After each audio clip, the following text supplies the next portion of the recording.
LUDACRIS.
Babylon and generation B8 with clean sense, uncommon, can you see straight? Freeze frames by the blockchain, the deep state, deep fake DNA. I'm mobbing with the think tank. You on the block with the guards where the beats done. What makes it loud for a law? Get your beat stung. Freeze frame, make it hard for bombers roll through. That hate and energy get barbecue beat bump. You work a third every day to get the shame. Yeah, we got just like the murderers and rapists that you claim that you clock. So we burn a little sage, then we raid in your spot. Get down and get your motherfucking ass down. What that motherfucking dope at? Fuck, nigga. Pull crime, crime. Damn, son, where'd you find this? Pull crime, said he pull crime, kill crime, slow crime, slow crime, kill crime, pull crime. Said he pull crime, slow crime, slow crime.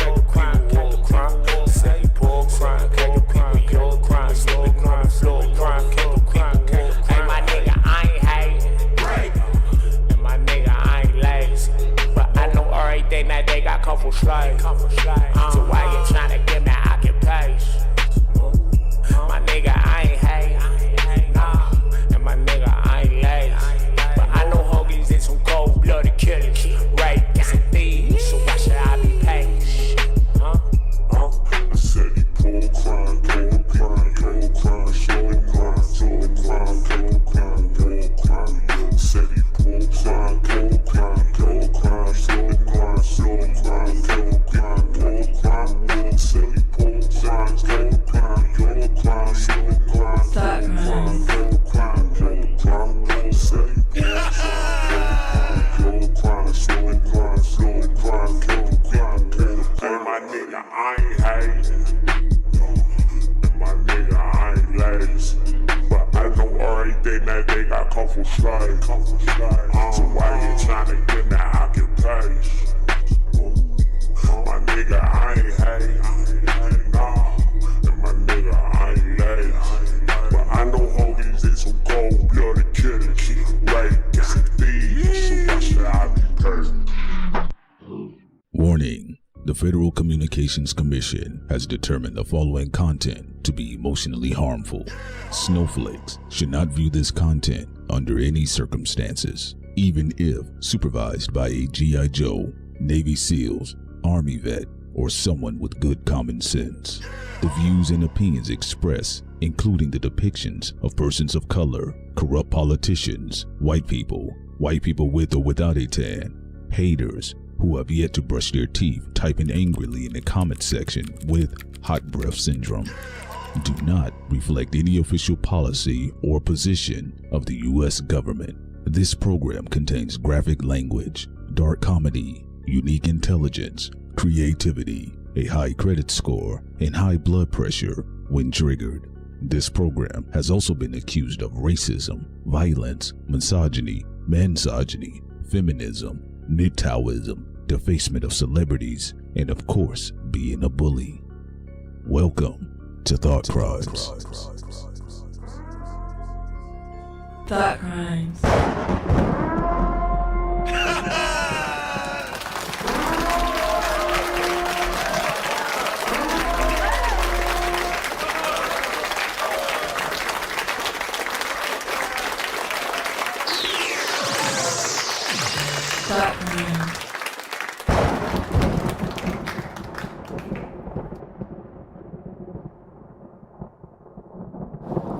What's up, everyone? Good morning. This is your girl, Sincere. Welcome to Thought Crimes, and I'm here with... Yo, this is your man, P. Solo Prince Solomon, back in the building. Once again, good morning, everybody's. I want y'all to say it together. Everybody. Go ahead, Sam. Go ahead. Everybody. Yeah, go ahead, do it. You was doing it. Nah, I already hit it. You already hit it? Yeah. You was going... Yes, good morning, boys and girls, ladies and gentlemen. Hey, I hope you guys are enjoying yourselves. Some of you all are saying right now, man, I'm at work. Please make my morning go by fast. All right. Hopefully we can do that for you guys too, by the way. Just to put this out here real quick. Ladies and gentlemen, the talk of the hour right now. We're going to be talking about Kanye West, of course, and we're going to be talking about Jay-Z. Kanye West ignoring Jay-Z, but also at 3 p.m. today. All right, we're going to have, we got a video dropping on Molly Santana. We're going to be breaking down the sounds, the sonics, and things of that nature, and some other things in the video that you guys want to check out too, by the way. So again, 3 p.m., y'all should check that video out. You should see it. If you could just hit the notifications on there and say, all right, y'all, I got y'all. I want to hear what y'all got to say. All right, so... And tomorrow at the same time, we'll have a video drop on Baby King. On Baby King! Baby King! Now, before we could get to Ye ignoring Hove, we got to first start off with Ye being the enemy of the state. That state is Florida. Mm-hmm. The same state that worked with PragerU, mm-hmm. Dennis Prager, who's a Jewish man, who helped to ban Black American authors and books that the state deemed to be too hard for the book collection. Too hard for the radio. Too hard for the bookshelf. Yeah. So I knew damn well when he got his skinny neck out there, I said, oh, yeah, he definitely lying. He definitely lying. All right. And again, this is the same Florida that was talking about black slaves were migrant workers. They came here from vacation. Yeah, man, they came here from vacation. They just never left. Now, remember what I told you guys a couple of days ago? I said, you guys, black culture will always be gasoline for everybody else, no matter what it is. Politics. You can be a racist white dentist. It doesn't matter. All right, let's get him real quick too. By the way, I'm gonna put him on the screen. So let's hear what this Men in Black looking creature got to say. All right, so let's get into it, folks. I'm gonna mute our mics. Let's go. If you care about your children and your family, you can never let this. But you have to care more than your family. You have to care for all families. Anti-Semitism is growing all over the world, so we all have to speak up. I've heard plenty of excuses for this concert. I've also heard that it's okay because Kanye has apologized for his past statement. And you know damn well they all voted to take black books out of schools. Look at them. Look at they fake asses. Look at they fake asses. They all agree to make sure black people don't have no resources, that black children don't know nothing about history, including the white kids. So here they come with their fake morality, lobby money taking asses. Let's go. None of them justify holding this event at a public venue and giving Kanye West the Florida's taxpayer seal of approval. When they do this, it's the Florida taxpayer seal of approval. We have the First Amendment rights here. He also apologized. And this is not even about defending Ye. It's about defending everybody. Yeah. Okay? You can't stop somebody from making money and having a fucking concert because of things that they said. You haven't arrested him. You haven't brought up charges of sexual assault or trafficking or something. So if there's no criminal activity going on, shut up and let him perform. Don't he look like a bug that hit your windshield? And then look how he leaned in. See, how the black girl say, oh, he thought he ate. Look how he leaned in like he dropped a hot bar. Right. Like, you literally got people, like, who if they're beating up on Jewish people, arrest them. Yeah. You know, if they're trying to shoot Jewish people, arrest them. Yeah. Okay? You can't just go here and start blocking people because they said things that were stupid. And then you're going to come and try to say, well, you can't perform. You can't work. You can't make a living. I get tired of them. Get the hell out of here. You know what? They so fame whores. They always come outside when they think cameras are going to be on them. You can't get them to come outside about school lunches. You can't get them to come outside about housing development issues. You can't get them to come outside for anything that don't require the camera. He thought, that's his best dress. That's his best dress. He's like, they're gonna be looking at me. Yeah. We're talking about Ye. This is my moment. Yeah. I'm gonna definitely show a 8-pack that I'm here to stay. And they all look constipated. But all that money he spent on that suit is still ugly. I don't know what money he spent on that suit. That suit could be 15 years old. You know they cheap. Yeah, they cheap. But I seen better suits at the Goodwill. All right. Like, come on. We see better suits at Salvation Army. Okay, like, come on now. Like, let's come be on. real. What we looking at here? Hey, y'all got to understand. Do you understand, y'all? Lame people run the world. Okay? These are lame people. Who cares? They just want to be seen. They want to speak to their donors. They want to appear like we did something. But let's go in because he really thinking he dropping hot Dylon bars here. Let's go. Let's let him cook. It's the Florida taxpayer seal of approval. It's not just Tampa Bay. It's the state we're allowing it. There's countries all over the world that have banned him, and we're going to allow him to come to our state and our city? That's BS. In fact, at any point over the past week, here's what, a lot of us have been vocal. Has Kanye done anything about it? Has he come say, I want to take a tour of the Holocaust Museum? Black people have been vocal. Have y'all done anything about it? You see what I'm saying about fame whore? Black people who are paying the working class Americans have been vocal. Have you done anything about it? For you to remove black authors. Toni Morrison, enemy number one. Okay? These people are goofy, man. They are goofy. This is what's driving your government is attention for fame, clicks and views. All right. So no telling how many alleged possibly sugar babies he done rolled up on after this. Hey, you saw what I did to Kanye? Come on now. You know he only stunting for his sugar babies. Let's keep it real. All right, let's go. Has he come and said, oh, I apologize? Has he held a press conference and said, I was completely wrong? No, he hasn't. If we don't stand up and vocally reject the hate that Kanye West pushes, if we don't stop this concert, we're telling everyone that anti-Semitism is okay. No, it's not okay. As long as we make some money. And somebody said that to me, oh, if they cancel, they'll lose money. So what? You made the bad. Wait. Whoa. So what in this economy? Whoa, giraffe head. Whoa. There's anti-blackness as long as you all make money. Like, whoa, let's slow it down here. Let's not all jump in the lake of fire. All right, let's take it easy, buddy. Bring it down. All right. And the guy in the back, the plumpy guy in the back, looked like his coffee is wearing off. All right, let's go. Decision, fix your bad decision. This puts an even greater target on our Jewish community, more than anything Kanye West could say or do himself. If they allow this, then what's the next event? And if they're not held accountable, if you're Jewish in this city, in this state, how do you feel? You feel like a second-class citizen, that people don't give a damn. We have a clear moral duty to reject hate at every level. We're just over 2 years from October 7th. Whoa, where the fuck she came from? Bro, I didn't think we was Catherine. We have to hear her too. Can we use our inside voice? Bring Well, it down. Wow. Excuse me, yes. Well, what is this here? Was correct. Well, yes, there's a lot going on. Yeah, he's right.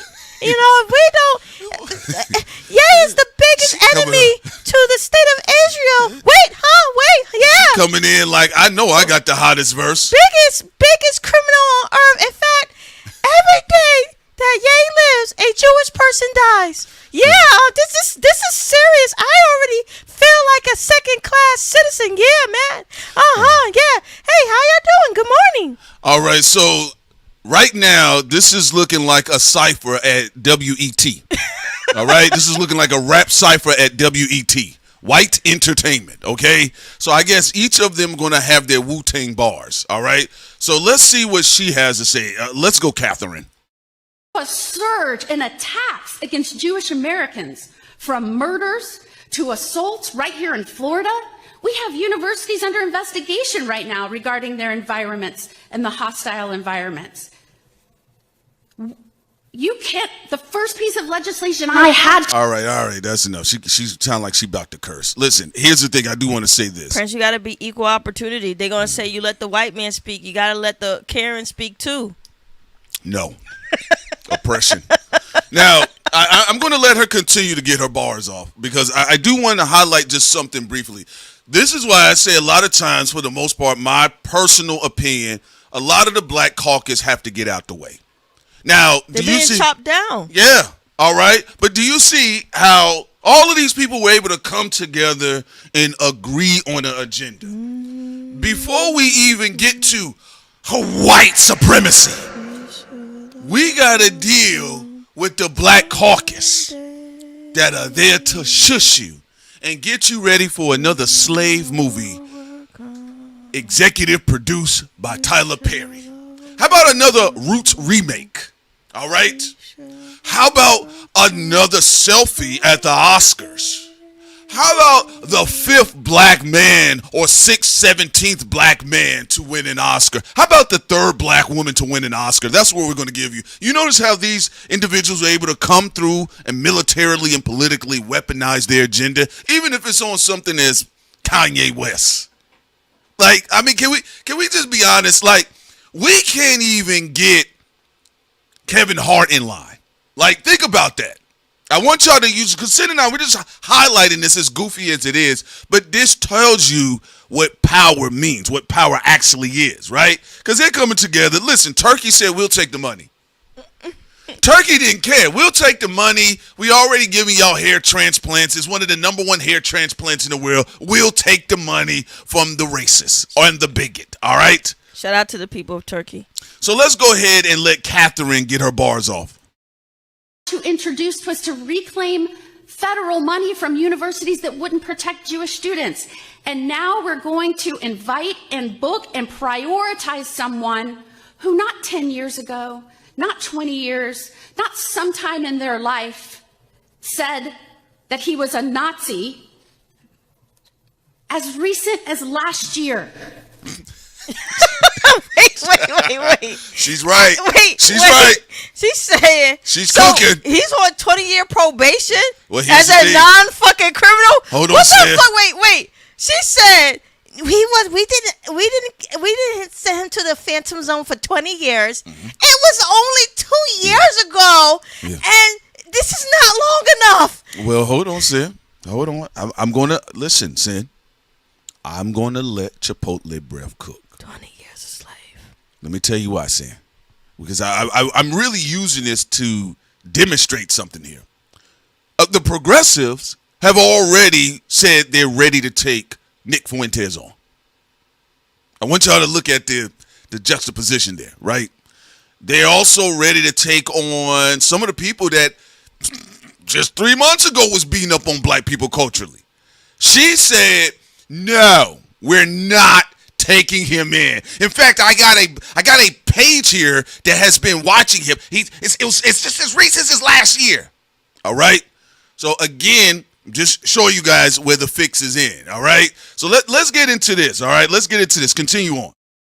Last year, in the middle of these attacks on Jewish Americans, in the middle of a time when students are afraid to wear symbols of their Jewish faith because they are afraid they will be harassed, attacked, or ostracized, in which we have repeated incidents that is happening right now, we're going to prioritize the booking of that artist right now. And let me just say, last year, again, not 20 years ago, not 10 years ago, last year, West says, I love Hitler. I am a Nazi. Last year, he promoted an album which featured songs like, reportedly, Heil Hitler and Gas Chambers. He also attempted to run a Super Bowl ad redirecting users to a website selling swastika t-shirts. Last year, and in the middle of a time when we are doing everything we can, proposing bills, as Attorney General, I had to train law enforcement. I had to train university police. I had to train prosecutors on what elements of a crime were to stop some of these people in Florida at a time when we saw things nationwide. And while we do things right here and we are proactive in Florida, we're not immune. We're not immune. We just do things differently. We step up and call things out when they're not right. We take proactive steps. We get things done to protect our citizens. Look at everyone here. Fighting anti-Semitism. I'm sorry. Okay. I'm not going to lie. Where did the black man come from? No, Prince. I was actually really falling asleep just now when they were talking. I don't know. It felt like some type of study group. And it was actually making me fall asleep at the end. I need to wake myself up. Why won't that brother cut it off? He up there dying that. Don't die that. Don't just for men that. Cut it off. All right. So you guys get the picture. Okay, you know he's buying prostitutes. And allegedly said. Come on now. Say it. Allegedly. When you know. Do that to the black brother. When you're like. Graham Cracker Face Negro. 80 years old and you dye in your hair. Don't do that to Desmond Tutu. Don't do that to him. Don't do that to that nigga. Look at it. You know he bullshit because look how he crumbling his chin up. All right. He got clear eyebrows. The black community will stand by our Jewish friends, and we should be ashamed of the black community. And look, here's my thing about it. With white dollars funding it. I'm not a crybaby. I'm not going to cry about groups that are going to try to defend themselves. That's fine. Defend yourself.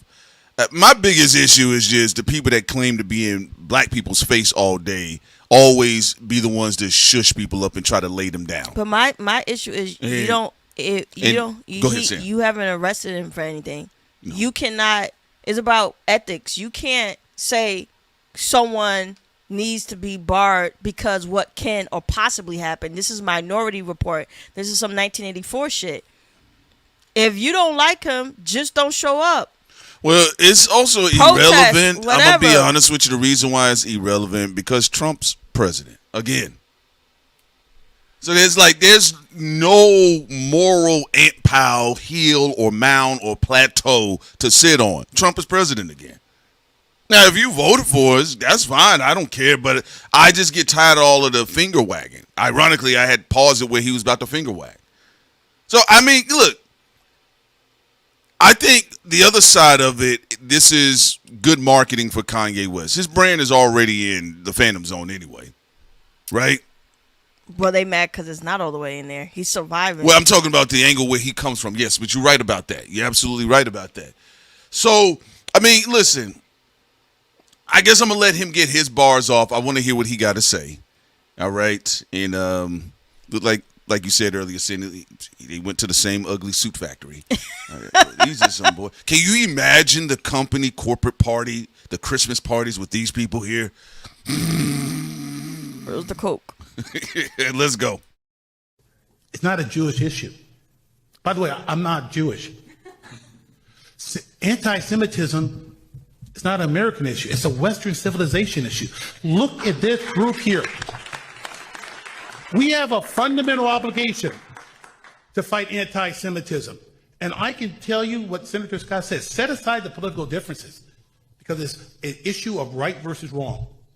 And it is wrong for Kanye West to use a public facility as a platform, knowing his hatred towards Jews.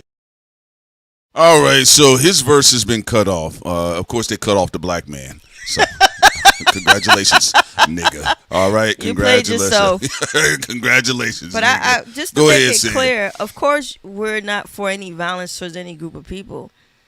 You know, if people are committing physical acts towards Jewish people, they should be held accountable. Yes. But what you can't do is try to say there's supposed to be some 20-year embargo on someone that hasn't been charged for any type of crime. Therefore, he can perform. I mean, the president had been charged with sexual assault crimes. And again, I'm just saying. And the Epstein files. Yeah, I'm just saying the priorities are all backwards. They're not even talking about this with people in the Epstein files in Florida. No. And remember, Florida was a very important state when it came to trafficking of young girls that were in the Epstein files. One of the main stomping grounds was Florida. Yes. And this bullheaded bitch has not come out and did no grandstanding conversation or announcement on that. I just want the American people to understand that it's pimping. That's all. That's all I really want more than anything else, that politics is pimping. That's it. Big pimpin', spin the cheese. On the canopy, my stamina be. Up in NYC. It's just that jigger man. Anderson Lee, MTV, Chairman of the Week. When I was a kid, I was like, what is he saying? Moving on now to funner things. All right. So far, Ye has been ignoring the Jay-Z picnic freestyle from the Roots picnic. And he hasn't spazzed out. He's been continuing his tour dates for the locations that will allow him. What do you think about that, Prince? I think Ye is also ducking, dodging, or I think he's just simply ignoring the situation. More so, I'm leaning towards ignoring because I think he understands that he's the big brother now. Why would I give you promo? No, don't do that. You know I wanted to. Also, speaking of Rick Scott. The Rock people going to be like, stop it. Jay-Z the don't Rock have no, people tell everybody to stop it. He said Jay-Z don't have no embargo on him. How Ye leading the way? I'm messing around. But listen, Rick Scott also, keep this in mind, Rick Scott is a Republican. Oh, real quick, you still got that UFC clips in the back? No. I see it. You do. That thing jumped. Hold on, Sid. 1 second. All right, but keep in mind, Rick Scott, continue on, so we got to keep it going. Rick Scott is a Republican, too, by the way. I want y'all to understand that. So, as you can see, Rick Scott is not really addressing what's even really going on. All right? It's just convenience. All right? This is all convenience. But, yeah, with Kanye West, I don't think there's going to be anything much to play out. I mean, Jay-Z and Kanye are on completely different sides of the industry as far as favorability. Now, Jay-Z is not necessarily being the most favorite with some of his industry shooters behind the scenes that actually want to get him out the paint. But overall, his brand has not been seen toxic by corporate interests like how they view Kanye West, because they got Republican Senator Rick Scott out here ignoring everything else and talking about, a damn rapper. Well, that Jewish guy on the Young Turks some years ago had Jay-Z on the watch list. He said, Jay-Z, you too. Why didn't you get Ye straightened out? Like, what, Jay-Z supposed to be Ye's handler? I mean, like, come on, they kind of saying it though, Sid. My brother's keeper. They said it in the emails though. No, they're saying that Jay-Z's a very powerful gatekeeper. That's what was alleged in the emails. All right, and to her point on TYT, that guy was talking to Jay-Z like he was supposed to gatekeep Kanye's fat on the back of his neck. You can't close the gate. All right, Jay neck in it.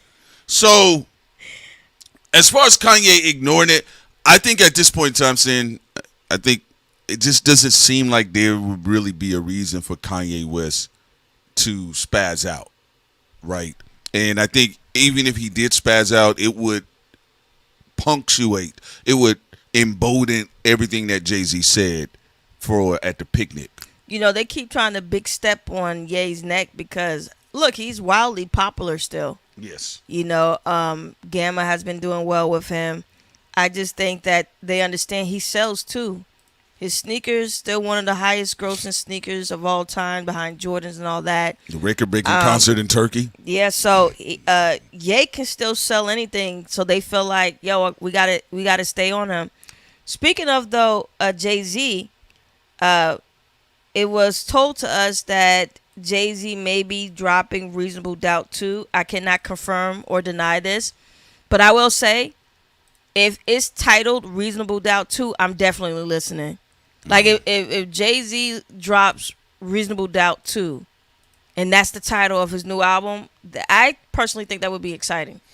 Well, okay, I'll say this concerning Jay-Z, and just to put this out here, so since we're transitioning there, one of the things that has been going on concerning Reasonable Doubt, Sin, there are some people that are upset that Jay-Z struck an exclusive Target vinyl deal for his celebration or anniversary of Reasonable Doubt. We passed kneeling, baby. Yeah. Which I'm surprised about. We've been telling you that's how Jay-Z moves. So, I mean, they said amid the DEI boycott. Now, remember, you and I, we laughed when Tyrese said it's over.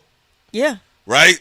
So I just jumping into that. I actually, what is your take on that with the boycott? Another boycott. Okay. Another boycott. Pausing on the boycott. Yeah. To focus on it. I mean, pausing on the music for a moment to focus on the boycott. Yeah.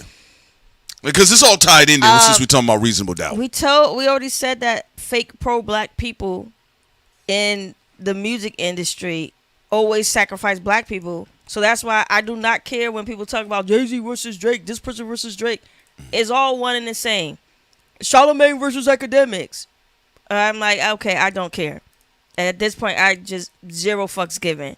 So to your point, I mean, this is a part of Jay-Z's behavior. NFL, we pass kneeling. Barclays Stadium on niggas' heads. Black people boycotting Target because of, they trying to say they try to diss black people. And it was a successful boycott. And Jay-Z comes here once again.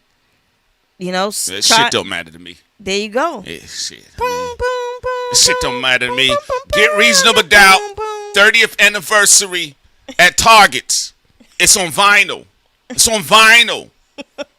It's on vinyl. It's going to be sitting next to John Lennon's vinyl album.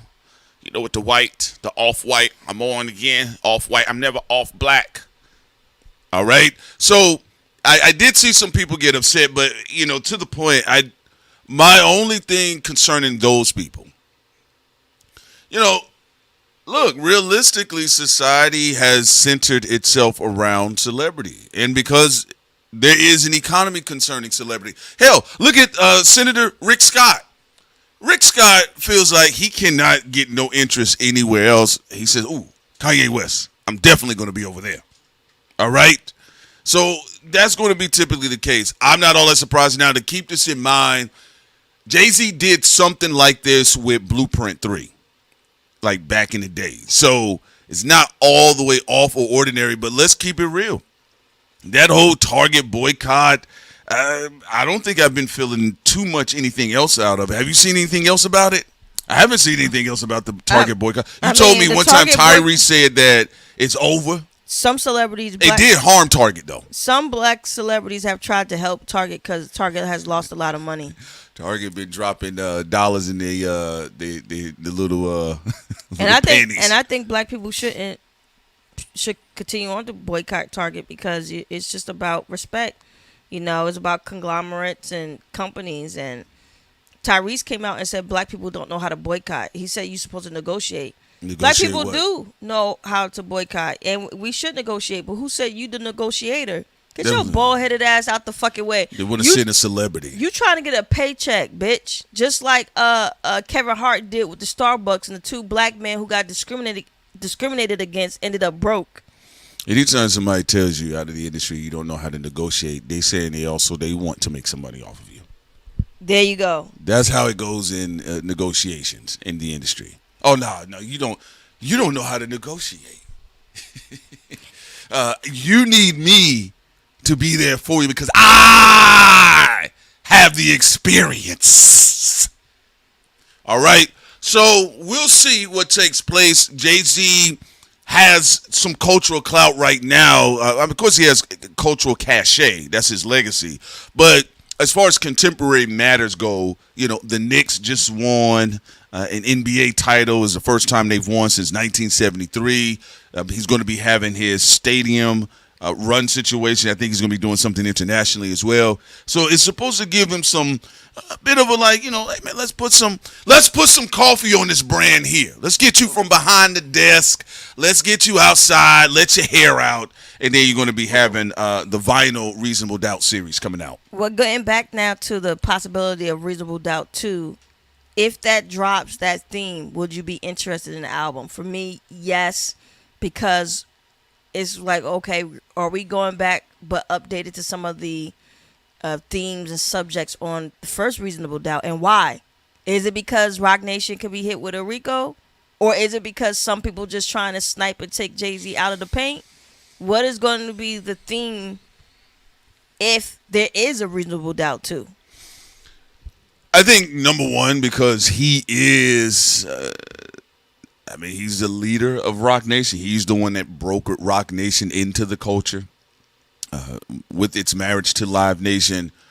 Of course, I believe there's something that's supposed to be taking place. I don't know if it's exactly going to be Reasonable Doubt 2, but that's what we have heard, or to some that matter. Something that's going to have a throwback to that era. But again, even him pushing the line with Reasonable Doubt as an anniversary, of course, then it would be good. Because Rock Nation is associated with no other artists other than Jay-Z outside of who they're managing and maybe people that are actually tied to them through sports and other stuff or these multidisciplinary situations.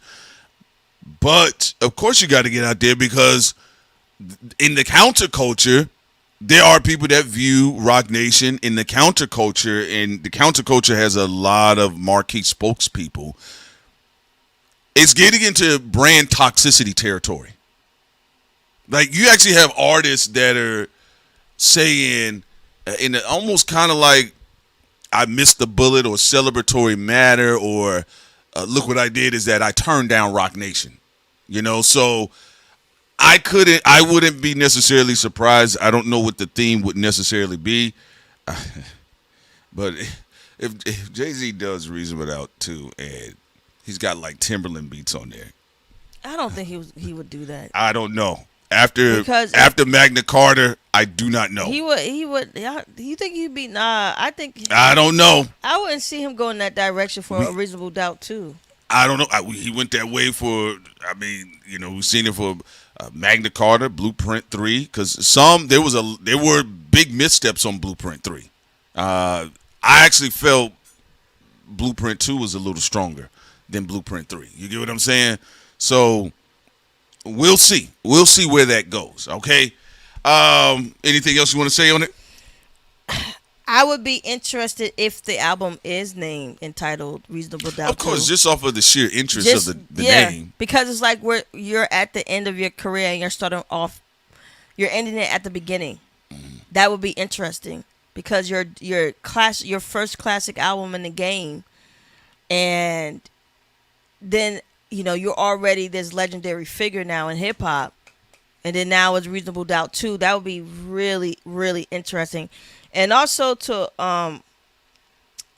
Yano about going after the supply chain, pretending to target. Some people have already done that. Again, celebrities, black celebrities in particular, came in to be Captain Save-A-Ho and to try to talk down the black people for their Target boycott after being ridiculed about DEI hires. It was just ridiculous.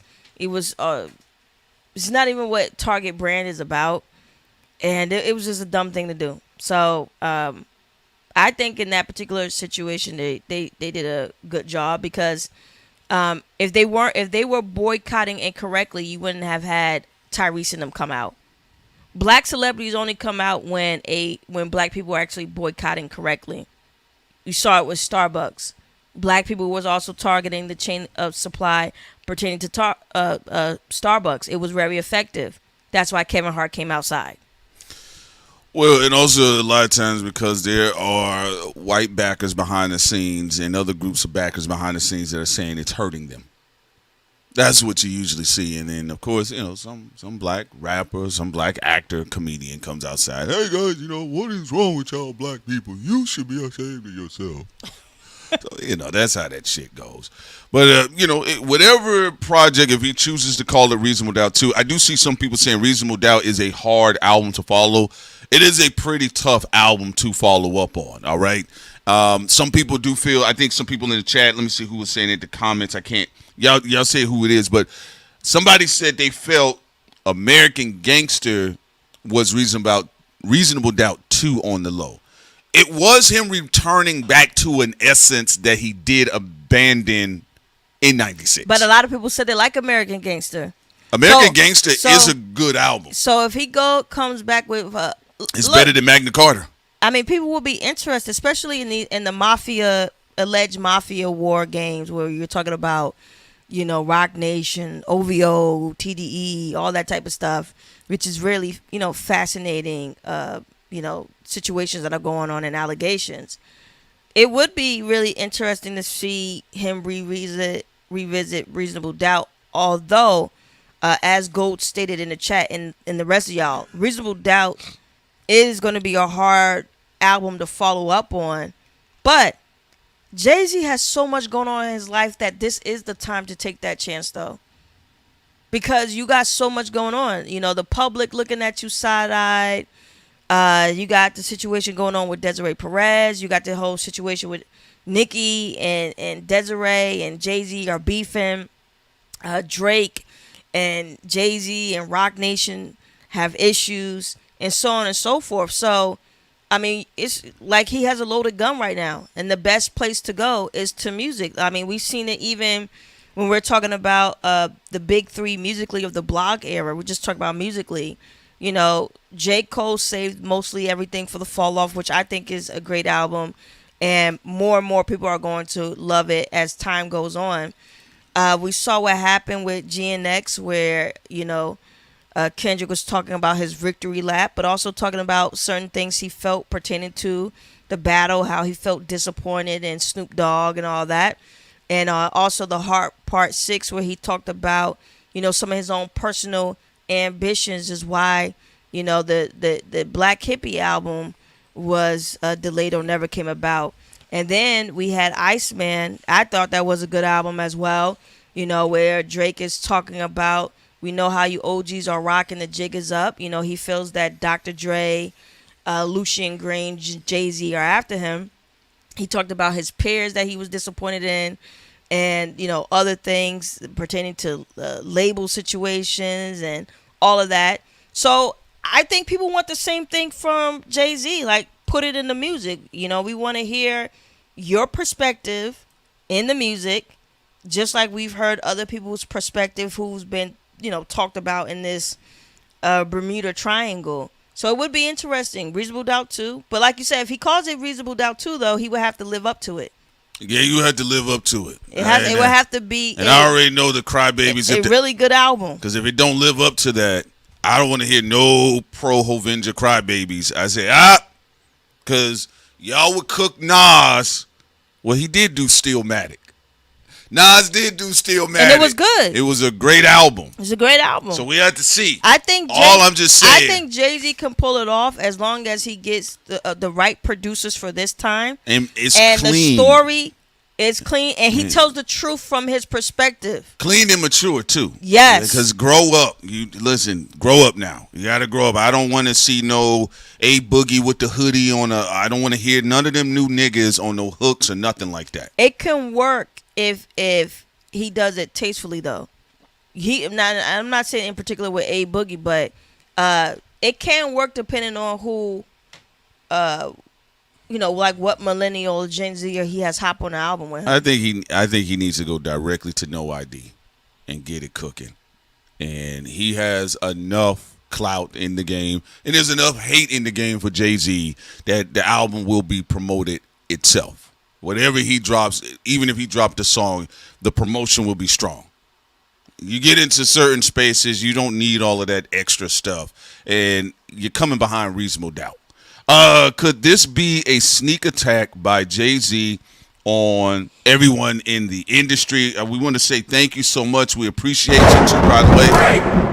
I mean, he's going to be responding to whatever criticisms that are out there about him. He said he was angry for about 2 years. So I think he'll be addressing things. Of course, there's going to be intricate subs because that's what Jay-Z does best. There's going to be some intricate subliminals in there. But outside of that, we'll see. We'll definitely see. Sin, I agree with you. I'll look forward to it. If it drops, I'll definitely look into it. We'll definitely do a review on it and see where he goes with it, artistically, thematically, cinematography as well.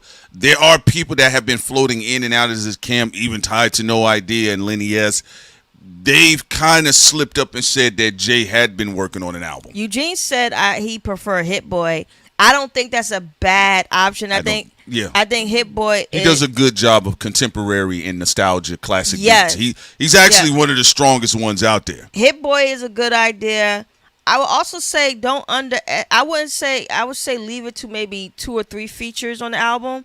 But remember, even on Donda, you had what's the dude from New York City again? Oh, Fabio Foreign. Fabio Foreign gave a stellar verse on there. I think Jay-Z. But that kind of works with Kanye's brand, though. No, and in that era of Ye. I'm making a point that if he does Reasonable Doubt 2, he could get somebody from the millennial Gen Z generation. Joey Badass. Have them, Put somebody like that on there. That's a good one. Yeah, like have Joey Badass featured on there. Joey, because if you get that look, nigga, you know who said it. Because with Donda, Ye was able to have some people who had really great features on there that were young. You also with Nas run with Hit Boy, The King Disease. He had some people younger than him. Even Fario was on that one too. So I think don't have like most of the tracks have featured. No. But have one of the young generation, millennial, Gen Zers who can, or like a Joey Badass. He's a millennial. You know what you gonna do? Have him put a dope ass verse on the Reasonable Doubt 2 or whatever the album is called. Don't have Joey Westside Gun on a hook here and there. Something that you can build something out of. Yes, those things can work. Absolutely. Gary said, what do you think about Just Blaze? Just Blaze is a very diverse producer. I do believe if he is somewhere near, I think he would get into a type of mode. So I'm open to that because living my life, just living my life. Hey, a lot of people at the time had no idea that Just Blaze produced it. Yeah. Yeah. So I would be interested. Just Blaze is a good producer. Yeah, no idea. Just Blaze. Well, Conductor's riding with Drake right now. Conductor. Yeah. I think Conductor is open to working with anyone though. Yeah. So, but he's not too bad. He is getting he eating over there because Drake. Because Scary Hour 4 probably gonna have Conductor producing it. That's true. But Hit Boy is not a bad option too. So I would throw his name into the ring because look what Hit Boy was able to do with that run with Nas, and you guys know if y'all was listening. At the time, I said, man, they need to do like 5 more albums because I thought that shit was fire. And then they had a classic run with the Magic series too. Magic is my favorite. The first Magic. It is your favorite. That's my favorite out of the whole run. That is Sin's favorite. But y'all. all of them were great. They all were great. I really enjoyed King Disease 3. I like the King Disease series though. That's the joint I like. So y'all know what time it is. I don't work this hard to be around people I don't like. I can't hit the note, but that's the Magic. That's mine right there. Yeah, that is. I play that all the time. I like Magic 3 too. The young girl joint, the joint he had with Lil Wayne. So that's why I said, Hit Boy really gets busy, and I've always said he has a unique style of blending in contemporary sound, make it sound fresh, but it's still like he still have adages of boom bap. Oakland bass style, classic LA signatures, and then sometimes contemporary LA iteratives too, by the way. 3615 said, what do you think about Ninth Wonder? Not bad. Jay did get busy on that Threat joint on Black Album. I don't think they've worked with each other since, if I'm not mistaken, you all. Hip Hop Historians in the chat, did Ninth Wonder do any production on American Gangster, like any tracks, fillers, things of that nature? I mean, because look, he's got it. There's enough black and white controversy, positive and negative propaganda around Jay that the album would make noise. Yeah, and also we got Scary Hours 4 is eventually going to drop. I don't know when. With Conductor, and then also Charleston White is supposed to have some skits on there allegedly, and they said when is ours. You may get Chaos. It dropped during the winter. He also supposed to get the legendary artist out of Canada, Toronto, and if he has Chaos, Chaos on his album, one of my favorites. That would be dope. Like Conductor, Chaos, and all that. Boy, the disco hymns and the Atlantis album. You're right, sir. Yeah, that was. So I think that would be a smart move for Drake's behalf of doing that, and then also. I personally think, Prince disagrees with me on this, but I personally think that Drake and Conductor have some pretty good chemistry, with each other. I like Firm Friends on Iceman. Conductor, even though Firm Friends I think I like the more sinister production from Conductor, and then Drake laying his emotions of mafia betrayal over it.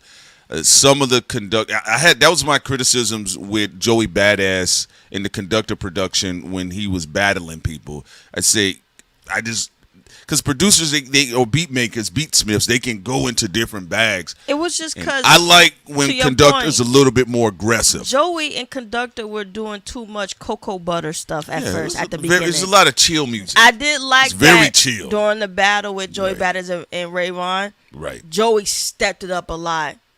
And he also got other producers. So just to remind people, Conductor is a really good producer. It's just that Conductor. No, it is. Hit him with the Conductor. It's just that Joey and Conductor at first, it was just too much silk sheet talking. And we come on now, it's a battle. Let's get out of Bath and Body Wash. Yeah, because and get going. Get cooking. Sometimes it's the energy is after somebody had sex all day and they about to go in the kitchen and eat something like some pizza or whatever, You know, but I do like when Conductor has more. I like his more breathier, sinister productions. Actually, I just, I've listened to enough of Conductor and some of his bodies of work, and he would have some of that more so with Griselda, but some of the more like laid back. I don't know, I guess happier sonic vibes. It's just not my dig. So it's not me thinking like Conductor's a trash producer. I don't think that by far. I just like some of his more darker productions. Yeah, I think From Friends is under stated. From the Iceman album. I think more people should definitely talk about From Friends, and I think Conductor did a great job. Yes. Going back though to Jay-Z, this is what we think. I think he should go bold. I think he should. You about to say he should go bald. No, he should be. Yeah. He should be bold with it. Reasonable Doubt too. Yes. Everybody in the chat named some pretty good producers. Prince and I did. I think Hit Boy was a great one that somebody said in the chat. Yes. Yes. It's not a bad option. No ID, Knife Wonder. Yeah, get something out there. Get something kicking. Just Blaze. People said a lot of good things. So we'll see. We'll see. Because if the album's good.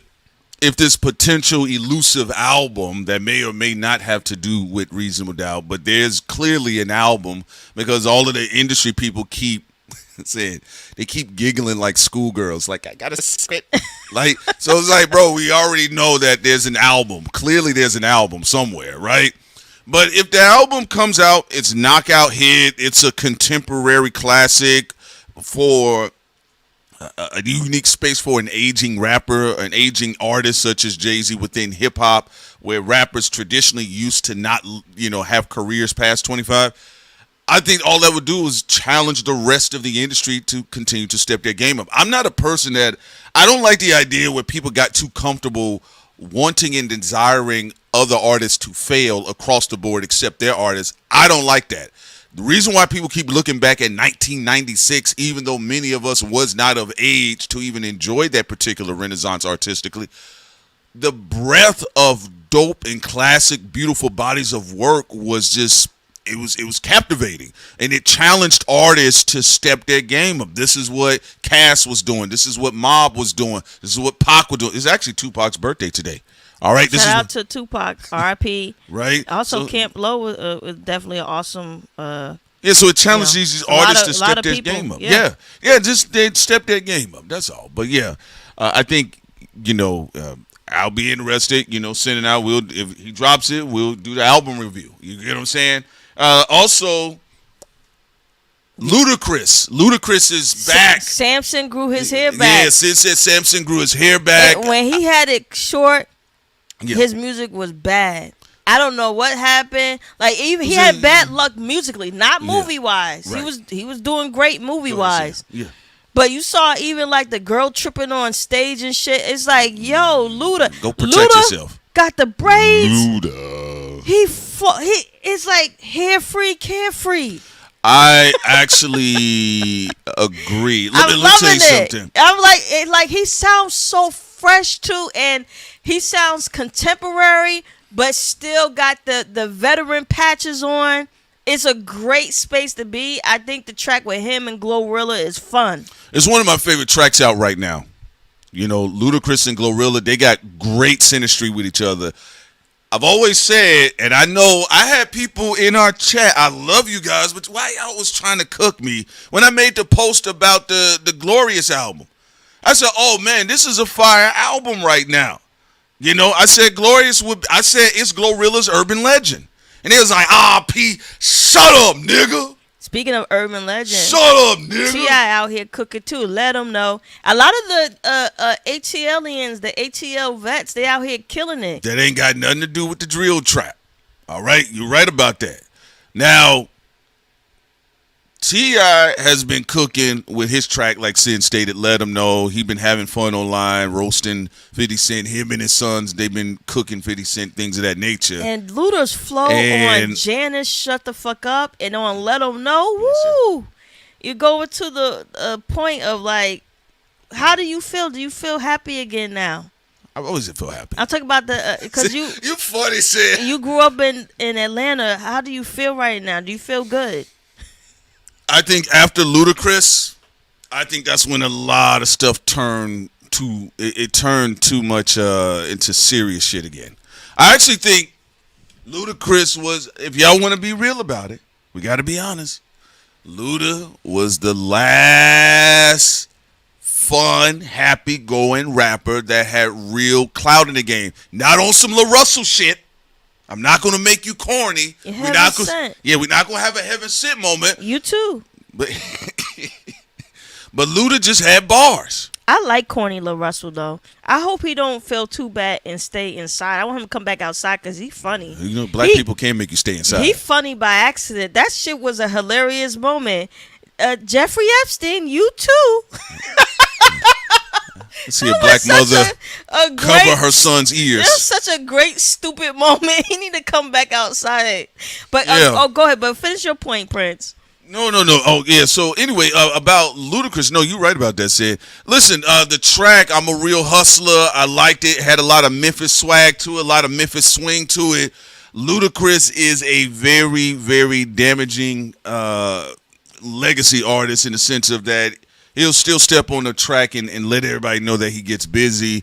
I will say I'm liking his ear for production this go around. Much better. Yeah, because there's been some missteps like Battle of the Sexes. I was about to say that. I was like, I hope him and Shauna does that now. Yeah. Battle of the Sexes. It was originally supposed to be him and Shauna. And I don't know what happened. That's what I heard. That's what everybody was saying at the time. Even Shauna at the time, she promoted that. But I think the I'm a Real Hustler with some of the Memphis joint. I think it was good, and I actually think GloRilla held her own. Oh, she has a great voice, great presence, and I want to say this is what I love about Atlanta. You know, being for someone who grew up in Jersey, I just love how Atlanta is just such a collaborative city. I love hearing, MCs and rappers from Atlanta go on a track with someone from LA or Oakland or from Memphis or from Houston or from New York City. Because, you see the Cardi B collaborations with a lot of Atlanta No, you're right about people. that. And it's just such a great energy to have. Atlanta as a hip-hop city has been running it for a really long time now. And I think one of the things that always helps the city to recover and to transform is the superpower of working with everybody else in their region and when it comes to hip hop. So I really love it about the city. It brings like really good energy, and him and Glow have some real great chemistry. And I also hope that Luda does make up for his past sins. I would like for there to be an EP with him and Shauna as well. I really would like that. And also, I would like to see him also do some more tracks with GloRilla because they have great chemistry. And even though Luda lyrically is just out of this world, like you said, presence-wise, GloRilla was able to keep in there, and they had great chemistry together. Yeah, no, you're right about that. Yeah, I would like to see them do some more collaborations with each other.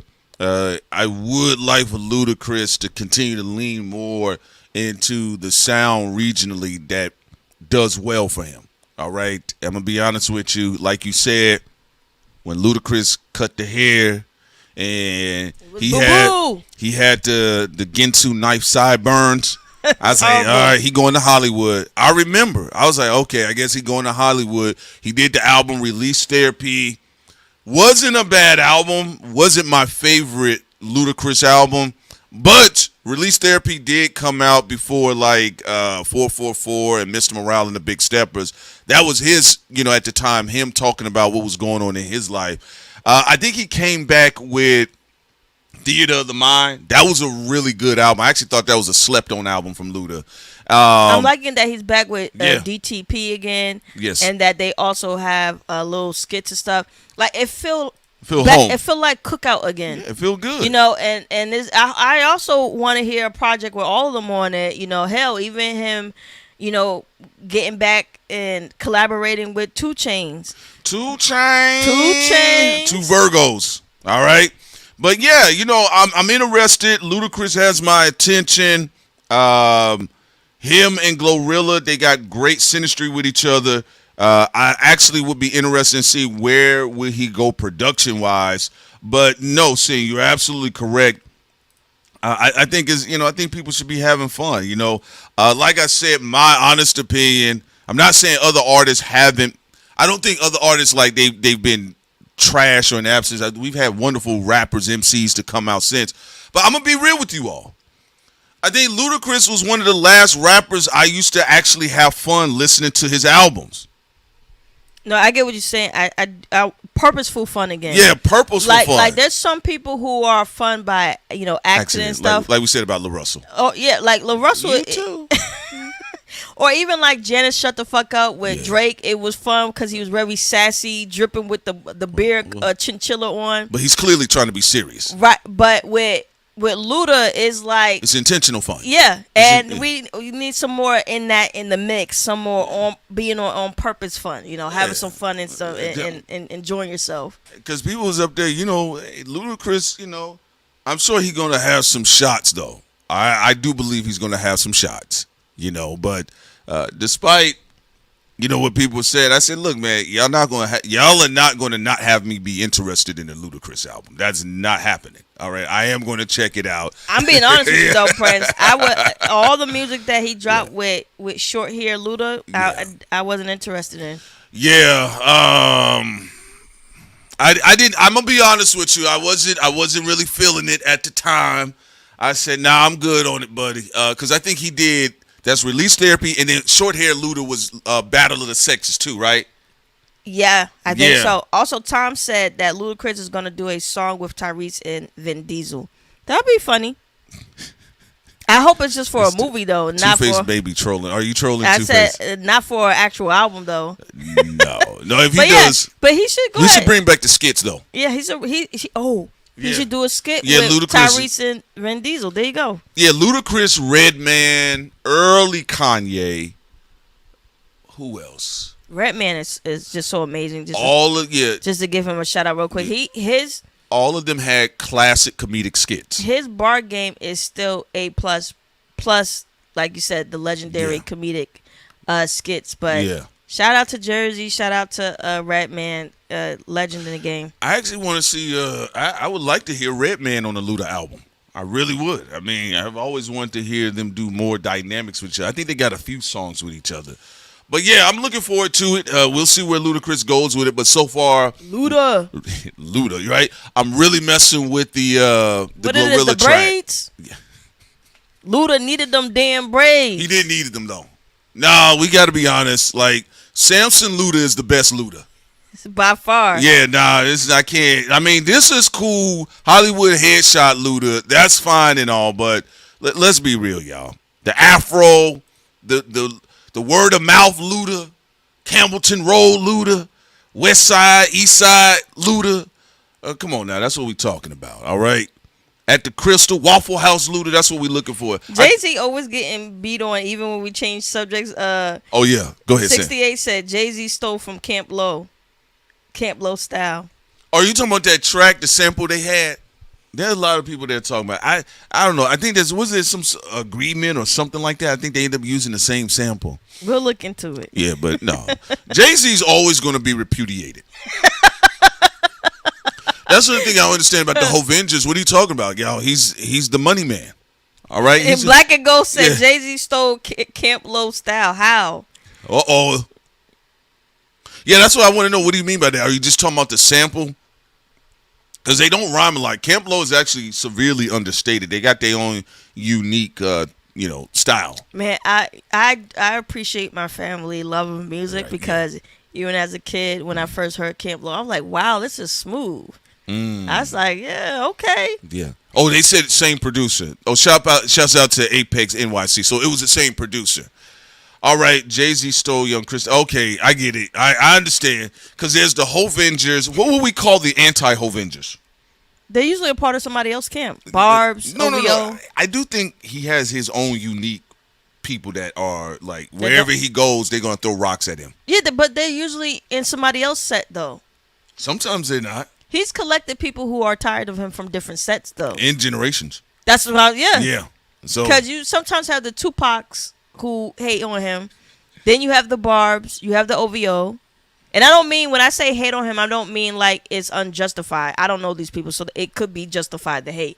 But the whole point is different sets that usually come in. And also there's some old school people too who have their own reasons, because they be, they'll be like, let me tell you something. In 1961, I'm going to tell you, in 1993, I did not like Jay-Z when I saw him. Jay-Z stole from Ja Rule the Damager. Not only that, Jay-Z stole from the Temptations. Also, all right. Yeah, so then you have that set. Those, I would say, the books. The books are ancient hip-hop people of knowledge who they go back in the 90s and 80s and talk about the sins of Hove. They talk about eras that people like, what? Because there are people that come in from different eras that it makes certain people say, yo, how old is Jay-Z? So that's what people end up saying. But yeah, so I'll be interested to see what LUDACRIS is going to do. Again, the track with him and GloRilla is absolutely fire. Very fun. And one thing I told you guys, what I do like about GloRilla, I like that she has fun. All right. Most of her stuff is fun. All right. So we'll see where they go with it. And I'll definitely check out the album. We'll definitely do a review on that album as well when he drops. Now going to Cash Money and No Limit. Yes. I think this is a brilliant idea for them to go on tour and perform together. I think it's smart. What about you? I mean, Birdman and Master P did say, because what did Master P say? I think we should go on tour, right? And I said they're going to go on tour. Like he was joking when he said it during the verses. Plus, his new is Louisiana. And they said Lil Bootsy's there, but Bootsy said he wants a little removed from his name though. It's Louisiana United. Yes, Scooby, yeah. where you at? Why is Scooby not in this show when we talking about Louisiana today? He's probably gonna listen back to the replay. But what do you think about that? Cash Money and No Limit, coming together and doing their thing. I wonder if all of the members from Cash Money are going to be there, because I know all of the members are going to be there except Young Bleed, who passed away. But R.I.P. Yeah, I'm going to be curious about, because Birdman is like, yeah, it's going to be a Young Money reunion, and then like Turk ain't there, Wayne don't show up, so I want to see. Well, it's interesting. Wayne shows up 50-50. Sometimes he shows up to events with them, and sometimes that's what I say. I'm going to be interested to see who all is going to be there. But yeah. Well, is it a one-time event? It's a tour. So it's a real tour. It's a real tour. Cash Money dates? and No Limit team up for arena tour. Master P, Birdman, Juvenile, and more. Let's go ahead here. Let me. And I can't see Wayne not popping out. At least, if it's my stomach hurt. I'm sorry to my fans, I couldn't make it. Wayne, no, why couldn't you make it, bro? We paid for you. I got the bubble guts, Bubble guts. Okay, so they said here, Cash Money and No Limit Records team up for arena tour. Josh said Turk ain't invited. They keep dissing Turk. A 17-city arena tour. Okay, 17. Yeah. It's scheduled to launch on September 11th in Houston at the Toyota Center. Shouts out to Houstonians. With additional stops in New Orleans, Atlanta, Raleigh, Detroit, Indianapolis, Birmingham, Dallas. Shouts out to Birmingham. People be missing money when you don't go in Birmingham. A lot of folks be showing up out in Birmingham. Dallas, Washington, D.C., Columbia, St. Louis, Memphis, Sunrise, Tampa, Chicago, Cincinnati, and Cleveland. Well, I hope everybody who goes have a good time. Yeah, so it'll be interesting. This is funny, though, seeing. It is interesting to see, like, a lot the rappers as they get older that they kind of got the idea, like, you know what, let's try to make some money together. Oh, Jane said, I want to see Mia X. You think Mia X definitely going to be there? She's going to be there. You know what? Mia X is going to be there. I think this is... Because Master P, he's usually good about that. Why don't Cash Money and No Limit make a song together then? Or EP? Put it out there. They definitely need to showcase Mia X more, because she was definitely still in the show in the verses. Sorry, cruel guy. He said, damn, no Denver shows. I actually now think about it, Denver did get, they usually are on this type of list. Yeah. But yeah, going back to your point, saying, I don't know, it could be a rollout for something, a collaborative project. I would not be surprised. Because you may hear Master P, man, we should do an album together. Because he did that on the verse, man, we should go on tour together. Petty Gift said, you doing too much sin. Tell me how you do that there. Why? Because, I mean, they got to have something to do. Look, when people have too much free time, trouble is amiss. Yeah. Let them put an EP out together, too. Let it... Let's do it. How old is Master P now? Is he? Jay-Z older than me. See, when I was out there, they was just older than me. But now we got something for black people together. Get out there. Na na na na. Na na na. All right, but yeah, shouts out to them. Go ahead, sis. What you think they're gonna be doing something with Trick Daddy soon? Oh, you talking about take him to the house? I don't know. Trick Daddy got his own thing. I'm not gonna lie. I usually don't. But Slip and Slide was a fire record label. Fucking fire. But I have to close my eyes when he pops up, though. I mean, he has a condition, but I get what you're saying. It ain't just a condition, but I'll leave it alone. But Trick Daddy is nasty, though, on top of that. He says a lot of nasty stuff. That's what I'm saying. Like, you cannot look like that, sir, and say eat a booty gang. I'm gonna move on. Oh, I mean, No, I agree with you, but I'm gonna behave this morning. Tell me how you doing that now? Outside. All right. So outside of that, saying the other thing, GloRilla also has been announced as one of the lineups for the Essence Festival. What do you make about because some people they talked about the Essence Festival, and it's like Cardi B, it's GloRilla, Lotto. Let me see who else. I know Patti LaBelle. They said is going to be there, but Essence definitely do have to fix itself about what people attraction is. Yeah. And I also think they should kind of like they're feeling around. I think they should be smart to get up and coming artists as well. Now, you said Brandy and Monica and George Clinton are going to be there. Brandy and Monica. First of all, I forgot to say, Brandy looked so dope with her throwback outfits at the Roots picnic. Cross colors, yeah. Yeah, she looked really cool. I think Monica, Brandy, yeah, you gotta bridge our generations. You gotta get the boomers, you gotta get the Gen Xers, you gotta get the millennials, and you gotta get the Gen Zers. It's interesting because you have the alternative scene that is cooking up again. Yeah, and it's spreading. Alt music. So, also, I'm wondering, how will Essence also add that in? I think they should. I think Essence is in a situation they gotta preserve the past while also moving towards the future.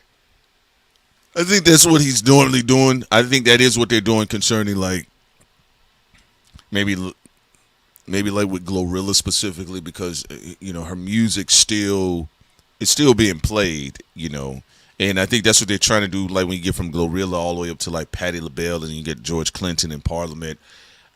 I personally don't really have a problem with it, with the cross-generational approach. I think until we really start having marquee standouts in contemporary space of I guess some newer R&B and soul acts. But that's what I'm saying. Because I know people are getting a little bit more irritated that more rappers are being added to the roster. They have to balance things out, and they need to make relationships with artists that are about to blow up or have their own thing. Have a relationship with Imani. Have a relationship with some of these new artists that are here in R&B. Now, that's the interesting thing. I'm glad you brought that up because Essence has been really more popular with funk, R&B, jazz, soul, and with a dash of hip-hop. That's why I said I don't know what's going to happen because it's supposed to be a more smoother festival.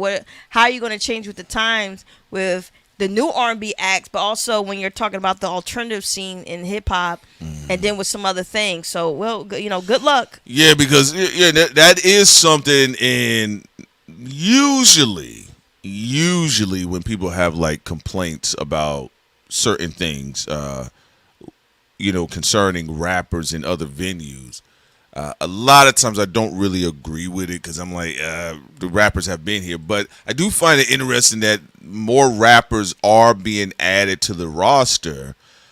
It also kind of speaks to conserving like legends, though, saying in those spaces, those other genres we speak about, you know, and you know, what does that mean? So they said Cardi B, Kalani, Lotto, Michelle Obama. So I'm sure she's going to be responding to the Michelle Obama is a man thing. We're going to be seeing that trend. Brandy and Monica, Leon Thomas is not bad. Josh Levy as well. Babyface, Patti LaBelle, George Clinton and friends. Public Enemy, Dougie Fresh. I think this is not a bad list. Not bad, but this is the type of stuff they wanted them to do better before. But there's some new. I think that new acts they have to add in here too. I do still think they kind of need to shake some things up concerning like some of the new R&B artists as well, or at least specifically spotlighting and allowing them to be able to grow at those spaces. You know, not all the times is everybody going to have been at the BET Awards a bunch of time to be billed on these type of venues. So, you know, it'll be interesting. We'll see, you know, what takes place. But yeah, Petty Gibbs said, please no more GloRilla. But they're going to have to try to find ways to continue to be contemporary or stay relevant with the times. You get what I'm saying? I'm not saying that they should book Yachty. I disagree with that. I let you, because you never know. I will never. Yeah, I'm sorry, it just popped in my head. It's a good song. Very good song. It's a great song. Yeah. Also, Nipsey Hussle and Bino, you know, the album Prolific, you know, had been announced, and I did check out a song that came from the album. I haven't had a chance to delve in. I did like the original joint that they had, No Pressure. What I will say, though, and I just actually wanted to just kind of cover this a little bit, curating posthumous albums, I do think, in rap music, I think sometimes I think a lot of it has been some misses. You know, we've seen that. Y'all remember when Virgil Abloh, like, there was this whole big thing about Pop Smoke's album cover? It was ugly. It was ugly, y'all. And it was ugly, and a lot of people were soft shoeing. No, a lot of people were honest about it. Industry, I'm saying, a lot of industry heads was trying to soft shoot. I said, no, Shawty, the album cover is not a good album cover. First of all, someone can be great. A lot of his designs were beautiful. Just not that. You know, and it happens. You know, even if you're a talented artist, you know, sometimes you can put out something that's ugly. And everybody did let him know it was ugly. Everybody, I didn't see not one person lie to him. Everybody said it was ugly because he was cooking. The shoes, fashion, he was doing a great job. It's just that album cover was ugly. It was ugly, and everybody told the truth. So, yeah, that was a bad album cover. It was. Yeah, so I believe they said it's going to be released on 8/14, which is August 14th. I think the track that I checked out was Sacrifices. It's definitely going with a different feel. I did like the No Pressure joint by Bino and Nipsey. I actually think is one of Nipsey's more underrated albums because it's actually one I like to go back to from time to time. But we'll see where they go with it. A lot of times, though, most of the posthumous songs that I've heard from Nipsey, I've seen them handle it pretty good. So I haven't really heard a bad posthumous track. Well, and I have actually heard some dope remixes too. I think somebody had a joint where it was Nipsey vocals over a bunch of Mobb Deep tracks, or at least Havoc production. So that was good too, by the way. I'm very interested in the Nipsey album to see what they do with it. And you also have Future. We'll talk about Future album, The Real Me tomorrow morning. The Real Me. We're not talking about it today, but we will talk about it tomorrow. I just wanted to let y'all know. But going back to Nipsey Hussle, yeah, you know, in hip hop, it's always a hit or miss when music comes after somebody has passed away. Especially in rap music, Lord. Especially in rap music. Some of it's just been trash. Side note, something you guys may be interested in. Young Thug is going to be doing an R&B album.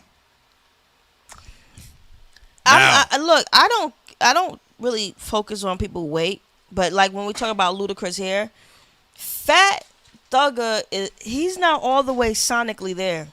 He just not like bloated. He gotta lose weight.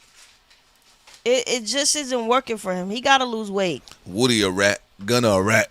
Like it just. Yeah. Y'all know what I'm trying to say. It's like everybody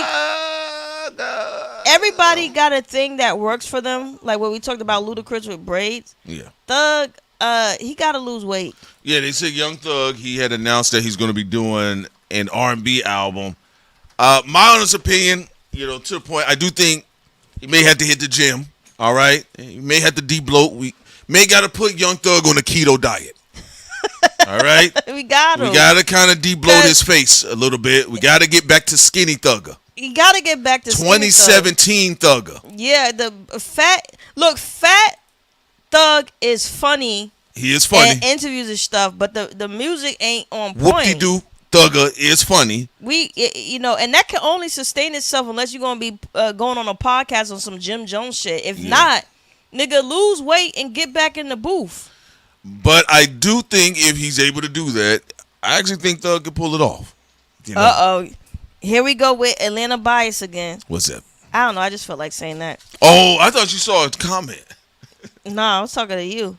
Why? Oh, wait a minute. Because this is what we talk about with the degradation of R&B. Yeah. What makes you think? What makes you think Thug can do an R&B album?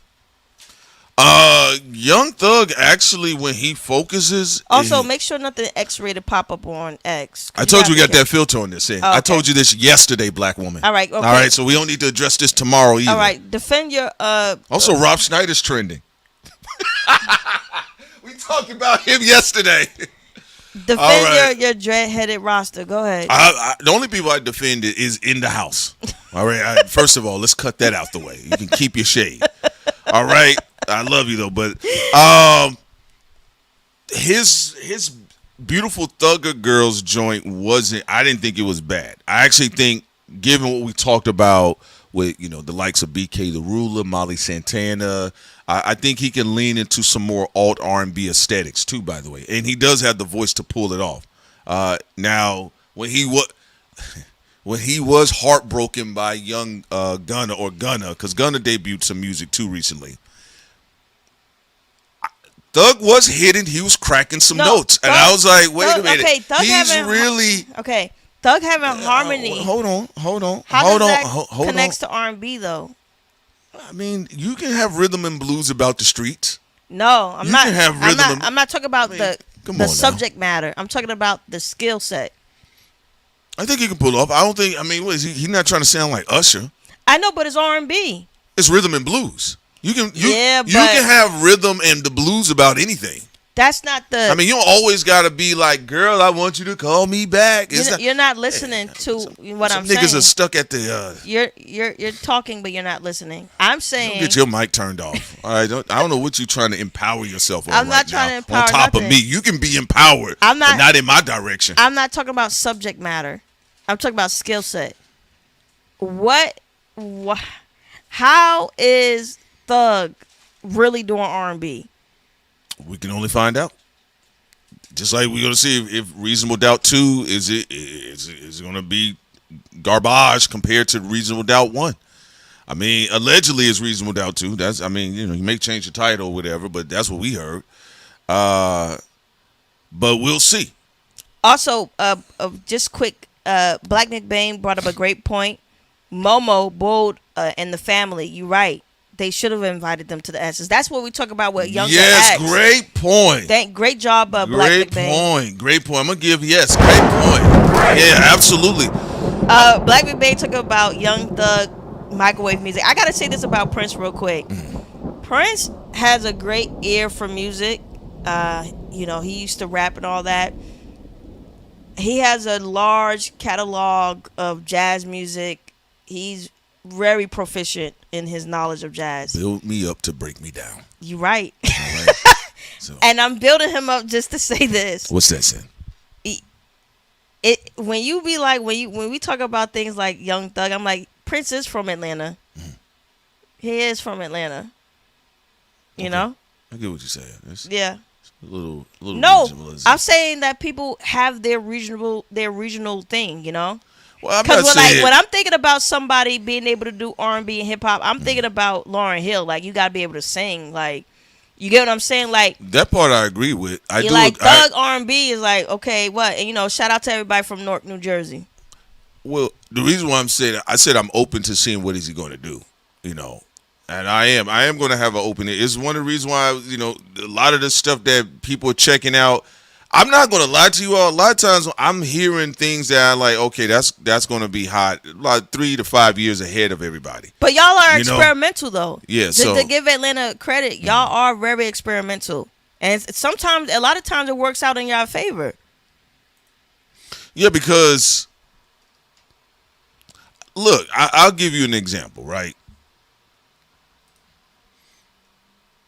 When they said that Andre 3000 was going to be leaning more into like R&B and more of a singing aesthetics. Look, I'm not going to lie to you. When I heard about that with the Love Below and Speaker Box, I got irritated. This nigga's about to start singing. Okay? The only thing I would say for Young Thug, again, Speaker Box Below, the Love Below, excuse me, it ended up being a very influential album on a lot of shit. No, I get right? you saying. Outkast is a great defense point because they were really good at those types of fusion projects. But I don't want to hear any auto-tune from. I actually don't want to hear auto-tune from nobody. I'm very serious about it. I know. I've tried to get into what's the little dude that's running around right now. I've listened to some Ken Carson, but when Ken Carson and Playboy Cardi do the auto-tune shit, I check out because I could tell at that point in time this is more like frequency, like this is frequency vibe energy.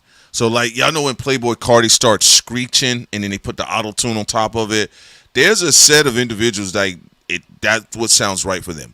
I think if Young Thug, if he's going to take anything serious, and I don't know if he's had a vocal coach in the process, because we did see J. Cole have a vocal coach on the Fall Off. But what if J. Cole said, "I'm doing an R&B album"? I think he wants to though. I think J. Cole does want to do an R&B album, and I wouldn't be surprised if he tries to somewhere. But I'm what just does saying, that mean for R&B? That's a conversation for the industry niggas. Because them niggas hate love so much. I'm just being real with you because, look, let's be real. Industry blacks, once they found out about rap and street rap, and specifically street rap,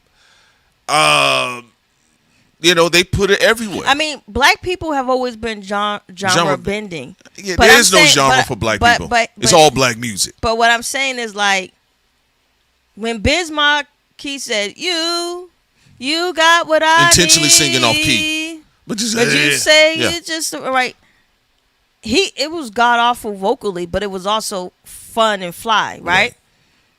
So I get where you're going with it. Mm-hmm. But at the same time, I don't know. I mean, like, sometimes we'll see. We'll see. No. I want to say that. Don't just go past that. No, what I'm saying, I want to be clear. CeeLo Green can sing though. CeeLo Green. No, CeeLo actually can sing. Yeah, they can sing. CeeLo Green said he wanted to do a verses with Lauryn Hill. So, no, but that nigga can really sing. I actually think CeeLo would have sounded way better on Happy than Pharrell. But I always felt the song was designed for CeeLo Green, and then in an interview, Pharrell said the song was originally for CeeLo. All right, and but as far as like when we're getting into the levels of R&B singing, no, I don't really. There's not one rapper that I feel goes into that space vocally. If we're talking about Lauryn Hill, if we're even talking about CeeLo, right? There's no rapper rapping right now that if I asked them to switch over to soul and R&B with their voice, they cannot do it. That's okay. So see, now that's where you crystallize what I was trying to say. Like, that's what I'm here to do. To do an R&B, I'm here to help you. To do an R&B album. Yes. That's Queen Latifah. Right. Yes. Lauryn Hill, Yes. CeeLo Green. Yes. These are people who Right. are singers. Yes. But they're also rappers. But they're truly singers, right? They singers. There are people who go under R&B who do R&B projects that are rap that can't sing. They can have harmony at times. What's the one that's but they can't sing though. The one that got exposed recently that has that 80s synth thing going on right now. They called. Did you see when he was in the studio with Neon? People want us to break it down. It's AI. That's what it's broken down to. It's Suno. No, it is. That's what it is. No, I'm not surprised. I agree with you. That's what it sounded like to me as well. Yeah, because when they had him up there singing, I was like, that nigga don't sound like that. What do you think about Ariel wanted to put out there Juice WRLD about his vocal capabilities? I think Juice WRLD did not have a chance to grow, and I think Triple X had even shorter time span to grow. But Juice WRLD did have incredible vocal dexterity. I don't think we had a chance to see him at his prominence, but I actually would have loved to hear Juice WRLD with CeeLo Green or even a Lauryn Hill. You know, sometimes different generations, they don't get too pensive. They're not really pensive about like skills and talent. They just get offended that somebody from a newer generation gets to work with the older generation of someone of prominence. And that's what you call cock blocking. That's generational cock blocking. So they said Don Toliver too. Don Toliver, I think he's pretty good. I do feel Don Toliver, I would definitely be interested in seeing him be a little bit more diverse as far as artistic direction. You saw B-More in the chat. B-More said, exactly, can sing 3 notes and call everything R&B. Yeah. That's the thing. Like, I know that anyone can harmonize a good song, even if they can't sing. But cats can harmonize. If they compose a really good song together. We saw again Biz Marquis can't sing, but compose a really fun song. Right. It's just like, why you gotta say it's completely R&B though? Like, why can't you give it like some type of subgenre fusion type of name if you can't really sing? Sin, I think you and I are on the same page with that, but the industry's racist though.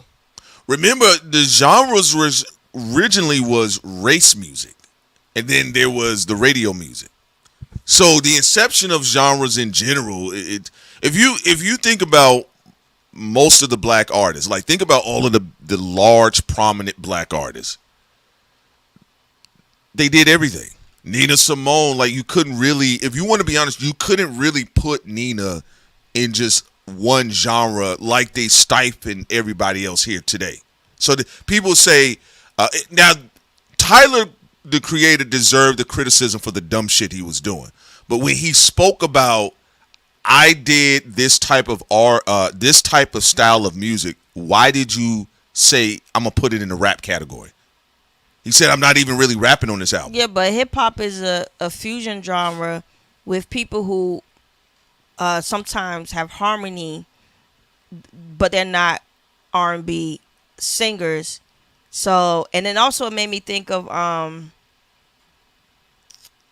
people also bring up Doechii as well. That's a good one. I think I think Prince, the thing that is interesting is when we're talking about Nina Simone, she did everything at an A+ level. It's like when we talk about Lauryn Hill, she could sing, like really fucking sing. Yeah, she can sing. Yeah, she came. And she can also really fucking rap, right? Yeah. Queen Latifah can sing and she can. So we're like, but then you go to certain categories where people who can be great where it comes to composing a track and placement. Yes. But they can't sing. They can harmonize like one or two notes, and they. Well, that's where you get the whole cheat code of vibe, like the whole vibe shit. Vibe is working your it factor, even if it's just chilling. It's not on the same high level of skill set, but you could put a good song together because that's a skill too. Putting a good song together is a good skill too. I do feel, my honest opinion, I don't like a lot of lazy R&B in general.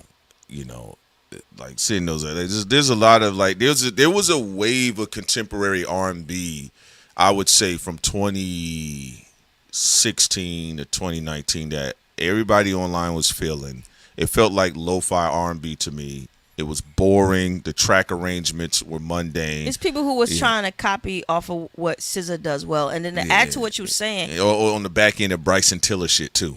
I don't like when they try to copy his trap soul. The first album was good, but then it started to get redundant what people was doing with it. Someone brought up Ja Rule. Let's park it there real quick. Ooh. This is the problem I have with rappers sometimes. Well, hold on, Sid. Where would I be without you? Ja Rule and Irv Gotti overly started to feel themselves where they thought they didn't need an R&B singer like Ashanti. They shitted on Ashanti. Then it went downhill from there. No, I do. Let's not skip past this. No Jay-Z. We're gonna have to Colin Kaepernick right here. We have to park it here. We gotta park it here. Did Ja Rule bad singing sounded good in how they worked it in certain songs? Yes. But Ashanti was the it factor that glued all of it together, and she can actually sing. Look how they shitted on her. And she can write R&B I'm records. glad y'all brought that up. So I do hallelujah. I do think sometimes rappers who can't sing, but they can probably hit one or two notes well. In the name of Jesus. They get too cocky, and then they think they the R&B bitch.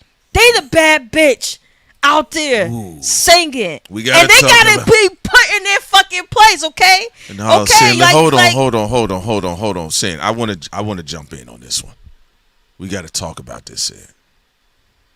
We gotta fucking talk about this. You know what? A long time ago, I got into an argument with an old head nigga from New York, and he was in Atlanta. And I told him Ja Rule couldn't sing, and I was like a teenager at the time or some shit. And he got angry, and he said, what did he say? He said, what you talking about, you country niggas? Y'all ain't got no hip-hop. I said, he can't sing. What I be without you, that's right? What I'm saying. And I said, are you arguing rap lyrics? I'm contesting, I want to hear Jaheim over Ja Rule. When Ashanti came out and they flipped the Biggie track, foolish, which is also flipping an R&B track that Biggie flipped. That shit was fire. Ashanti, don't go. That's all I'm like. No checks. Like what you said, going back to Tyler the Creator, what I respect is that he always have what's his name from the Gap Band? Charlie Wilson. Charlie Wilson, legendary vocalist. Is on a lot of Tyler the Creator's music. He helped a lot of Snoop records too. My thing Nobody is talks like about that. When a rapper think he can replace an R&B singer, we have a problem because the reason why hip hop and R&B work so well is because you actually had singers. Just like I don't want to hear an R&B person who can't rap be rapping all day. Lauryn Hill can do both at an A+ level. Yeah. Queen Latifah can do both at an A+ level. Yeah. Chris Brown rapping too much is starting to get annoying. I'm not in it. Even when Bobby Brown sometimes was rapping a little bit too much. I hated Bobby Brown's rapping. Even Usher, you know, I love the song My Way, but wait, some shot down to I'm like, get back to singing.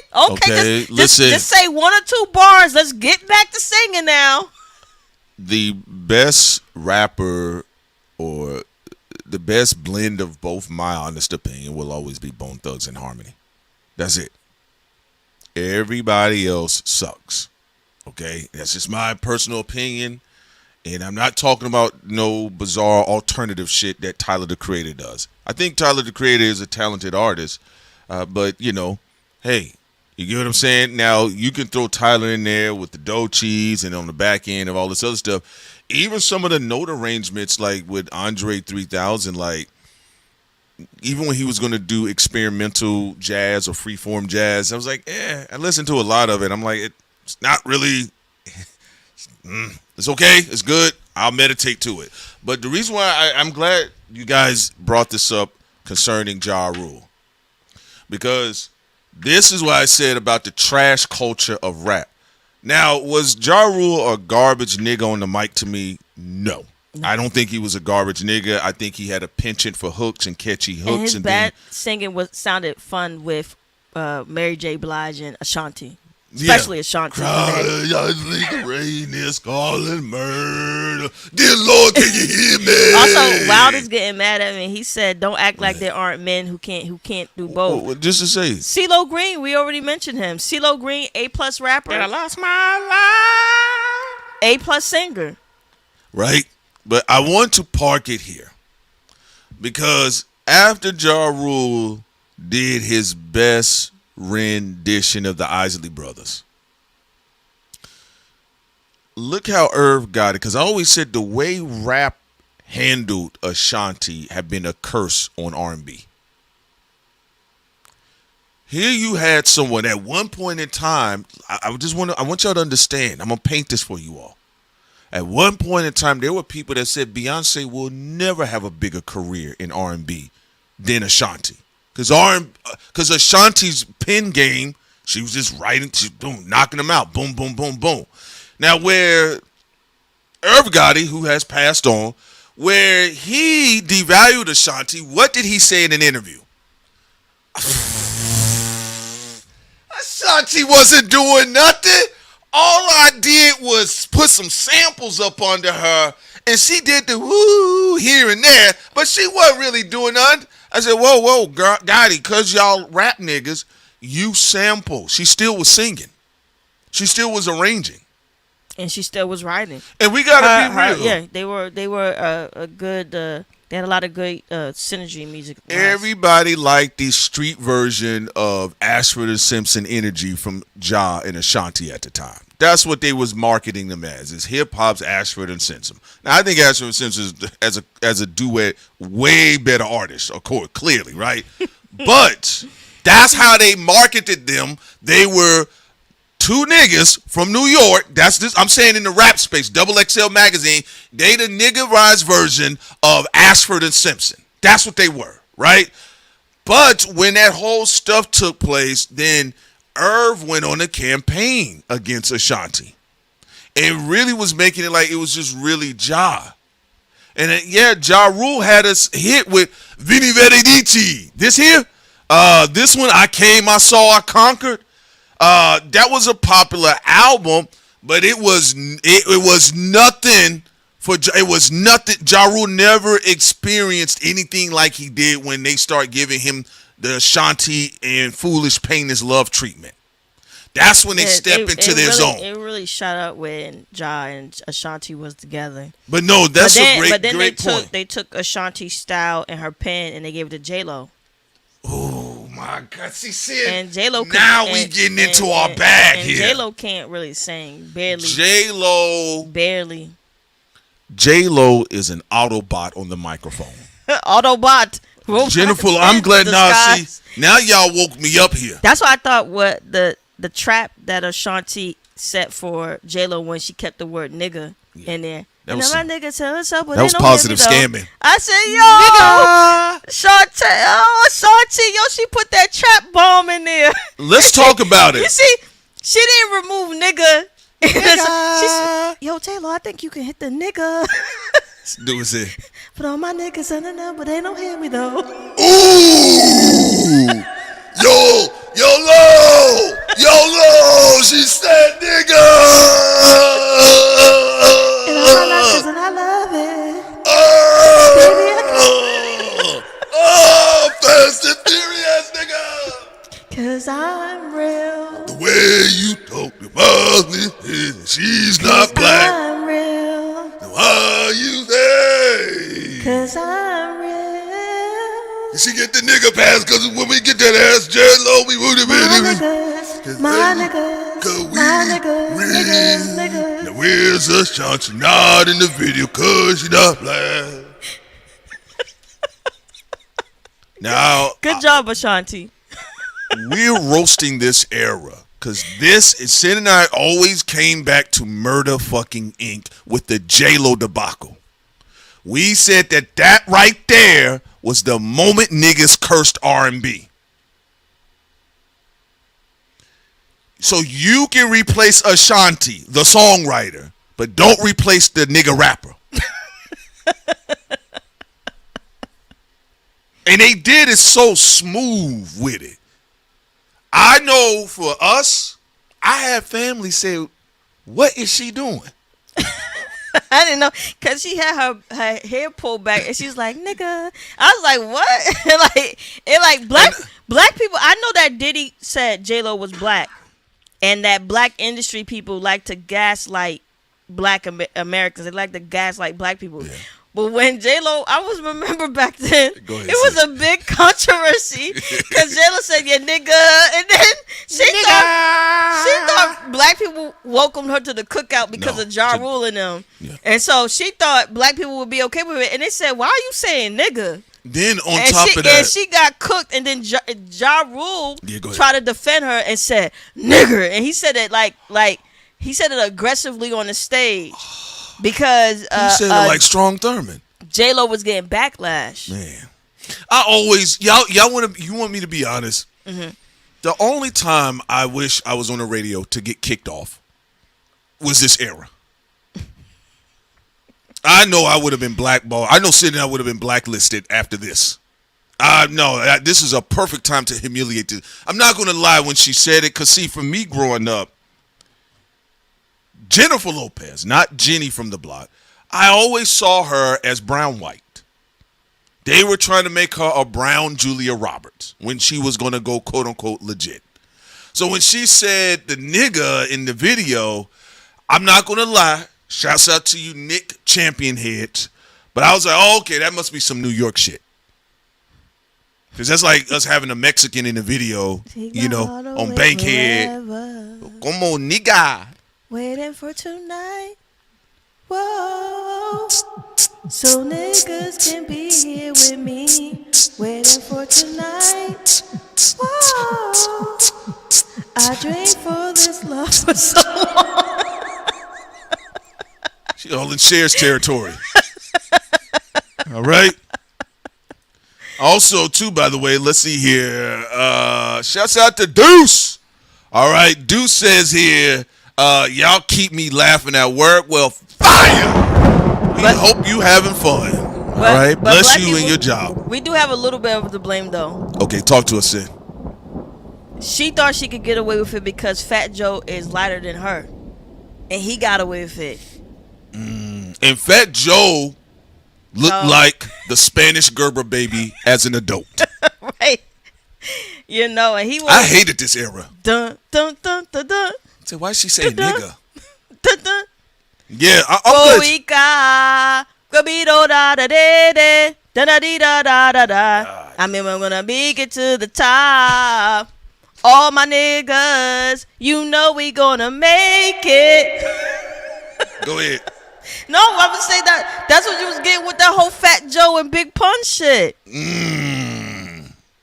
Hold on here. Let's look this up, Sid. Because y'all keep talking. We told you guys, and if you think we're lying, you can go back and check it out. We've always said that switch out, that black magic, that Apatow shit that B More talks about on the Dummies Cauldron, subscribe to her Patreon, that Apatow shit that they did with Jennifer Lopez and Ashanti is what cursed R&B. Because it didn't make no sense. And like, why would we have her in the video, but we hearing Ashanti's vocals? She also another one. It was supposed to be Ashanti. They took Ain't It Funny from her. Ain't it? Oh funny? My God. Baby, when you want me, when you had me, love is crazy. Hold on, do the na na na na na. Na na na na na na. And she ate off of that for a while because then she was collaborating with Fabulous and then with Dodge and all that. Easy. You know, damn, she that was a second win of her career, biting off of off of Ashanti's plate. That was the best part of her career that helped her out. Oh, well, listen, I want to be clear, Take. Is that your boyfriend? I got my girlfriend. Maybe we can be friends. No. That's a na. When I come out, shot. Na. Got it. Na. Got it. Na. Listen, I'll say this. Take, if you love that era, blessings to you. I'm talking about, look, I had fun with making fun of this shit because it was just whatever. It just looked stupid to me. Like, even the skits, look, even everybody was making skits. They knew it. Black Americans knew something was wrong. But this video here, this is what helped harmed rap, hip-hop, marriage with R&B. How did we go from Mary J. Blige and Method Man to... Well, let me explain. I'm Puerto Rican, and I'm Jenny from the block, and I am a light-skinned black woman. I'm a light-skinned black woman. I'm Puerto Rican, and I spoke to Diddy. I spoke to Diddy. I spoke to Mace. And they said I am a black woman. And I didn't see that at first. Yeah. So I just want to say to my community, I understand my light skin may offend you, but I can say nigga too. And I'm just going to leave it there. Yo, got it. She said nigga. Na na na na na na. She said, say it again, Lo. Na na na na na na. She said nigga. Na na na na na. Yo, you wild, man. Na na na na na. She said nigga. Na na na na na. The white girl can dance. Na na na na. White people gonna love this. Na na na na na na na. Get Ashanti's black ass out the video. Na na na na na na. And they gonna love this. I'm gonna be in the movie with Steven Seagal. No, we got to talk about this. We got to talk about this because even when you talking about the synastry with R&B and hip-hop or rap in general, and you got to go back to like James Brown, and you can even go back. There's audio and video footage of the 1940s of black people doing scat and rap and dot, and then they start singing, I'm gonna need it, eat all the. So that's always been around, right? I'm just rapping to you, brother. Right? That shit's always been around. However, though, y'all got a reason why this was a Sambita moment. This was a Sambita moment in hip-hop. Because also what was going on the other side of J-Lo's big celebrated pale ass. Tommy Mottola was using Jennifer Lopez's career to damage Mariah Carey's career. Mariah Carey had some dope ass R&B hip hop tracks. Remember they Old said Dirty Bastard, songs with Jay-Z, Mace. Remember that. Because now, the reason why I keep saying this was a horrible moment here because Tommy Mottola had an issue with Mariah Carey, R&B master. No, to your point, you see how I can mimic J-Lo to some degree? Right. I'm not going to even hurt people's ears by trying to sing Mariah Carey.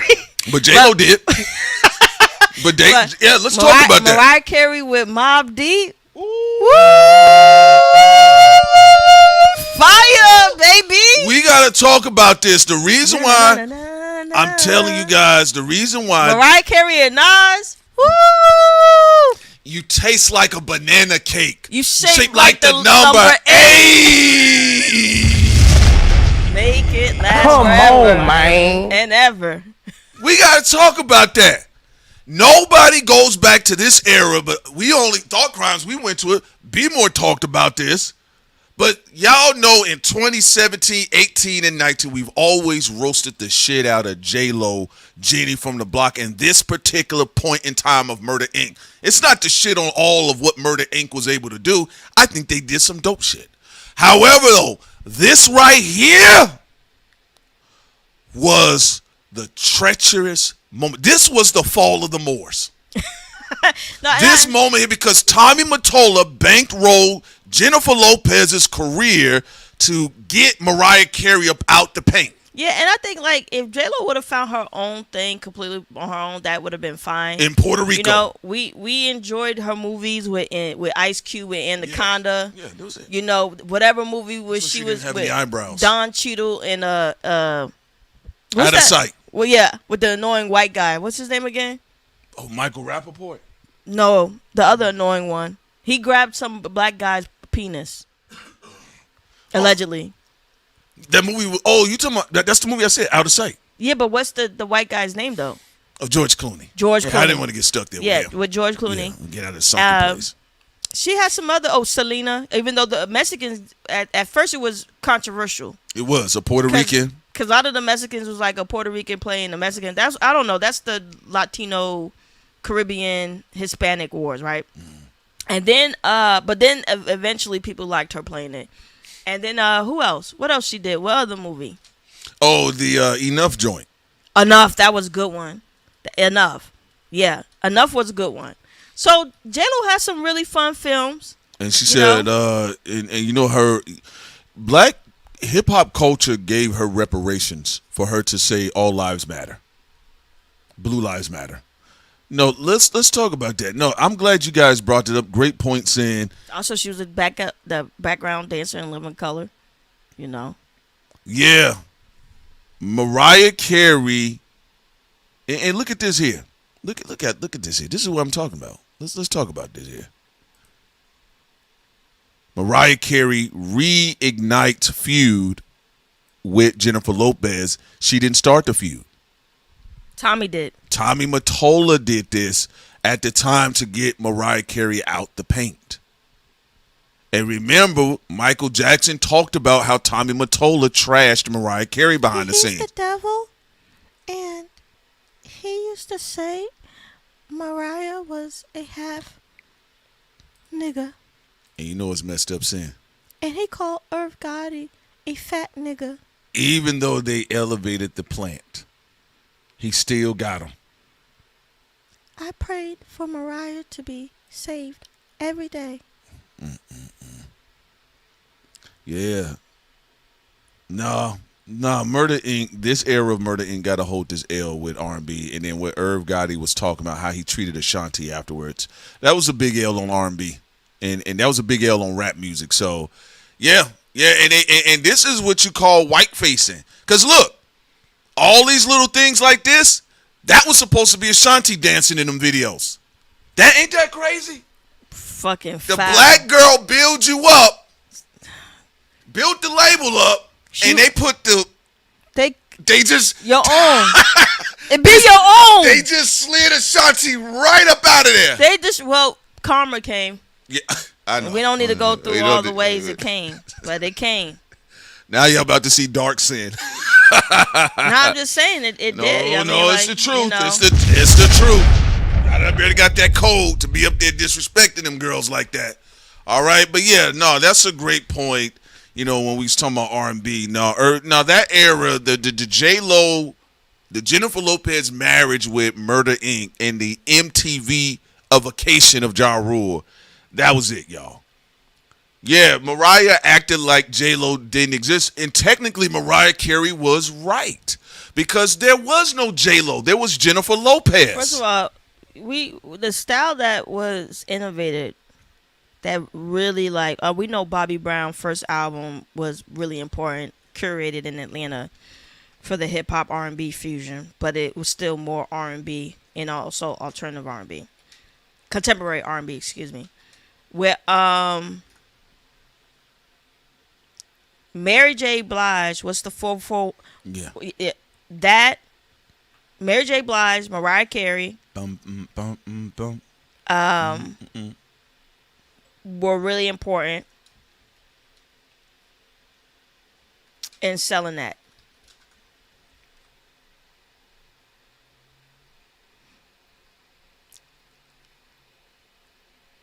Oh, that's all I have to say. I don't got nothing else to say. Okay, no, you're right about that. So I was looking at Sid's face. I'm like, and she's like, oh no, I don't have nothing else. All right. That's all I got for y'all. Okay, so yeah, no, that's a good point. Yeah, I'm glad you brought that up. See, Tommy Mottola, and he said, all right, fine, I'm gonna make another version. And they were basically taking like what Sin is bringing up. And if we speaking to even on the lady side of the game, first of all, you talk about what went on with like Bobby Brown, New Edition, and then you roll into Mary J. Blige, and then you saw these blends, these beautiful blends, these ballads, a lot of love ballads, a lot of rap ballads, hip hop ballads, yeah. Belle Biv DeVoe, right? Poison. And then Mariah Carey takes off, and remember, Tommy Mottola didn't want Mariah Carey singing with rappers. He did it. He didn't want ODB near Mariah Carey. He didn't want that. The moment Mariah got some black, you know what? She was out of there. Right. So, I mean, you know, to be harassed by that fat, ugly Italian racist. Who's in the Jeffrey Epstein files over 600 times, too, by the way. Mariah Carey was happy she escaped. Oh, remember that blood sacrifices. Remember and her shit. book? She was like, and when I saw Tupac, he just looked like sexy chocolate. And at the time, I was planning my escape from Tommy Fat Ass. That night, I really wish I would have just went up to him to talk to him. But I was shy. And so I didn't. Womp womp. She did. She said she should have slept with Tupac. All right? And Tommy Mottola's grimy ass, what he did was a Ponzi scheme with Jennifer Lopez's career and made her J-Lo and had her a bunch of rap and sing-songy styles. You know, it was kind of like she Backstreet Boy NSYNC Mariah Carey's career. That's all that was. All right? Brown skin soul. That's all that shit. Well, the thing about Mariah, because she couldn't compete vocally, she didn't even leave a dent. No. And also was messed up with the Ashanti thing. It was just too much of an inside job. Yes. That's what got, It was an inside job. It was.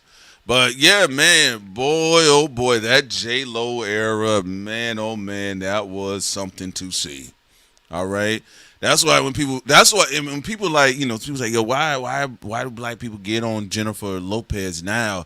Because she's been all up in black people's faces at that time. You know, the albums I was listening to, I'm just glad she didn't have no features on them. Get that shit out of get that Rashida Martin shit out of my face.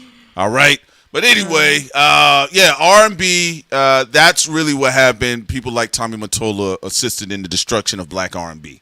All right. And remember, around this time, too, he had his guns out for Michael Jackson as well. I think around this time, this would be a little bit before the Invincible era of Michael. This is a little bit before the Invincible era of Michael. I love that Butterfly track. Yeah. Isn't that such a dope-ass song? And also to the break of dawn. Yeah. I can't to the break of dawn. That was a good one. And the Rock With You joint. No, not Rock With You. It's Butterfly, like you said, Break of Dawn. And what was the single release? You took my You Rock My World. Yeah, that one. Yeah, that goes with it. And every time you to call mine. Yeah. And girl, I know that this is love. I feel it. Yeah, it's a dope. That's a dope song. That's when they was really trying to kill him. Say, damn, how we gonna sell NSYNC? They wanted Michael gone so they can give y'all NSYNC and Backstreet Boy reunions. And Justin can't even sell nothing on his own. You know what they said? Justified are all of the tracks that Michael Jackson rejected. His rejects gave him gold. That's crazy. But anyway, fantastic point, you all. But if if you talking about R&B, my personal opinion is right around that nasty Tommy Mottola, Mariah Carey, Jennifer Lopez, Murder Inc. Ja Rule era. What's up, Doms? All the way from Trinidad and Tobago. Oh, man. She said Speechless made her cry. Yeah, that's a good song. Sensational. That is a good one. All right, it says, y'all finna cook me, but I'm going to say it anyway. I don't like Rock My World for a long time. I didn't like it for a long time. That's your fine. opinion. Everybody got different tastes. It's okay. That's your thing. All right. I wonder if you like 2,000 watts though. That girl. 2,000 watts. Float me overload. 2,000 watts. 8 volts. You like 2,000 watts? He says that era was ass. I would say the songs that were produced by Darkchild, I wish Darkchild would have completely produced the entire album. Darkchild. Oh yeah, Darkchild tracks was with Michael. Yeah, they were nice and smooth Rodney and butter. Jerkins, yeah. You know, I love also the remix with Eve. I forgot about that. And then the Rock My World. Isn't there another one with Jay-Z? No, not Rock My Butterflies. World. Butterflies. Butterflies. Yeah. Featuring Eve. That was nice. Eve did a great job with that. She held, yes. Eve and Michael Jackson, they had good chemistry.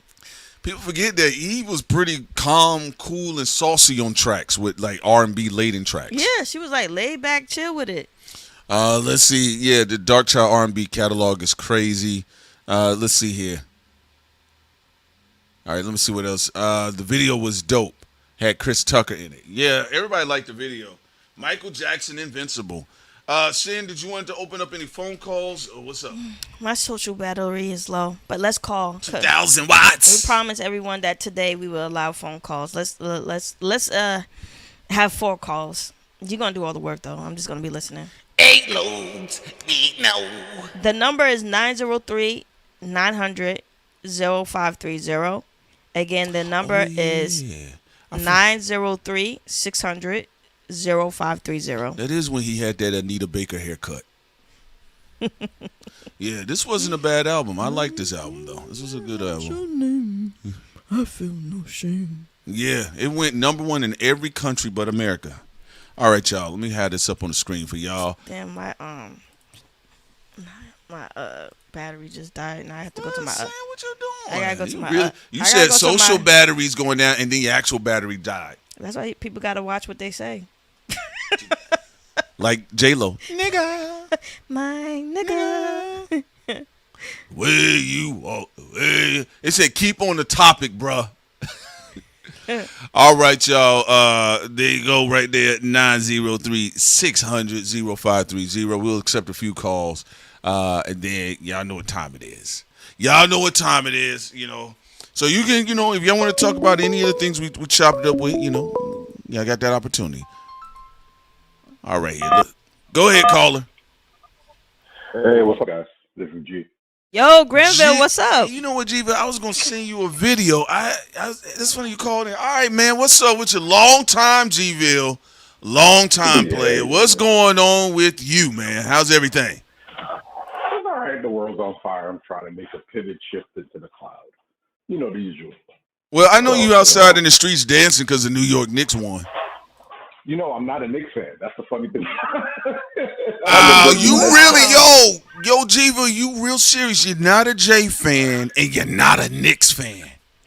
No, I just see Jay-Z for what he is. He's a fucking artist. I think what it is, if, you know, I'm a little older than you guys, so I've seen the very beginning of him. He wasn't that big in '96. A lot of people don't want to admit that. I was one of the few people that bought Reasonable Doubt. My friend was like, why the fuck you buying that album? Oh, well, you know what? Nas and Big was huge in New York. There was those three. The other three had the monster.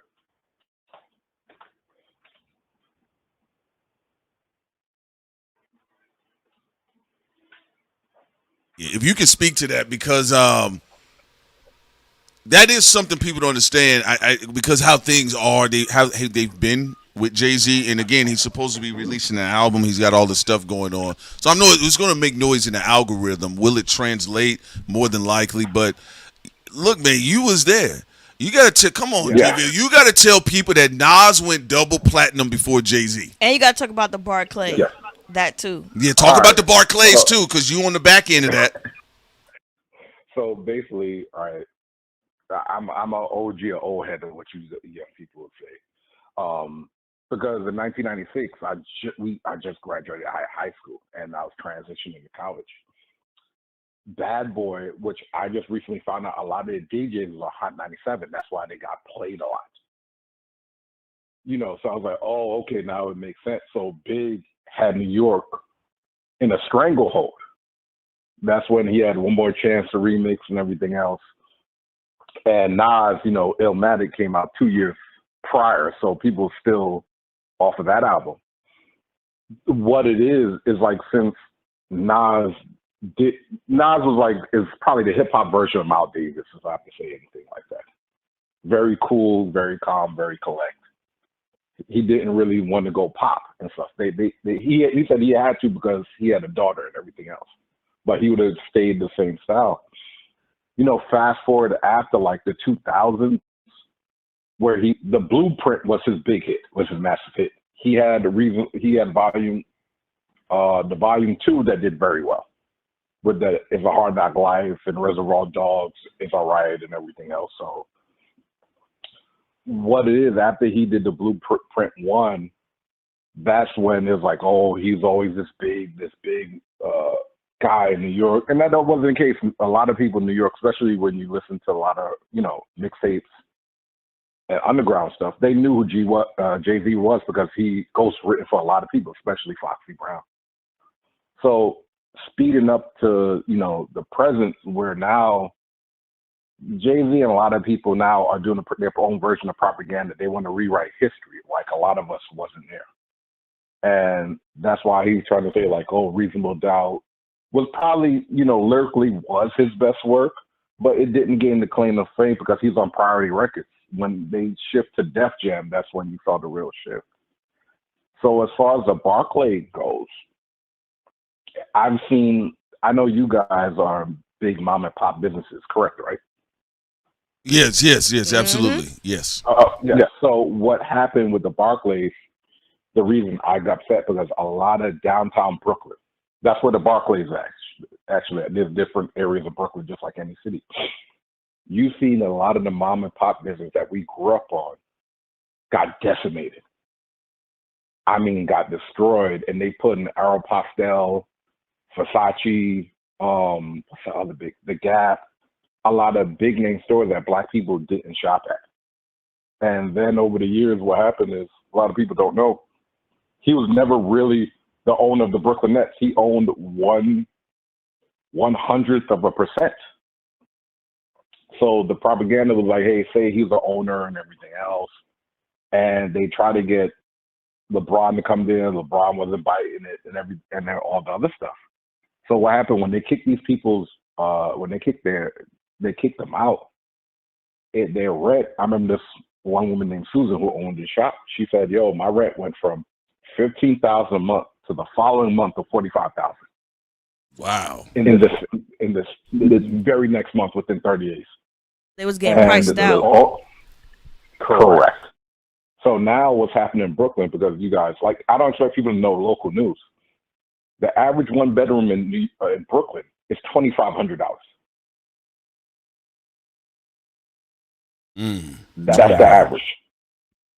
So it's one of those things where a lot of these rappers and entertainers, you guys are musicologists, there is no more Nina Simone.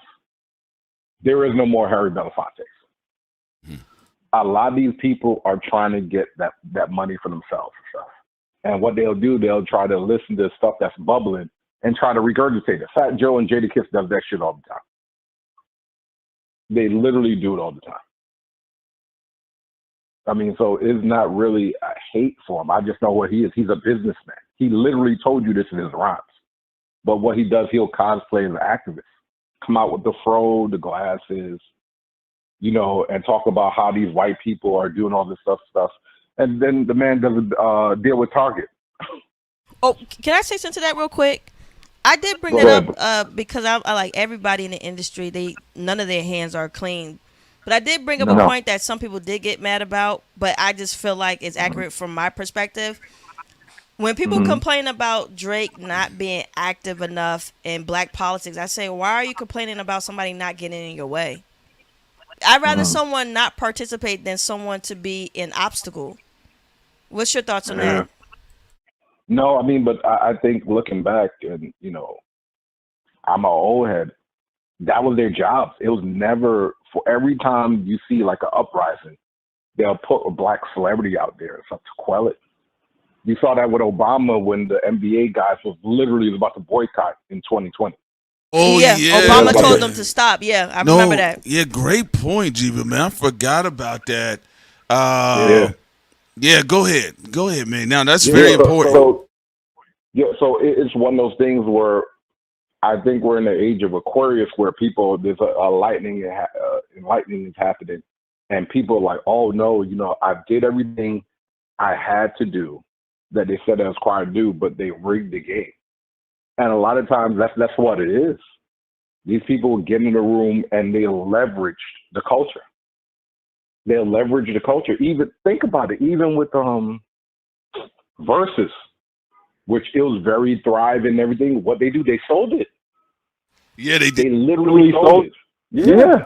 Okay, yeah. You know what, GV? I want you to continue because you're doing a great job as a true hip hop historian. No LeBron James hairline, man, because you know your knowledge is deep now, GV. You was out there. You know what's up.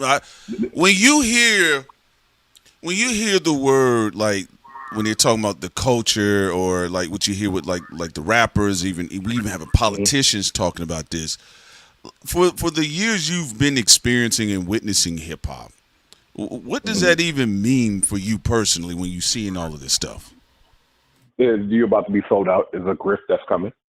Because for real, I'm young enough to remember where we didn't know what they look like. You know, I remember where like rapping, where it was huge where Run DMC and Aerosmith, like when they broke on the scene, the reason that Run DMC so held in high regard, they was the real first supergroup. Not NWA. It was Run DMC was the real first supergroup. Because rap did not sell like that in the 80s. That is true. They did not sell in the 80s. So when they talk about the gold era, people run to the 90s. I'm like, no. If you look at Latifah, LL, Ice-T, all these people, that was from the 80s. That was the true original golden era. But what happened, it became commercialized in the 90s. It became commercialized in the 90s because that's when they got the real budget. People don't understand the whole thing with Puffy and Suge. They got backed by gangsters. Yeah, Mickey Howard, she was talking about that. She said a lot of the legends who were real, true artists in every sense of the words that they got kicked out. And debt was put on them even though they made these labels a lot of money. And she said, the executives, even in Atlantic Records, they started to give the money to pimps. And she called Diddy one of those pimps that they gave like $500 million to. Absolutely. But here's the problem. And I believe that. But the problem is the elders didn't want to mess with the youth. They literally thought we was crazy by spinning on our backs and our heads. They're like, yo, what the hell is this? Okay, you talk about that. You can continue on, GB, because you're doing a great job, man. But please, can you tell them that hip hop was created by the youth? It was literally children outside spinning on their head. Like, this is what people don't want to understand. Hip hop was always political, not this bullshit they try to put now. It was Black and Latino kids that was going to fight in the 70s that was about to kill each other. And they talked about it. That's why that's where the show The Boogie Down or The Get Down on Netflix was about. They was literally about to kill each other. And they was like, yo, instead of doing this, let's have a party and let's have battling and stuff. And with these 5 different elements. So when Lord Jamal goofy ass was like, oh, there's no Latinos there. Dude, you're in a predominantly Latino borough, which is the Bronx, which has been like that everything because you guys know people from other countries, they'll run to certain states and certain cities because that's where their family, that's where they know that people think. And this is before social media and beyond the internet. So I tell this to my stepdaughter all the time. You're talking about a world 30 years ago that you have no recollection of, no past. So when you starve people out, this is you. When you starve them out, when you take music out the schools, you take instruments out the school, you won't let them in the clubs because, you think they're beneath them. They're going to create something else. And that's what happened. And even Debbie Allen's like, yo, these kids are doing something phenomenal. Even Michael Jackson said, yo, no. He said, all that stuff I do, he said, that is from Black culture, Black America. He said, these kids are brilliant.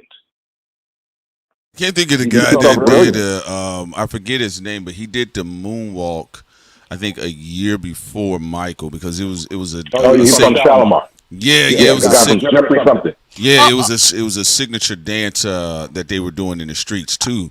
By the way. Also, I just want to let Go ahead, I apologize. No, I just want the chat to understand. He's not saying Latinos came up with hip hop. He was saying when hip hop was created, you had also Latino gangs that was there, and there were racial tensions on there too. Because even though some Latino kids and black kids were friends, you had a lot of people who were racist towards black people. Whether you talk about the Italians and other groups. Yeah, people got to keep that in mind with the history of like even. I was going to post it. There was an old magazine I had got my hands on, and it was about Harlem. And Harlem was talking about how did the black natives feel with the Latinos moving into Harlem. And there was already tension then. Yeah, but it's one of those things where there's too many black and brown and everything fighting and stuff, and I don't believe in the whole people of color. I'm just black. It's like it's one of those things. Like, let's be realistic. When you keep on cutting people's resources and you keep on making them live on top of each other like rats, it's always going to be conflict.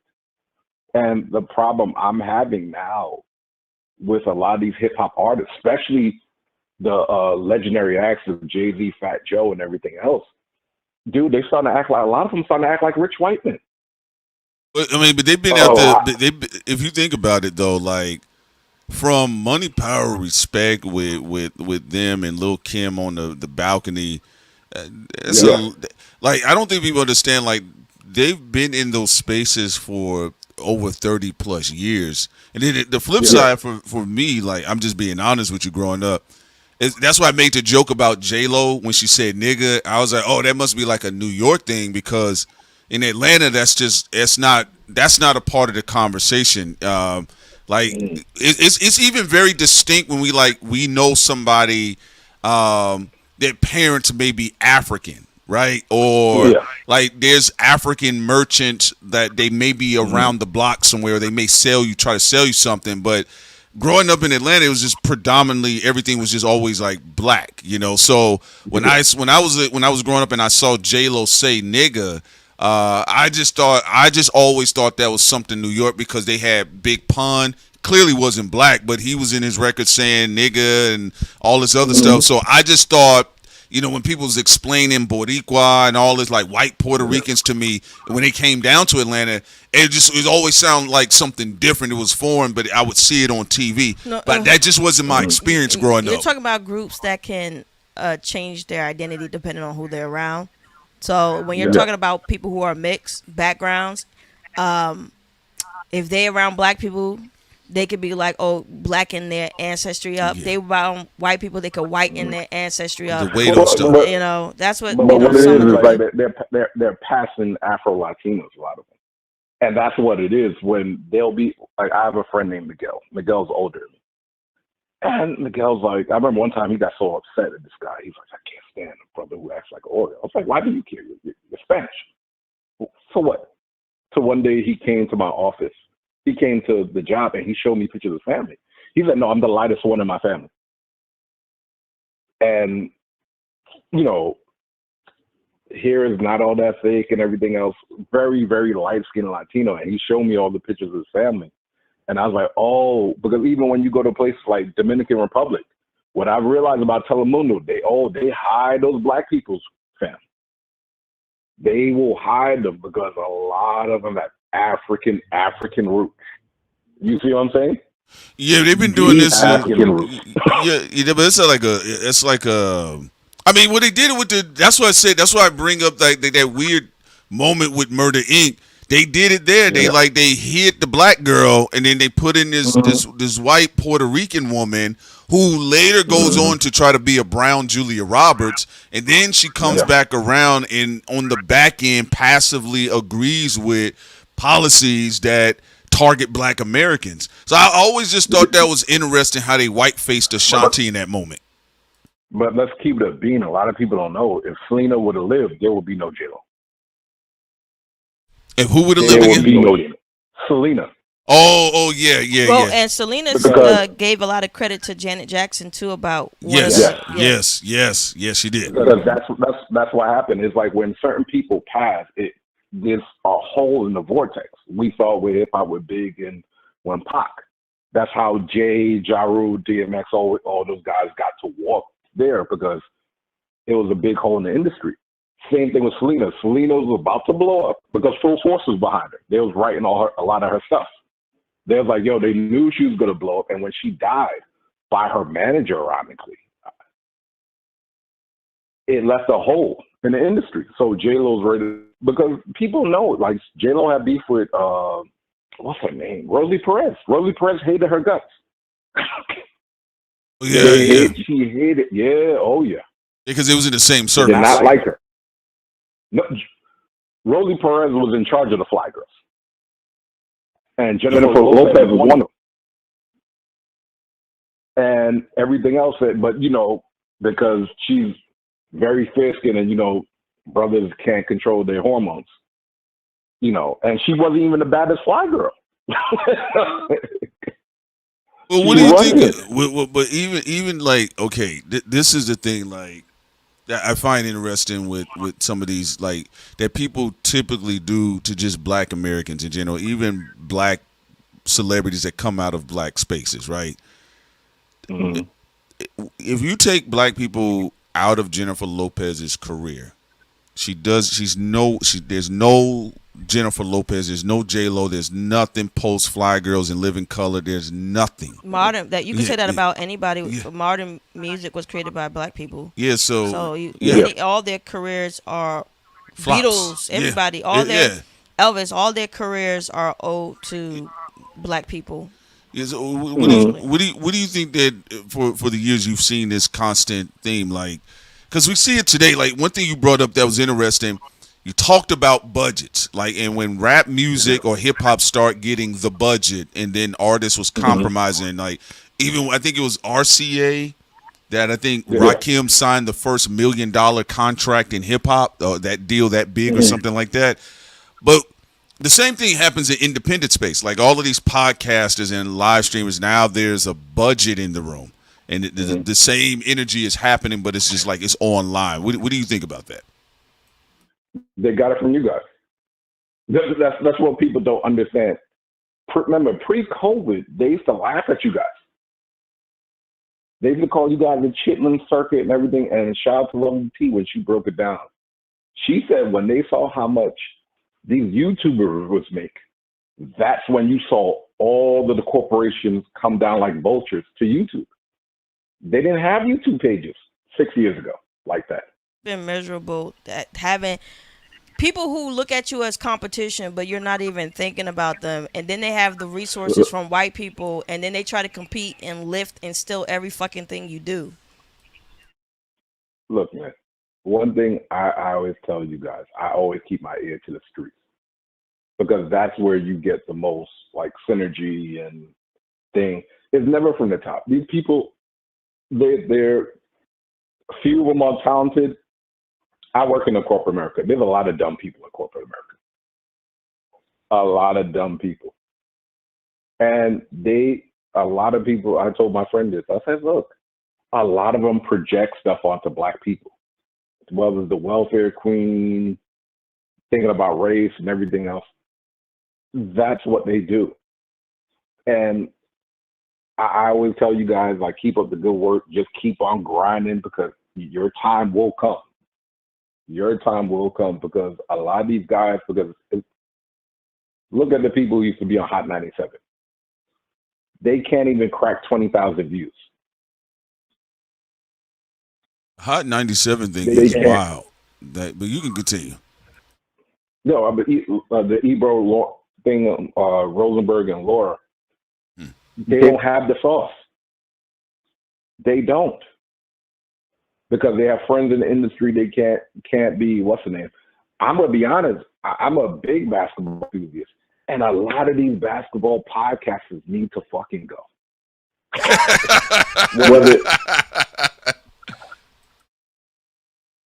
it's Steven Jackson, talking tough and everything else. And I'm like, bro, you can't be a millionaire and a gangster. Those two can't exist. You talking about Steve Jackson with the Pooh Shiesty mask. Yeah, the Pooh Shiesty, this mad talk. And I'm like, yo, fam, when you're around real gangsters, you act like a bitch. And that's why I try to tell. I'm like, yo, what you guys don't understand.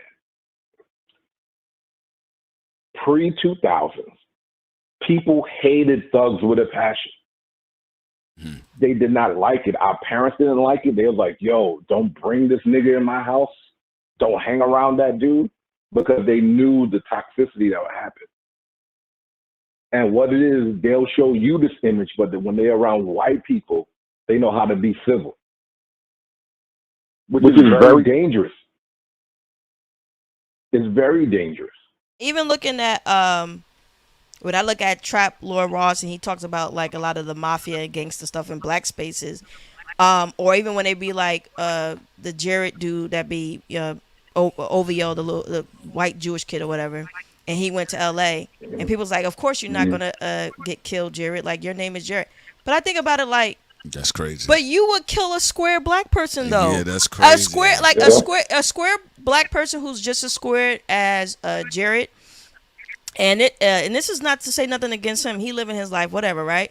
But them same people in hip hop media, if it was a black square person who was popping off at the lip, but they were a square, and they were out there, they would probably get killed. Yeah, no, that is true. I'm glad that she brought that up, because, you know, you're right, because you know what, G-Ville, I remember it bring me up a story that a guy that I knew, and I remember one time he had to knock niggas out, beat niggas up against Crown Vics with the missing wheel on the back and everything. I'm like, man, you know, he ought to. But boy, I tell you, it was one time his voice went up a few octaves when he had to go meet. It was like an important person, but the guy happened to be white. And I said, "What is this?" He's like, "What, nigga?" I said, "You got like a call center voice or something. Why are you talking to him like that?" You know, roasted the shit out of him. I didn't see you put hands on square black people, criminal black people, just indiscriminately beating black civilians in the east side of Atlanta. All right, and then you get in front of this person with this Jewish afro, and your voice up there with Ron Isley. I said, what are you doing? I mean, what it is at the end of the day, a lot of these guys are lapdogs for white people. It's that simple. It's like, if you stand up to a white person, because I remember I almost got in serious trouble at school when I was younger, because I used to leave gym early and go to my last period class. And it was English class, Mr. Frank, and we always talked. And I remember this white guy, I was like, yeah, you need a pass. I was like, no, I don't. I'm going to class. So I remember we got nose to nose. I told him, if you don't get the fuck out my face, I'm about to make you swallow your tongue right here. And the teachers came out. They saw him screaming at him and this and that. And, you know, Mr. Frank came out. He's like, yo, you know, what's going on? No, he always comes to class 20 minutes early. We sit down and everything else. And the guys who are supposed to be uber gangster, you ain't supposed to do that. I'm like, are you serious? Yeah, man, you get in trouble. Yo, I just saw you beat up a kid the other day just for talking slick to you. And I'm the problem? Yeah, so it's one of those things where I give the common man and the person who's hustling so much respect, because a lot of these gangsters are bitches. I mean, we've seen that time and time again during the last 10 years with this administration. That's a good. You could act tough with us, but when these guys are coming in with helicopters, zip ties, all of a sudden you're not a YN no more.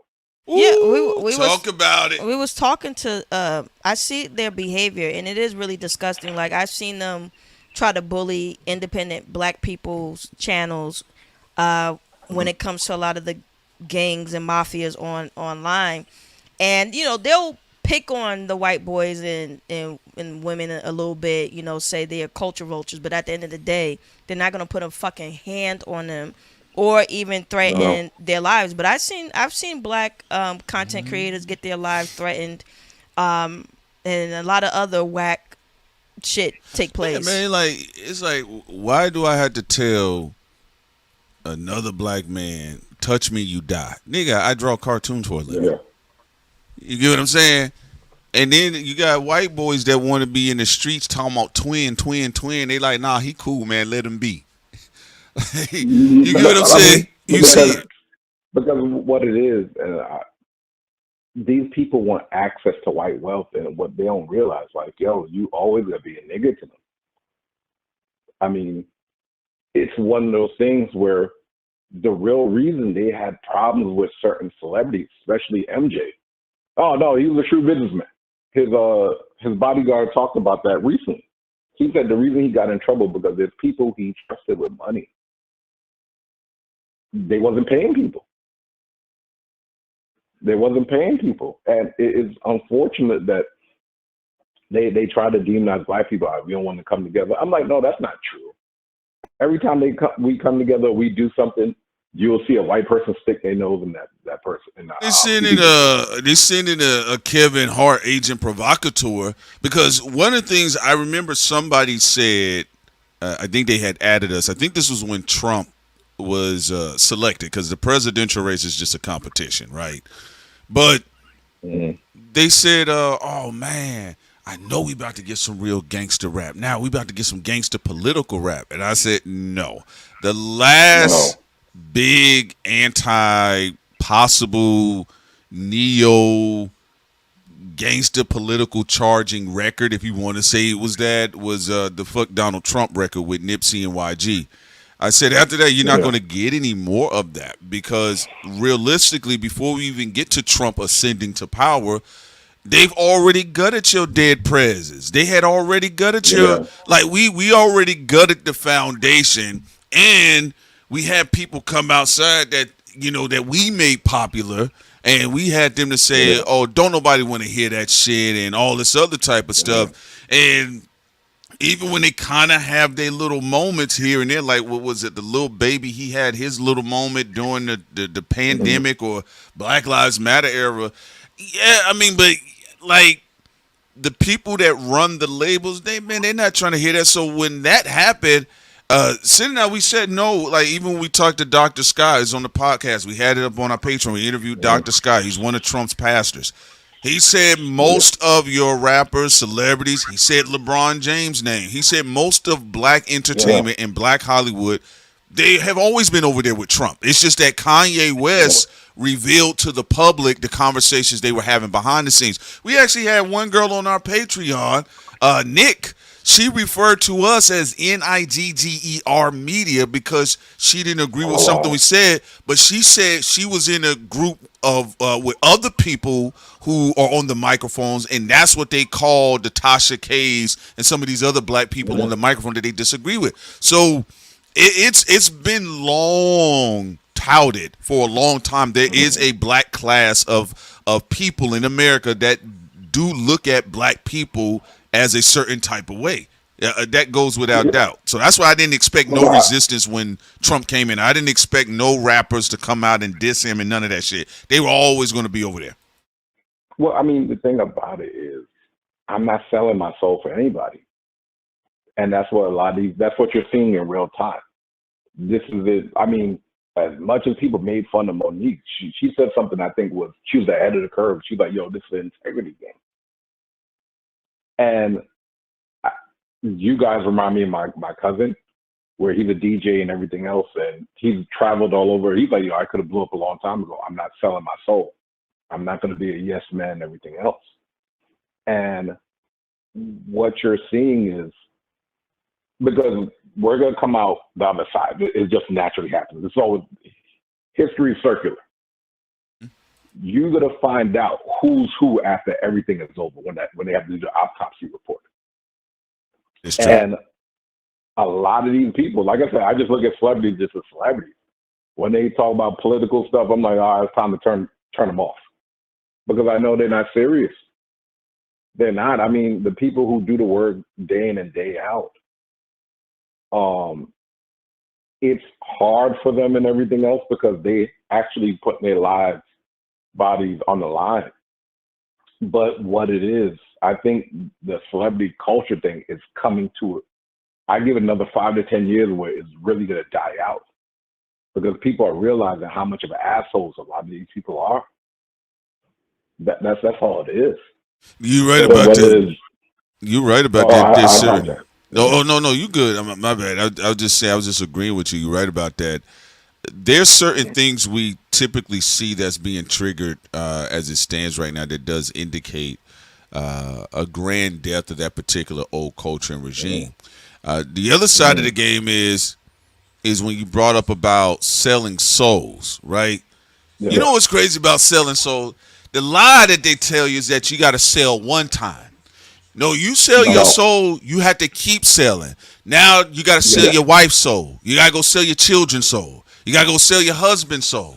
Then you got to go sell your dog's soul. Now you got to go find new up-and-coming talent, sell their souls too. People always say, oh, there's one. No, you got to keep selling after that.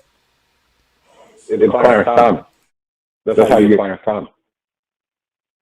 The constant humiliation and everything else. Because a lot of people don't understand, Clarence Thomas used to be very radicalized. Super pro-black and everything else. Clarence Thomas is pretty much the original incel. The OG incel when you look back in his past. And people who really know his history, his wife was the first woman that treated him nicely. That's why he married her. So yeah, so who you lay down with really shows your character. And all it is 100, whether it's the manosphere or passport bros or women femininity, all is a big grift. None of these people believe this shit. That's why I tell young people, go outside, get offline, go touch grass, go talk to people. Because you realize this all is a big grift. It's to get your attention. And I'm going to put in technology. It's true, G-Ville. You on the other side of the tech board, so you know what's going on, and you see how they set things up. What do you feel about? What do you think about the hip hop atmosphere, the culture, all of this shit that everybody's talking about? The absolute silence in what's going on right now. You remember, like, come on, man, bro. Nobody, let's be real, nobody at the time officially knew if Bush or even his people had something to do with the Trump Towers. I mean, well, not Trump Towers, excuse me, Freudian slip, but towers. But people was like, hey, man, we looking at you, right? And one of the big, Eminem at one point in time, he had a song called Mosh that he was going to drop during the election, during the election. And if I recall, they got the record label to hold the song up until after the election because one of the things they stated, they didn't want Eminem to influence the election because at the time he was anti-Bush, right? He was 100% anti-Bush. But that's just one artist. He wasn't the only one. There was a bunch of artists that they were like, bro, we cannot have him up in here, right? That was then. You remember the Immortal Technique, Dead Prez, people falling out in the street. I think it was Chuck D and Public Enemy's last official publicized run. What do you think that we talking about VRA, the Voting Rights Act? They're talking about the 14th Amendment. People talking about they don't want to leave office. What do you think about, like, hip hop is like this? What they used to call hip hop is a giant black eunuch in a European castle. What do you make about that? This silent, castrated energy. I think there's a lot of old guard that don't want to get out of the way. It's like a boomer problem. They're like Joe Biden. You're supposed to have your section of contemporary, but like a contemporary brand new artist. Remember, the last few years, we haven't really heard new voices unless it was backed by somebody like another major artist. I tell people there's a lot of dope music out there. The problem is just so much BS out there. They're getting flooded out, whether it's R&B or hip hop. So because I thought it was so weird that kids now who are like 8, 9, 10 years old, because I went to school to talk about technology, career day, what I was doing. And they were heavily stuck on my Michael Jackson t-shirt. And I'm like, no, people are starving for real music. They're actually starving for protest music like they did with Kendrick Dropped All Right in 2015. The problem is people worrying about their pockets and not thinking about the people. And the people's gonna remember, like, hey man, what did you do when this was happening? It always comes back to the people. Always.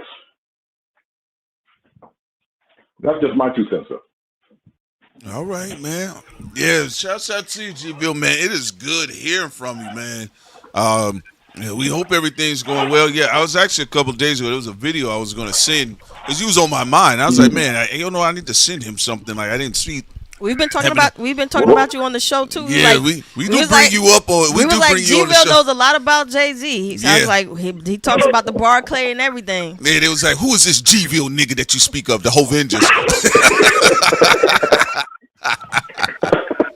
No, I mean, it's just like AI, where I touched it and everything else and stuff.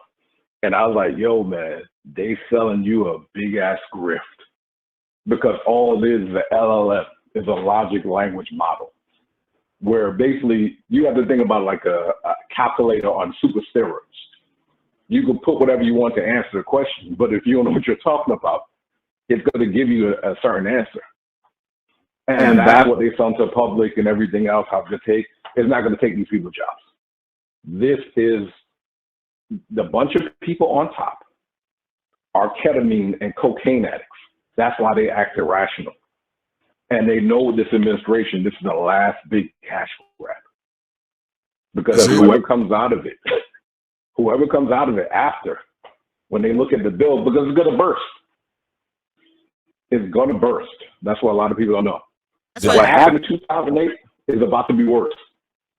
Worse again. That's what Jeff Bezos, he was talking about, and he said, I mean, he's a part of the scam too, but he said when the bubble bursts, the real winners are going to be revealed. Oh, look, it's one of those things where people say, hey, the people ain't mad enough and everything, especially black folks. No. You guys never want to listen to the niggas. Never. Never. And that's what my friend said the best when he said, yeah, there's a recession. Black folks were like, what recession? We always was like this. It's true. They don't want to listen to them. They don't even want to listen to black people now. Like, people are trying to find ways to get around these conversations. I'm glad you brought that up because, we really like, this is looking like the Gilded Age, 2.0. You're talking about like with the Rockefellers and some of the things they were able to kind of like buy up and conglomerate. Now, what is going to be interesting, though, is are there going to be aggressive measures and actual progressive policies after this? Because after the Gilded Age, then it was like they got to tax the rich. Roosevelt, was he say, hey, I got to get at y'all boys. Y'all did too much, right? So you did see a lot of that Reformation. But I think we're on something that's a little bit different, more of steroids, because, I mean, you see with the trillionaire, the now trillionaire with Elon Musk. Welfare baby. Yeah. So, you dealing in technology, I mean, you know what's going on. Now, the idea that they're saying, and to clarify what G-Bill is talking about, when he talked about this calculator angle, people have been using AI as a marketing point to fire their workers, to hire in immigrant cheap labor. Foreign. And then they have to end up rehiring all those people back. Because at the end of the day, all these engineers and these administrators, you're not going to fire your mechanic just because there's a machine that could fix maybe one or two things. And that's what they did wholesale. And they had to rehire all these people. What it is just stock buybacks. A lot of people don't understand. A lot of it is connected to Reagan, where in 1996, they had something called the Dodd-Frank Act, where they stopped banks from doing all this stuff with insider trading and everything else. Where you kept on stripping stuff away, that's why they got Citizens United. And now APAC comes into the equation. And what you're seeing over and over again, that's repeatedly, is people from the top that, that just is greed, is gluttony. And I personally believe there should be no billionaires because none of them are phenomenal at the end of the day. A lot of them became billionaires off of fucking tax breaks. That's it. They did something one time, they doubled and tripled it, and that's how they became billionaires because they kept on going to Congress and buying these people off. You are on point because there was even certain people in the industry, they said it's very rare for someone to become a billionaire just based off of product alone. You have a minority, but the majority is really based off of scamming. Yes, and they have an agenda that they're tied to dark agencies in the U.S. government or foreign governments, and that's how they make their cash. And it's a system that was pioneered from like the 1700s to like the 1900s. So you're talking about Carnegie, you're talking about Vanderbilt, you're talking about Rockefeller, and you're talking about Morgan. So when we see these names, Zuckerberg, Musk, Bezos, Cook, all right, Gates, it's the same thing. And then when people find out that it's a Ponzi scheme and they start leaving, that's when the bubbles start to burst. In fact, nobody talks about it as much, but in G-ville, you know history as well, right? Yeah.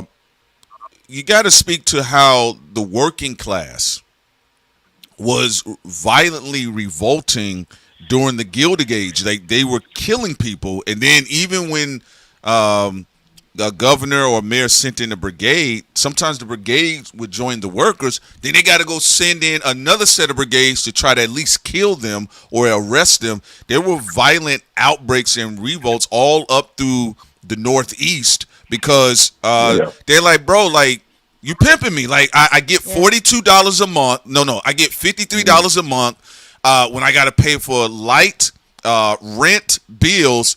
That's $42 because people, you got to understand, when that wasn't enough for them to make their money. So that's why they had the little children in the coal mines. They got to contribute to the family era. During the industrial days, people actually got locked into factories and murdered because their thing was about we could always get more bodies. Go ahead, G. Well, no, but you're absolutely right, and that's what you're seeing because if people forget, even during COVID, remember they was complaining about people getting $1,200 checks. What people fail to realize, all those names you mentioned, they quadrupled their wealth. Because of a tax loophole. And that's when I realized, because when people forget, when Mark Zuckerberg came on the scene, I think in 06, 07, they try to say he was this whiz kid and everything else. So yeah, they do that all the time. That's why I'm trying to break into technology. But he couldn't invent anything else. Facebook was never his. Joy Reid broke, if you ever go on her YouTube channel, she breaks down the whole thing with Zuckerberg and all those guys. She's like, no, there was a bunch of dweebs who couldn't even touch a woman. They made up this app. Go ahead, Sin, I apologize. No, you finish your point, G-Rel, and then I'll add on. Yeah, so I was like, what they did, they made this app that was really supposed to be just for their university, and they expanded it to the world. But he never created an app. He stole it from somebody else. And what Zuckerberg does, whether it's Instagram, WhatsApp, any emerging technology that bubbles, he will steal it. He will steal it because the VR glasses was supposed to be the next big thing. And he fucked it up by overpricing it. That is true. No, you're right about that. Like, Sin, I'm going to let you go ahead and say what you got to say. Go ahead. Yeah, to add on to what y'all saying, this is a really difficult thing because people keep saying to look up to these people, but they don't understand they're criminals. And then when you're not a part of the club and you try to go do the same thing, you go to prison. Well, that's the thing. The government, they choose the winners and the losers. Like, technically, Sam Altman should already be in prison, but he's not. So then let's say if something finally hits for him, they're going to be like, well, you could become a Sam Altman. No, he's a criminal who's allowed to be a criminal. You try to do the same thing, you're going to end up in jail. Yeah, like if you, like, okay, so right now they're celebrating, this whole thing about Elon Musk becoming a trillionaire, right? That was a whole rush, right? And it's so weird because they've always pimped the underclass.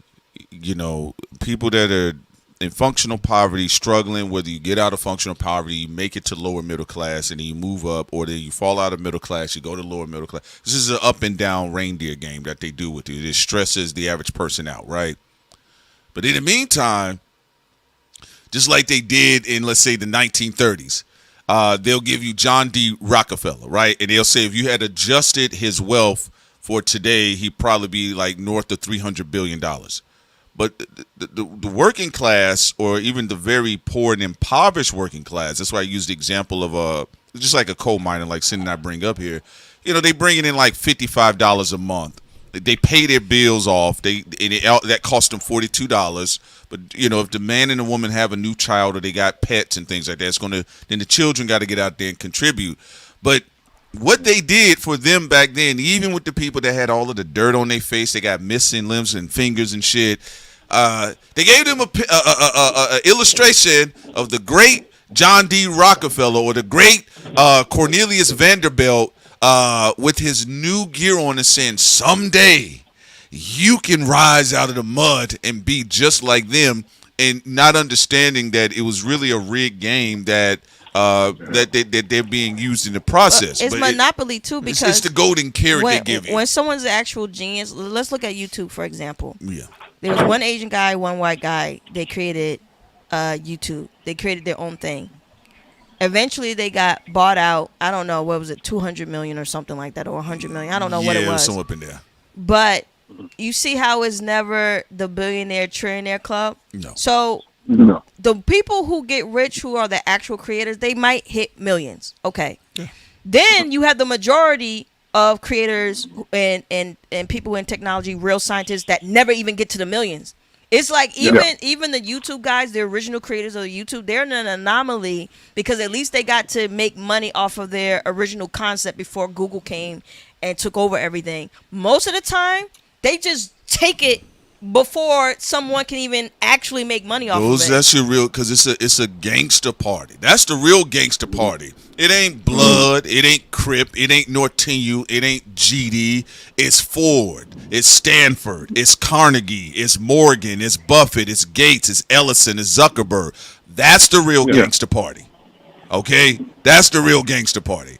Not this other bullshit online. That's why I've always told rappers to go fuck themselves. You got to be out of your mind that I'm going to believe that you're anybody, when at the end of the day, you're nobody. Like the guy who's arrogant over Twitch, who be like switching around streamers. He didn't create Twitch. The original creator, he got a little bit of millions off of it. Then Amazon took over. Yeah. And, you know, now... You know, they operate. That's Twitch. The real gangster party. The real gangster party, the real shootout is the government telling Claude, what are you going to do? You either going to submit or what? Hey, all right, man, it ain't a problem. We change our mind. Fuck freedom of speech. Well, and they're very arrogant people, because it has worked. You know how many people that they've killed who've created certain things, or people that they've made sure they died broke. And then the category of people who play ball. Okay, I give you some millions, and I did not take over your thing. You could go live the rest of your life on a yacht. You know, you got $50 million. Be happy with that. So it's a monopoly. Yeah, because listen, I'm cool for all of the. There's always player balls everywhere. The girls got them too. Everybody does that. But my only thing about this, G-Ville, to your point, what's delusional about rap is that your situation is based on another celebrated slave situation. So if I come in and I'm like, okay, well, even the whole Drake and Jay-Z thing, that's cool. That's fine. We can have dialogue about it.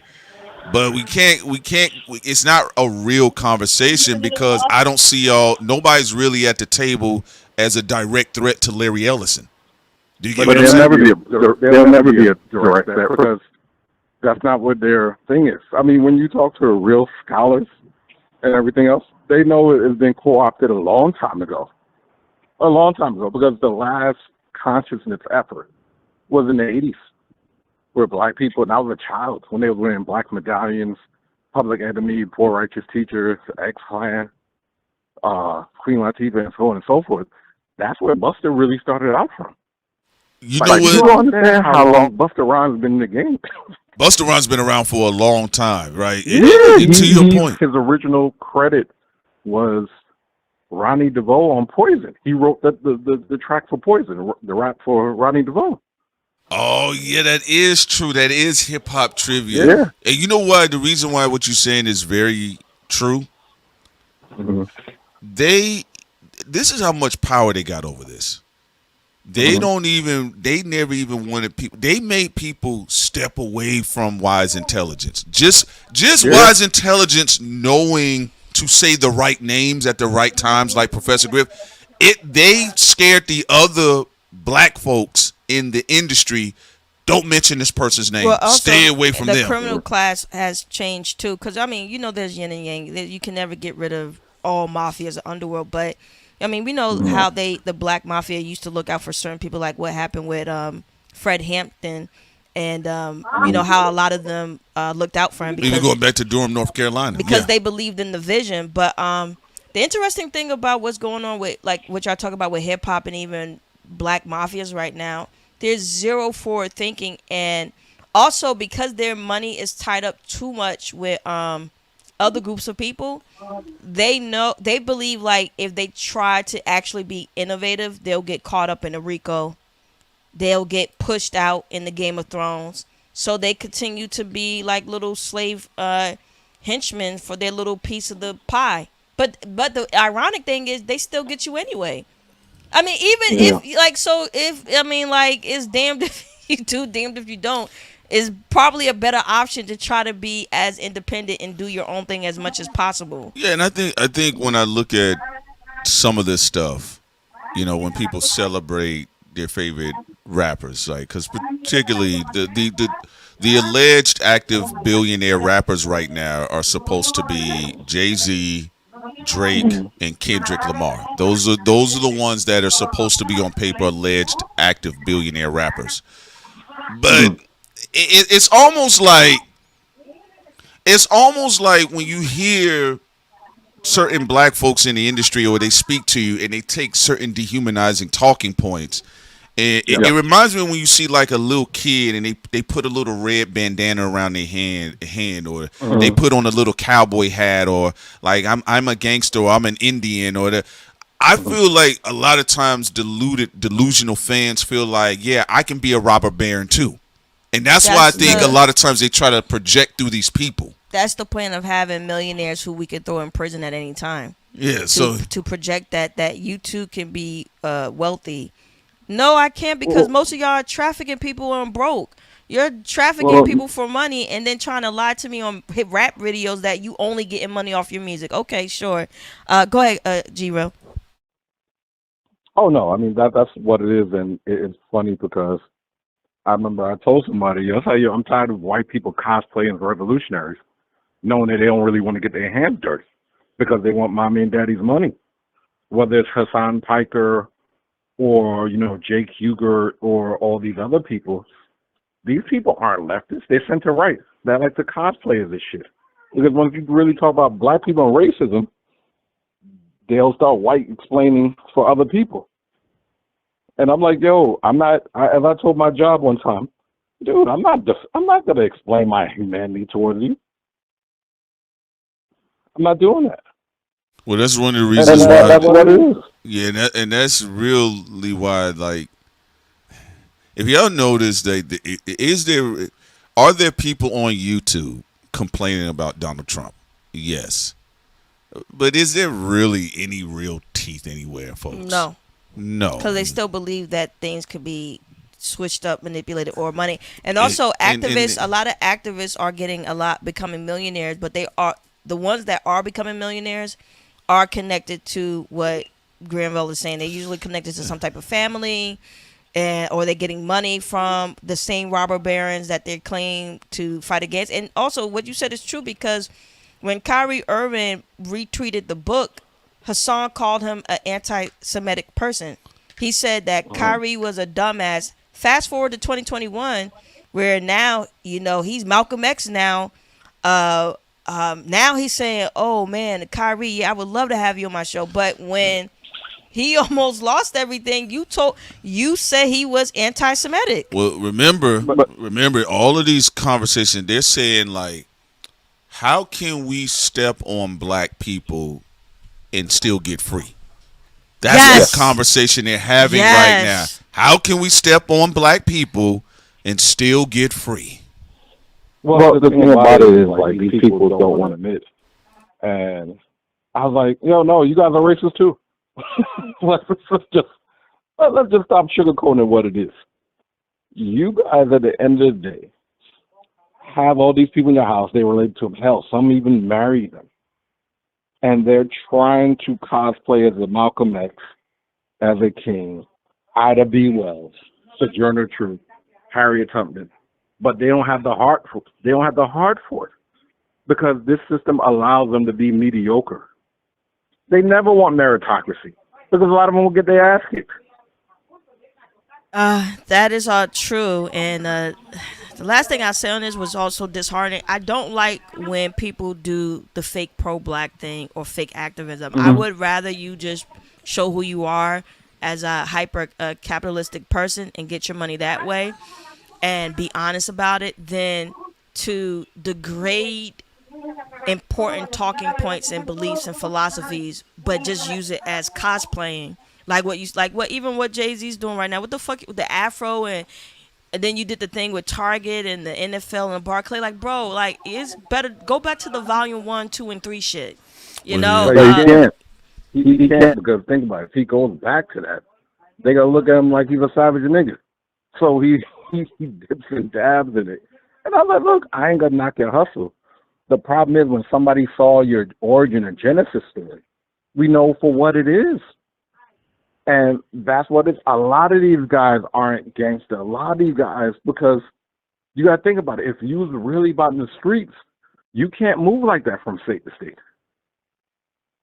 You can't think about all the guys that they name, like what, Harry O, Calvin Klein, the guys who backed all these guys. Bro, they locked them up. They gave them football numbers. They're now coming home.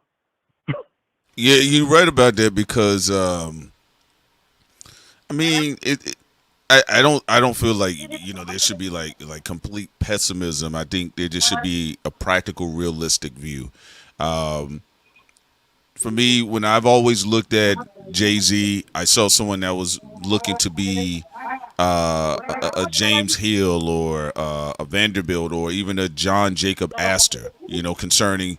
Like these are the things that, at the very least, I don't. My honest opinion, I don't think in actual power status, I don't think he's been able to move like that because if you let's say you are a little black dope dealing Peasley headed boy from Marcy Projects, and you look at John Jacob Astor, a titan of industry, a real estate guru, all this other stuff, did vicious in the market, right? By default, you cannot move like that in their space because of your heritage, your blackness. You're black, right? We've seen that, right? Which at times can be presented with resentment towards the space as well. Because remember, if I'm looking to get out of this pond, I want to get out of this space, but I'm kind of being guarded back in or hurled back into the space because racism still exists. That's why I do believe there was a very split bipolar Harvey Dent Two-Face moment when he heard white progressives say eat the rich, and in his head he said, what do you mean eat the rich? And one of his complaints was, I just got here, I just now kind of in his head. And I know why my honest opinion from my perspective, because he looks at the Carnegies. His record label is called Rockefeller Records. He looks at robber barons. Jay-Z his thing is Jay-Z is a baby robber baron without the same type of power. Without the access, the power, nor the entitlement. But you're going to get criticized in the same manner because guess what? To the rest of the American community, across all demographics, you're an aberration. You're in a less than 1 percentile. So you're going to be seen at a certain space, but based on your own self-assertion and your aspirations, you haven't reached where you wanted to go. But to the general public, they're like, nah, nigga, we've seen you be pretty damn vicious. That's why, right? And that's where the confliction comes in. That's why that pro Rock Nation woman on our Patreon said NIGGER media, even as a black woman, because at the end of the day, they resent themselves for being black, that they can't be on the same status, even though they know that it's the white people who are setting them up to get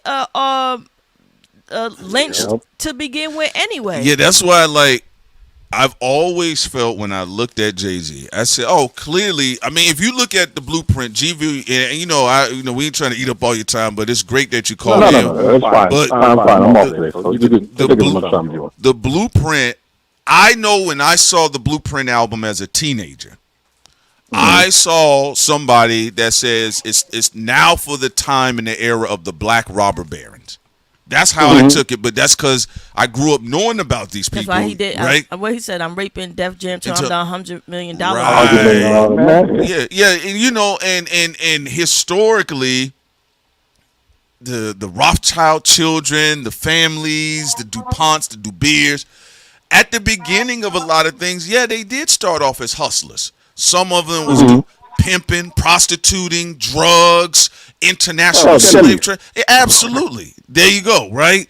So when we look at what Jay-Z is as his climax to becoming a robber baron by his own status, that's why when they kept saying eat the rich to him, he was trying to remind people that I sold dope. And I was like, that's cool, but so did the rest of the robber barons. Like, the only difference is that they're not going to tell you all day that I lost 92 bricks. They don't care about that. What they're going to say is the millionaire mind, how to become a millionaire, how to work hard to get to $1 billion. How right? I was homeless, but then my grandmother let me go in her garage. It's the same talk. But Jay-Z, this is the thing that rap does. You think, because you niggerize yourselves, you think your talking points are different. What she said is absolutely correct. You know how many poor people read the papers when interviews of John D. Rockefeller, when he had his interviews, and he was like, and I worked hard to get up to where I'm at, and you're going to win, and I'm doing this, and it was like, you know what? I'm going back outside to work hard again, right? It's the same thing when I used to see guys that felt like they can sell dopes, bricks of dopes. I would see it, bricks of dopes to becoming a billionaire. You might as well join the robot club. How many of my own people do I have to kill in traffic to get there? I'll sell dope to my mama.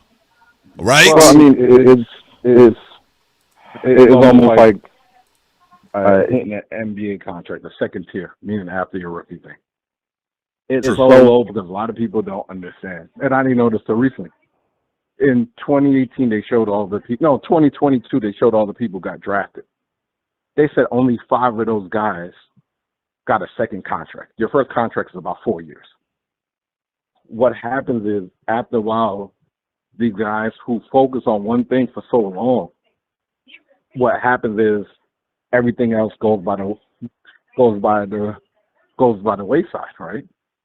And what happens is there was a man their entire lives until now finally you're in the system. Yeah, you have to now be efficient at 1 or 2 things. And the ego death. What I'm saying about a lot of these black celebrities, they try to cosplay as activists, revolutionaries, people of real thing, but they don't have the depth nor the knowledge. So they get an ego death when they go against somebody like a Thought Crimes, and they're just like, no, this is how it is, because there's so many other people, mostly white people, and yes, man, kissing their ass.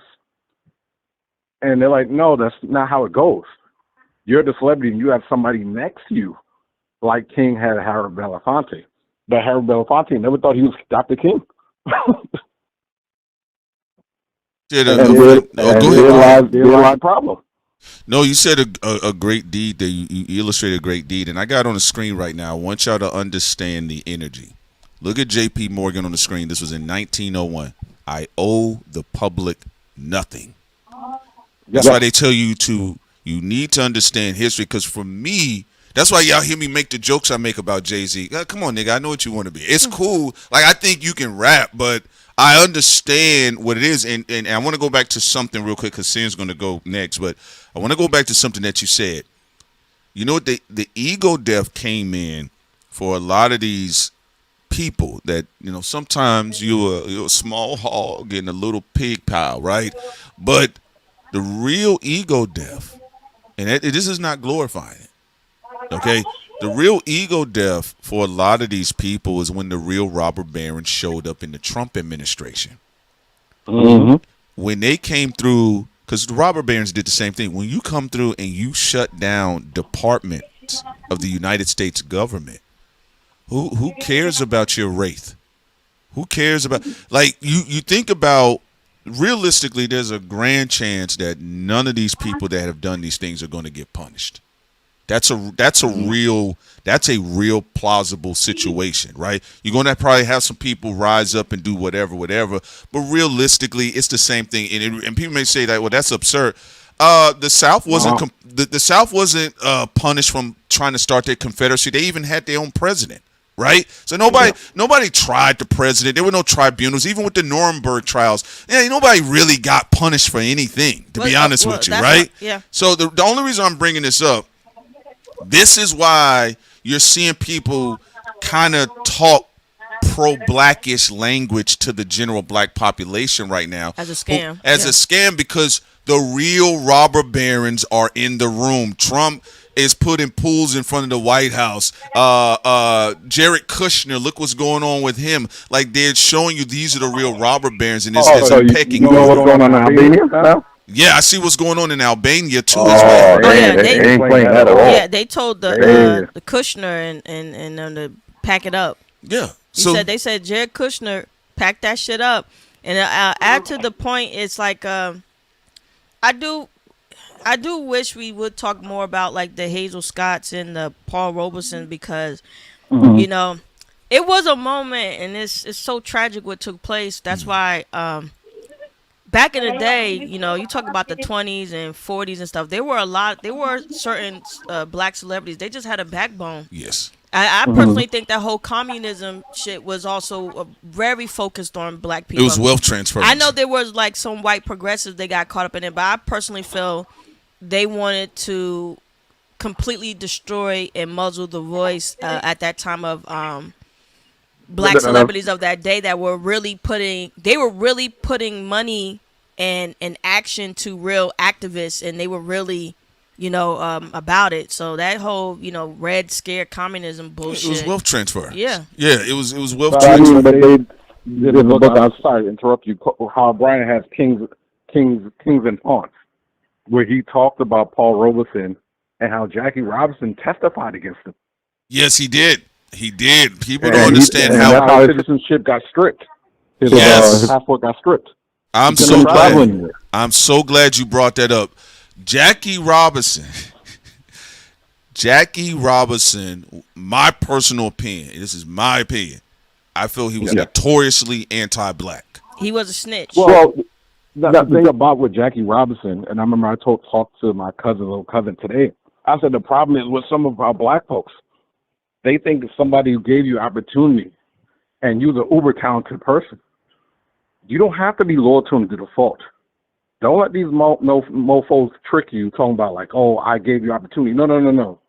I've earned that opportunity. That's what it is. It's still that pimp whole mentality. And when you don't want to be pimped, a la Kareem Abdul-Jabbar, hell, even Allen Iverson, they get infuriated about it. Glad you brought that up, because nobody thinks about that. Like we have our jokes today. The Kevin Hart energy has always existed.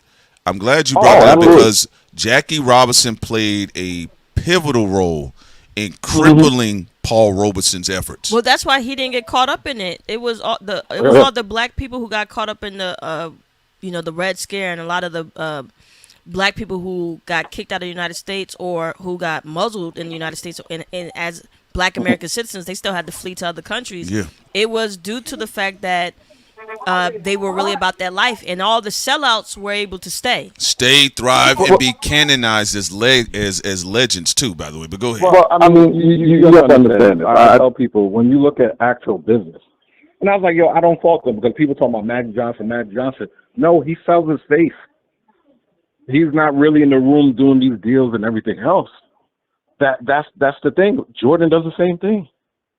I mean, I'm not a dream killer, but I just have to be realistic. These people, they like their people, they love it, but they love their wealth more, and I expect that. You know, I expect that. I think the problem is we have to, as a whole, stop worshiping these people. And that's a, you know what, that's as RJ3 says, that's a tall glass of milk. Okay. Yeah, I mean, look. But it's one of those things where once you come to that point and you realize that, because I mean, when you look at black people as a whole, they don't bother anybody, they don't mess with anybody. They just want to exist. And you have supremacists, people who are very fragile, narcissistic, who has nothing going on with them. Because I told this to my cousin, because he always says, hey, man, you know, black males, the feminine energy. I'm like, yo, nobody talks about these white boys, school shooters, who got daddies at home, who can't control their fucking emotions.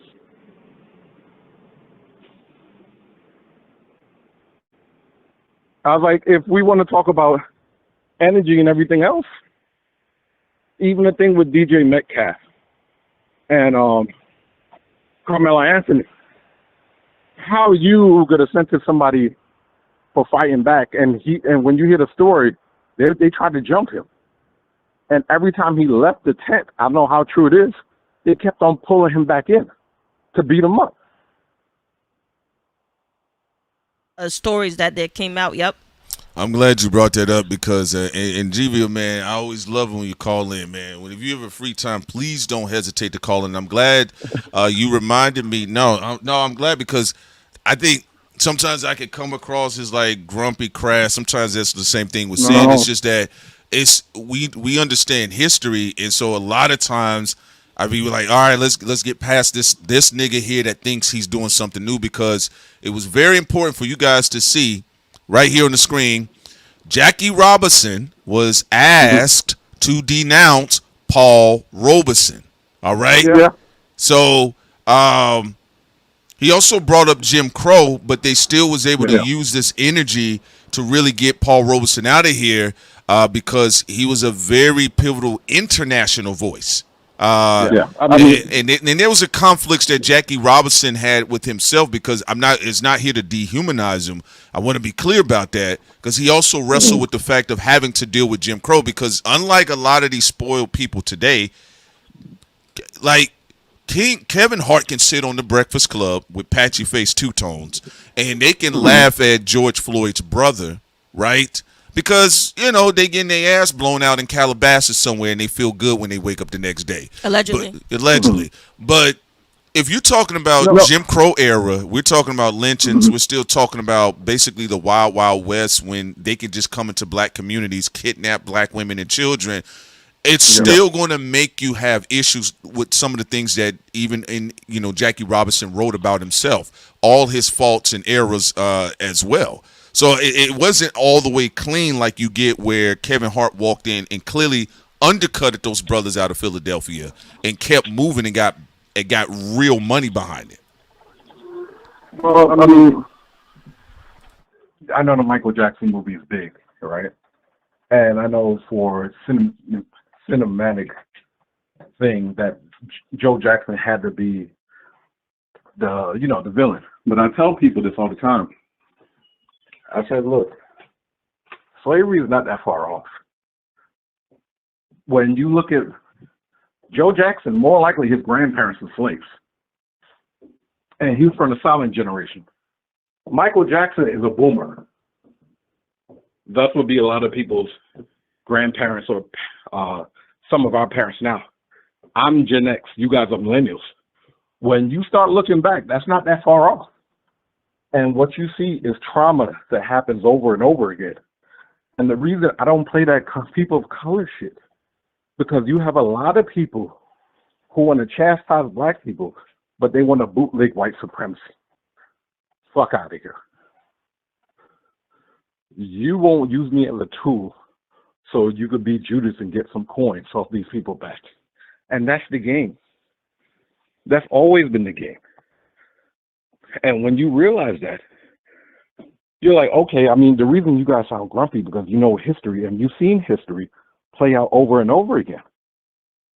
And there was a quote that said, like, hey, whoever has knowledge and wisdom, they usually have a burden because they know they see a lot more things that other people don't see. That's why you guys sound grumpy. Before you go, I want to I think you did a fantastic job, man. I'm always glad that you called in, and they've been hanging people out to dry for a long time. They've been hanging black people out to dry for a long time, and they've used the fresh faces too. And I'm so glad that you brought this up. I'll put the link in the chat. You guys can look into it. Some of you all saying y'all did not know about this story with Jackie Robinson. Jackie Robinson was, I would say, politically, he was damn near the perfect specimen. Almost think about like Obama, right? Clean cut, quiet. He was 20 years younger than Robeson. He seemed fresh faced. He was a Negro that did not get out of place. Arthur Ashe. Arthur Ashe energy, and he was brought forward in front of the committee, and Paul Robeson had to listen to the speech, and even white Americans were saying that Jackie Robinson was more of an American hero than that race baiting American traitor Paul Robeson. James Earl Jones is another one. I know people heart dropped, their chest plummeted when we show like he was a big coon back and talking. He was big ass like, and they was like. I was like, I know, Darth Vader and all that, but yes. And the thing is, it's just they would never like those conversations. It's the 70s. Everybody doing acid and doing everything else. So people had all type of crazy race play, alien theories like they got today back then.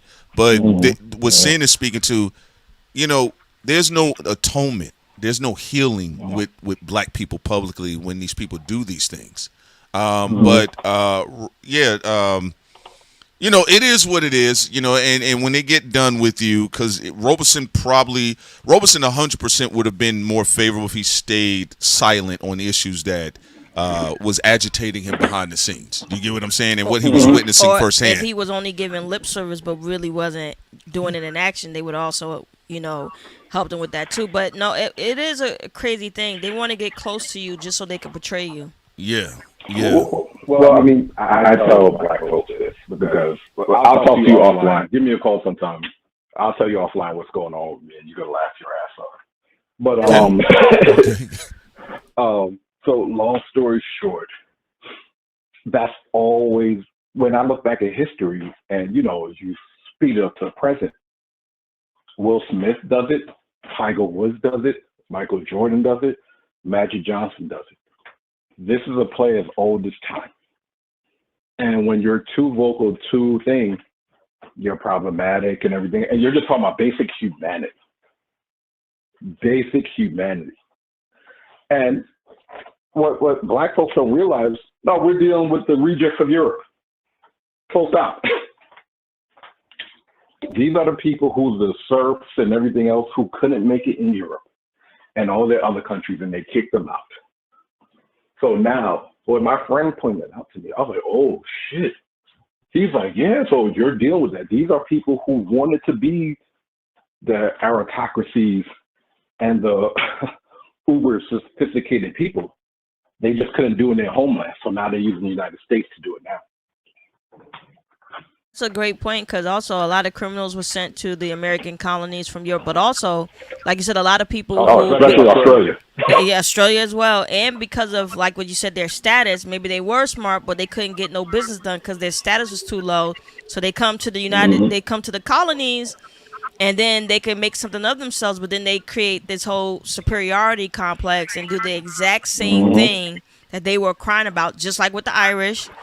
You know, you had the British colonialism and the potato famine. You get to the United States and, you know, you take over Massachusetts and stuff, and it's like black people are problematic.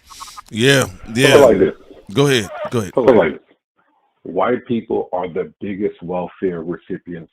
There's literally towns in Long Island that was built off of government subsidies. They will lock you out, demonize you for doing everything right because it's projection. That's what I'm like, yo, when that guy the other day called Michelle Obama a man and everything else, that dude's Mexican. I was like, this dude is Mexican. Yeah. The yeah. nerve. And And that's what it is. The thing about it, they want to get a rise out of black people, and we're like, nah, we're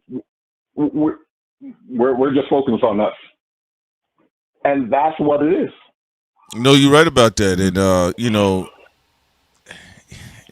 it's just a repeat of history. You know, like and I think the brilliant thing that you brought up about Robinson and Paul Robeson, you know, basically Paul's situation, you know, his whole thing was that if black Americans, particularly men, you know, they don't want to fight against Russians, you know, kind of like some of the stuff we saw with Muhammad Ali about the Vietnam. Jackie came in and he said, like, he thought the comments were silly, but that's his right if he wants to sound silly. So effectively still, like, it was reluctant, but it's still like, because of how Jackie was perceived publicly, it still added damage to the reputation for Paul, and it didn't help Paul too, by the way.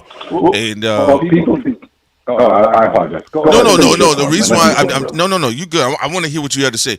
The reason why I'm glad, because I'm keep coming back to this point what you brought up, because this is what the whole dynamic of black celebrity, and even in black social media, social influence, black internet. These are what the dynamics is. They bring in favorable people, like even what's going on with Carmelo Anthony situation, and Stephen A. Smith said what he said. Like it's a Jackie moment. You get what I'm saying? So they have these moments, and then if Stephen A. Smith, here's the joke.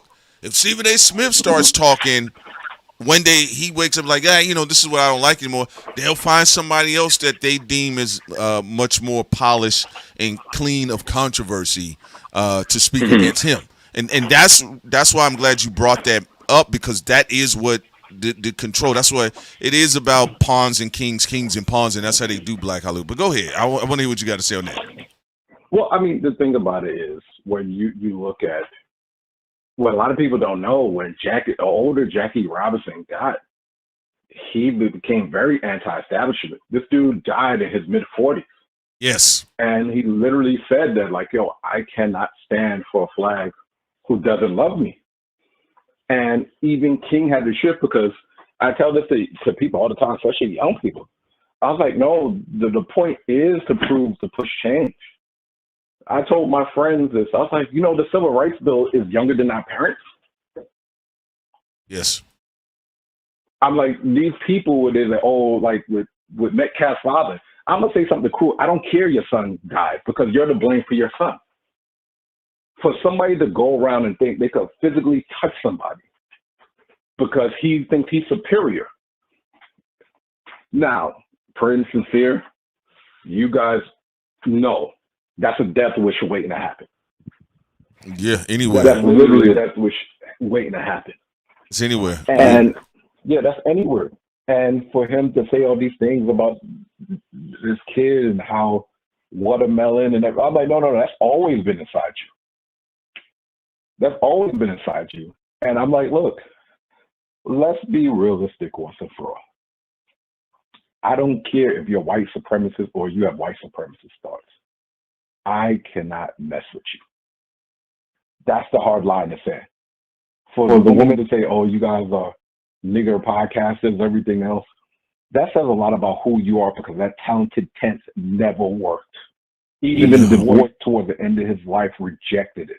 Yes, can you pause real quick, please? I know I keep saying we're gonna let you go, but you bring it up great points. No, I'm off all day, so you have my time to work. Here's the thing I'll just say. It's very important because look at the picture I got on the screen. This is fresh face Jackie Robinson. This is also young and dumber Jackie Robinson, right? If I mind my business, if I cut the crust off my bread, and to your point, it is true. The older he got, the more bitter and irritated he became. And you start to see like, oh, so this is what Paul was talking about, or Dubois, right? When you remember what I always tell you guys but you already killed your most powerful asset. That's it. Well, here's the thing about it. That's what I was about to get into. Saying you and I, we talk about this. You've wasted time. Like, think about like how much car battery they was putting into like Dubai. Go after Garvey every day. Go Gar, go right. Then at the end, what specifically when you see with a lot of these black men, because you would read these stories when they're young and they're in favor of the establishment. That's crazy race talk. Get him out of my face. I don't deal with that today.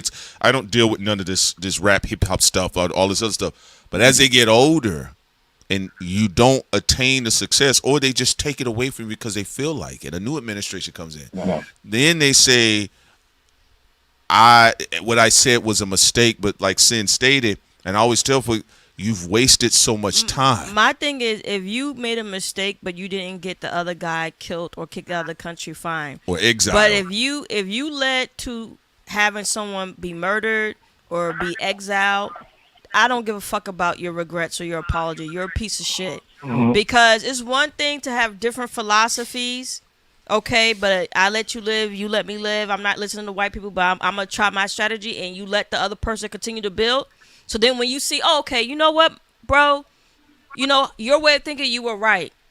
Now let's join forces or whatever. No, you can't do that, because you went out as a stupid-ass merchant of death, and your dumbass thought by making your community weaker that fucking white people was going to give you something. You're a fucking moron. Well, you know what was the double?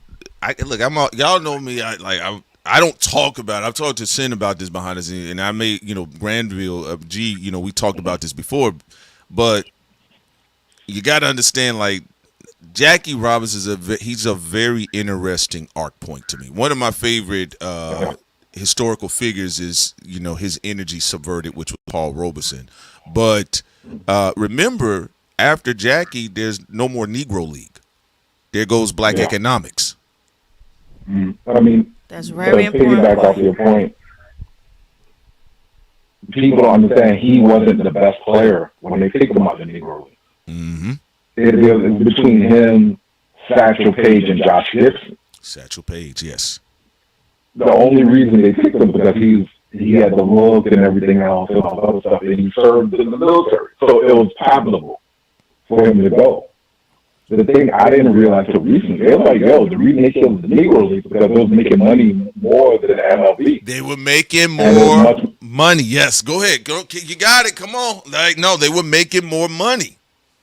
Yeah, they were making more money. And what it was much more entertaining.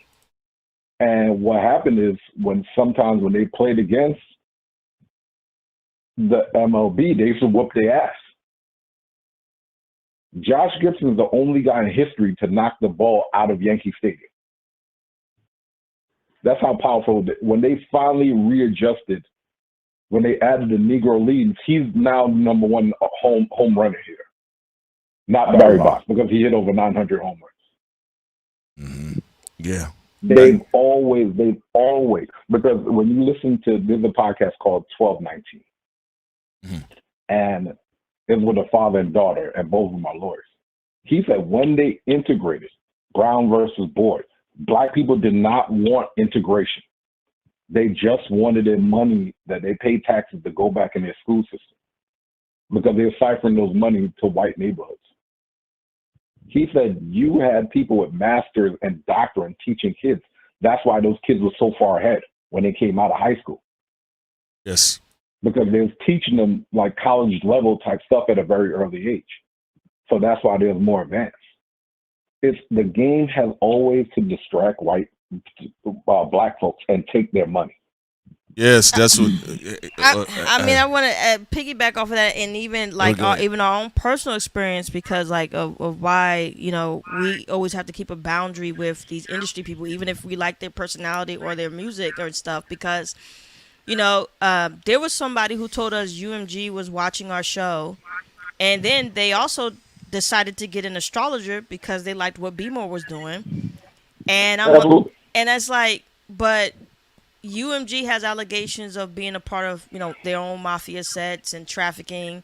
Why would you want, as a black person in the industry, why would you want to show UMG anything we're doing over here? And why would you want them to be able to spiritually enslave people now? Well, it's like, the same do you think thing, that's that makes any fucking sense? But if you look at the history, what he's bringing up here about Josh Gibson, I got him on the screen for y'all. And, and I know, I usually keep it moving when we're talking to G-Ville, but when he brought up Jackie Ross, I remember this shit because that's why I don't really bring up Jackie Robinson for me personally. Now you took me back to where I was like, there's a little bit of rage that came out because, again, after Jackie, there goes black economics.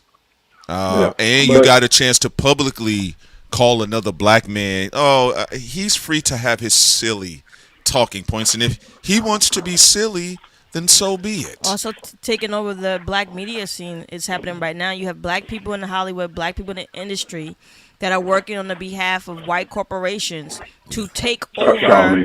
Yes, like Charlemagne, to take over the black independent scene. They don't want there to be no independent black content creators or people in media. Because you guys know this better than I because you're in that space. This is the first time in history where a voice can't really be silent. This, you had the newspaper, the television, and everything else. This is the first time that, you could get your message directly to the public. There's no middleman. So all these people that's in entertainment, black folks, they're all middle management.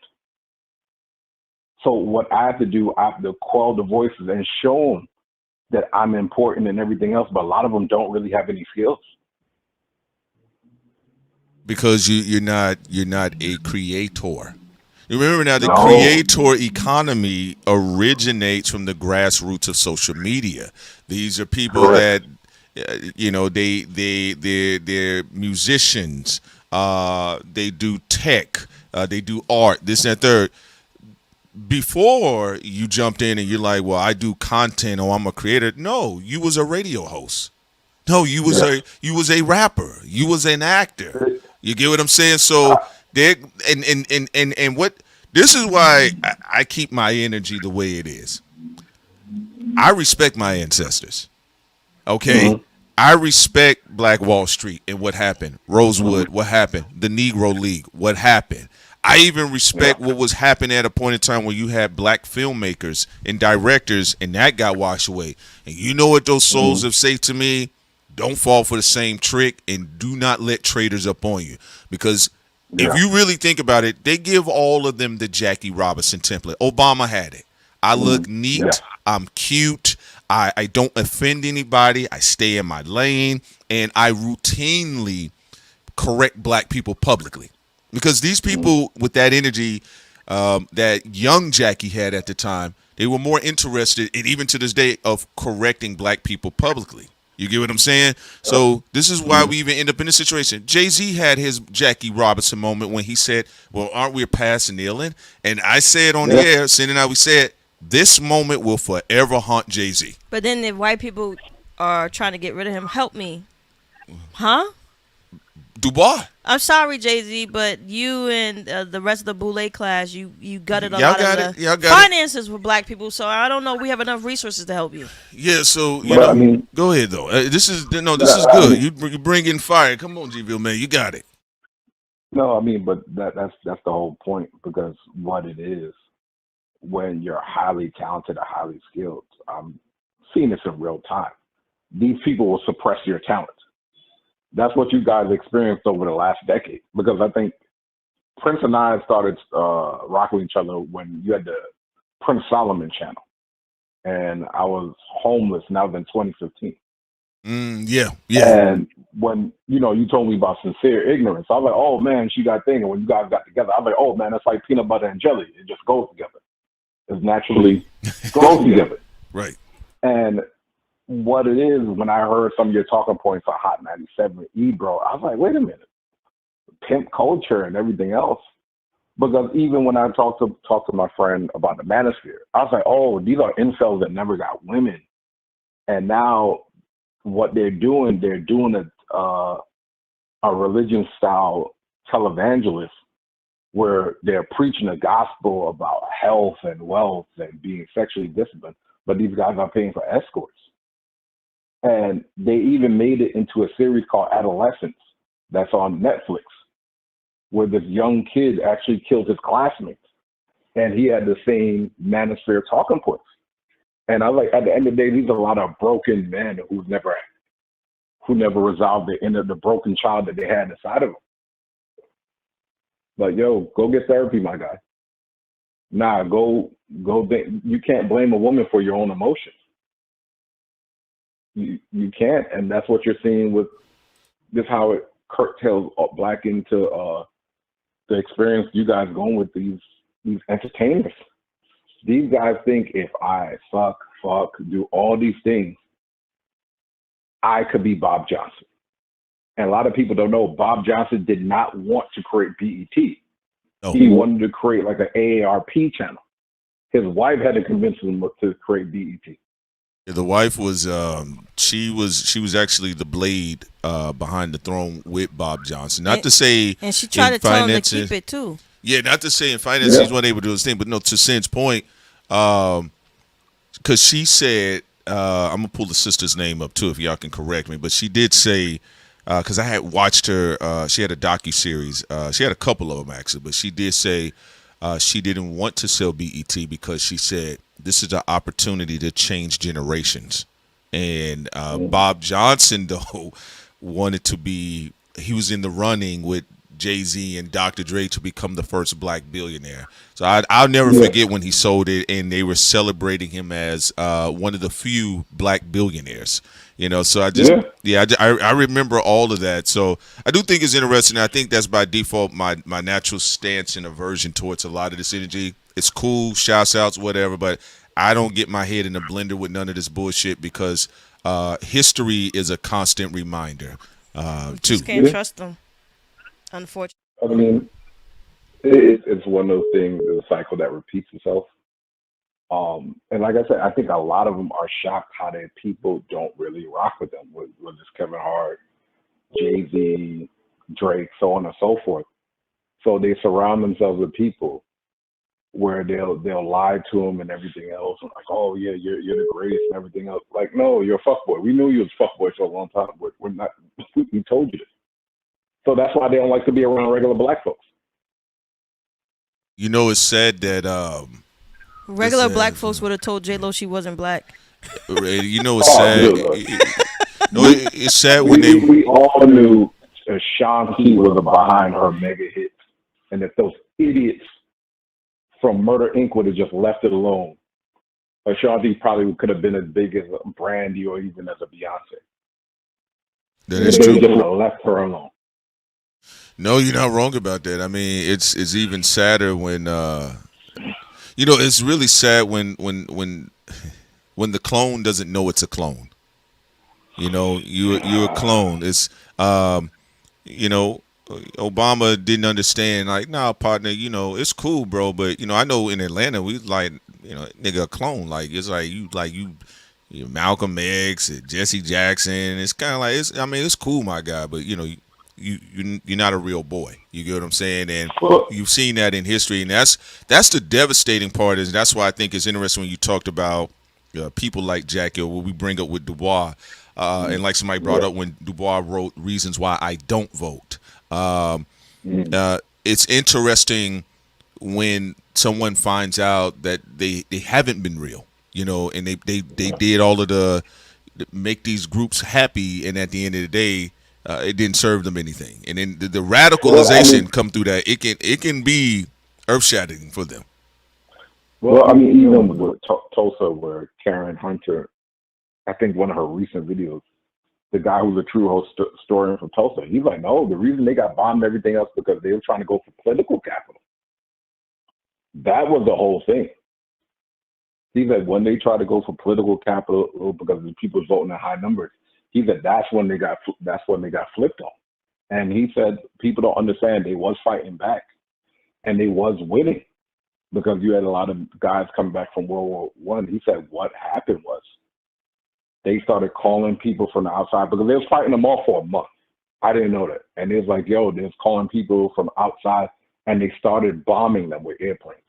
And that's what changed everything. Yes, no. Oh, I'm glad you brought that up. I did know about that. No, they had their fight, just like in a lot of these towns. There were black men, and they were also trained armed women as well that were fighting back, and that's why you saw the hyper, like the frantic energy where you saw the local the politicians such as the sheriff going through and deputizing just random men. You got a pilot's license, you're deputized. You now you in the war, and so they came through and they dropped bombs on them to try to level the playing field. Absolutely, and it's one of those things where,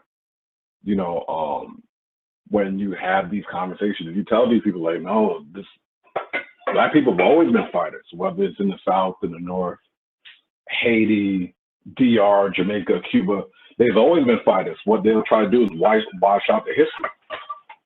Like with David Yellow, when he said something about like playing these roles and being subservient. And I'm like, wait a minute, subservient?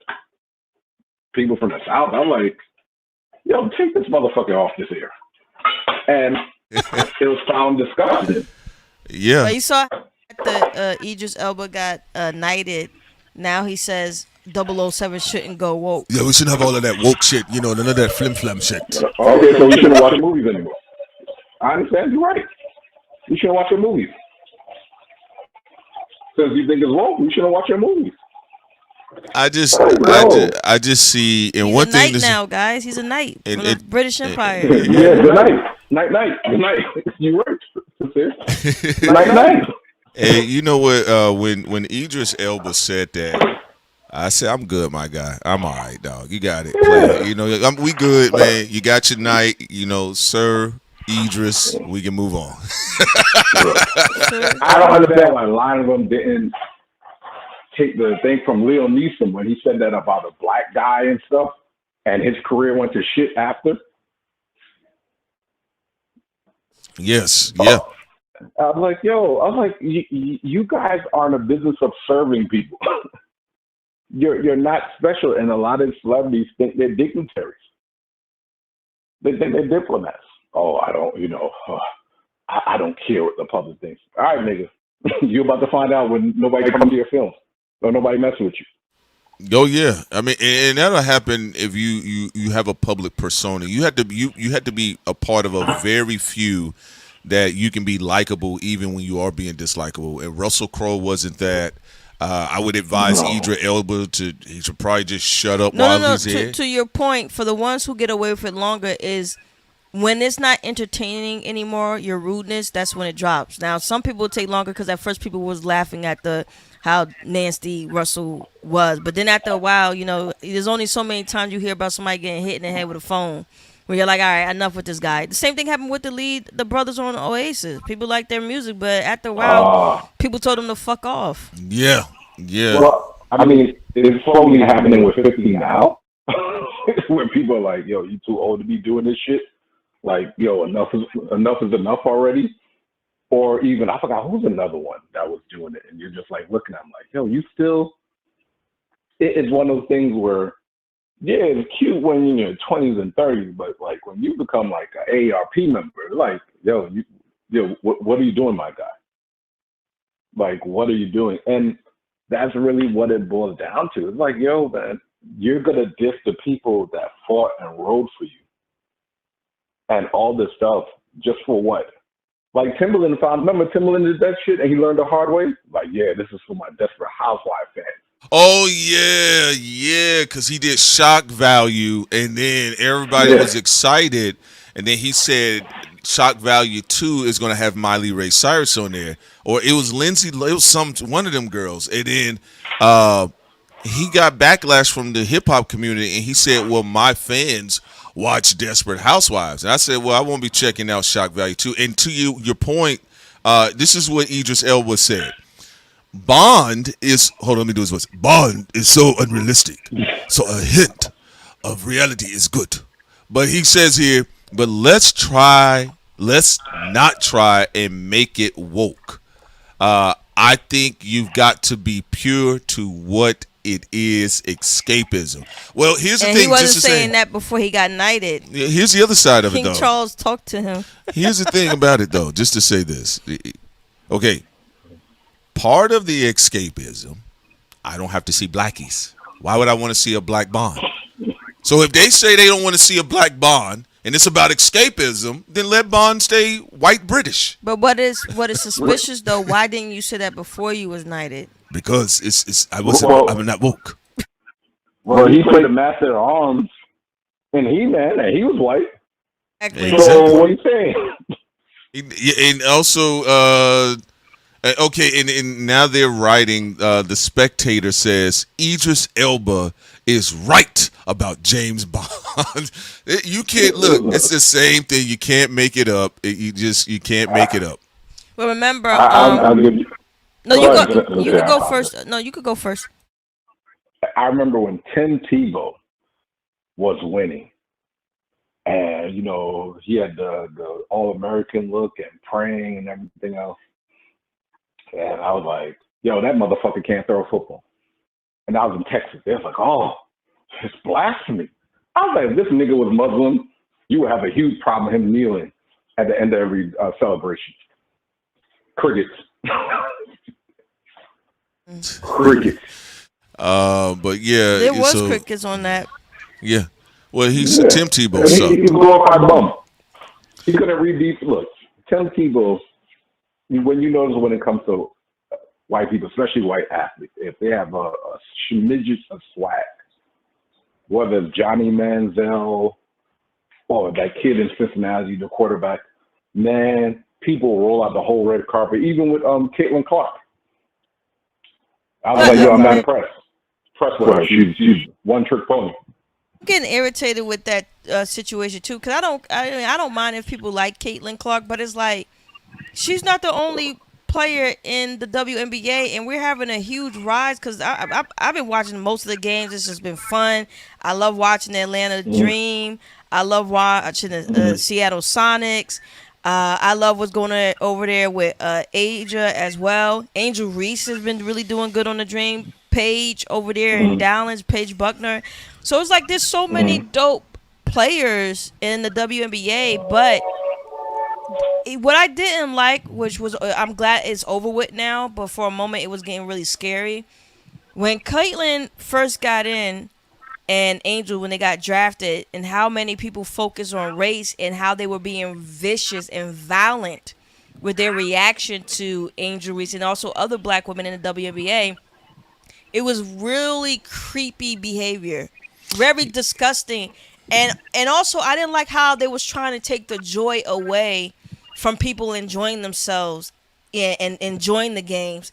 You can root for whoever you want, have fun, but threatening people's lives and then trying to make shit racial as if like taunting and a little bit of, messing around it's like if it was something alien in the WNBA. Caitlin Clark did it to Raven. Raven Johnson and Caitlin are now cool. They're on the same team now, Indiana Fever. But when on LSU, You try to demonize and make Angel Reese this evil bitch just because she did the fucking now you see me, now you don't. They've always done that though, especially because they don't see a tournament with athletes. They see competition in genetics. That's what they say. Ooh, that's what they nice say, and people got to understand that when in every situation, they were like, that's why it comes into the conversation, and I do want to say one other thing here. Idris Elba, this is how much I agree with Idris Elba, that James Bond should not be black. That's how much I agree, because he can have that. 007, the agent, can be a man or woman, but he's talking about James Bond. No, James Bond is a white man with a funny looking face. And we've seen him throughout history, generationally, and I agree with Idris Elba. We should not make James Bond woke, and James Bond should not be black. But also people forget the franchise have become really close to the British family, the royal family now, because before Elizabeth passed away, Queen Elizabeth. I don't know how many, there was like 2 Bond films that were where she starred in, right? Yeah. So I find it interesting, and after Idris was knighted, I don't know. I feel like it still connects to some way. Of course it does. It does, because that's a franchise that has now become associated with the royal family. Now I'm royalty. So, I mean, I agree with him. I agree with him. Go ahead.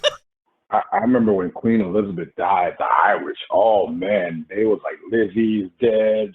They had a whole song and chant for her at a football match. I was like, oh, wow. And then you hear the backstory about how they colonialized Ireland and everything else. I was like, well, I understand it. So, go ahead.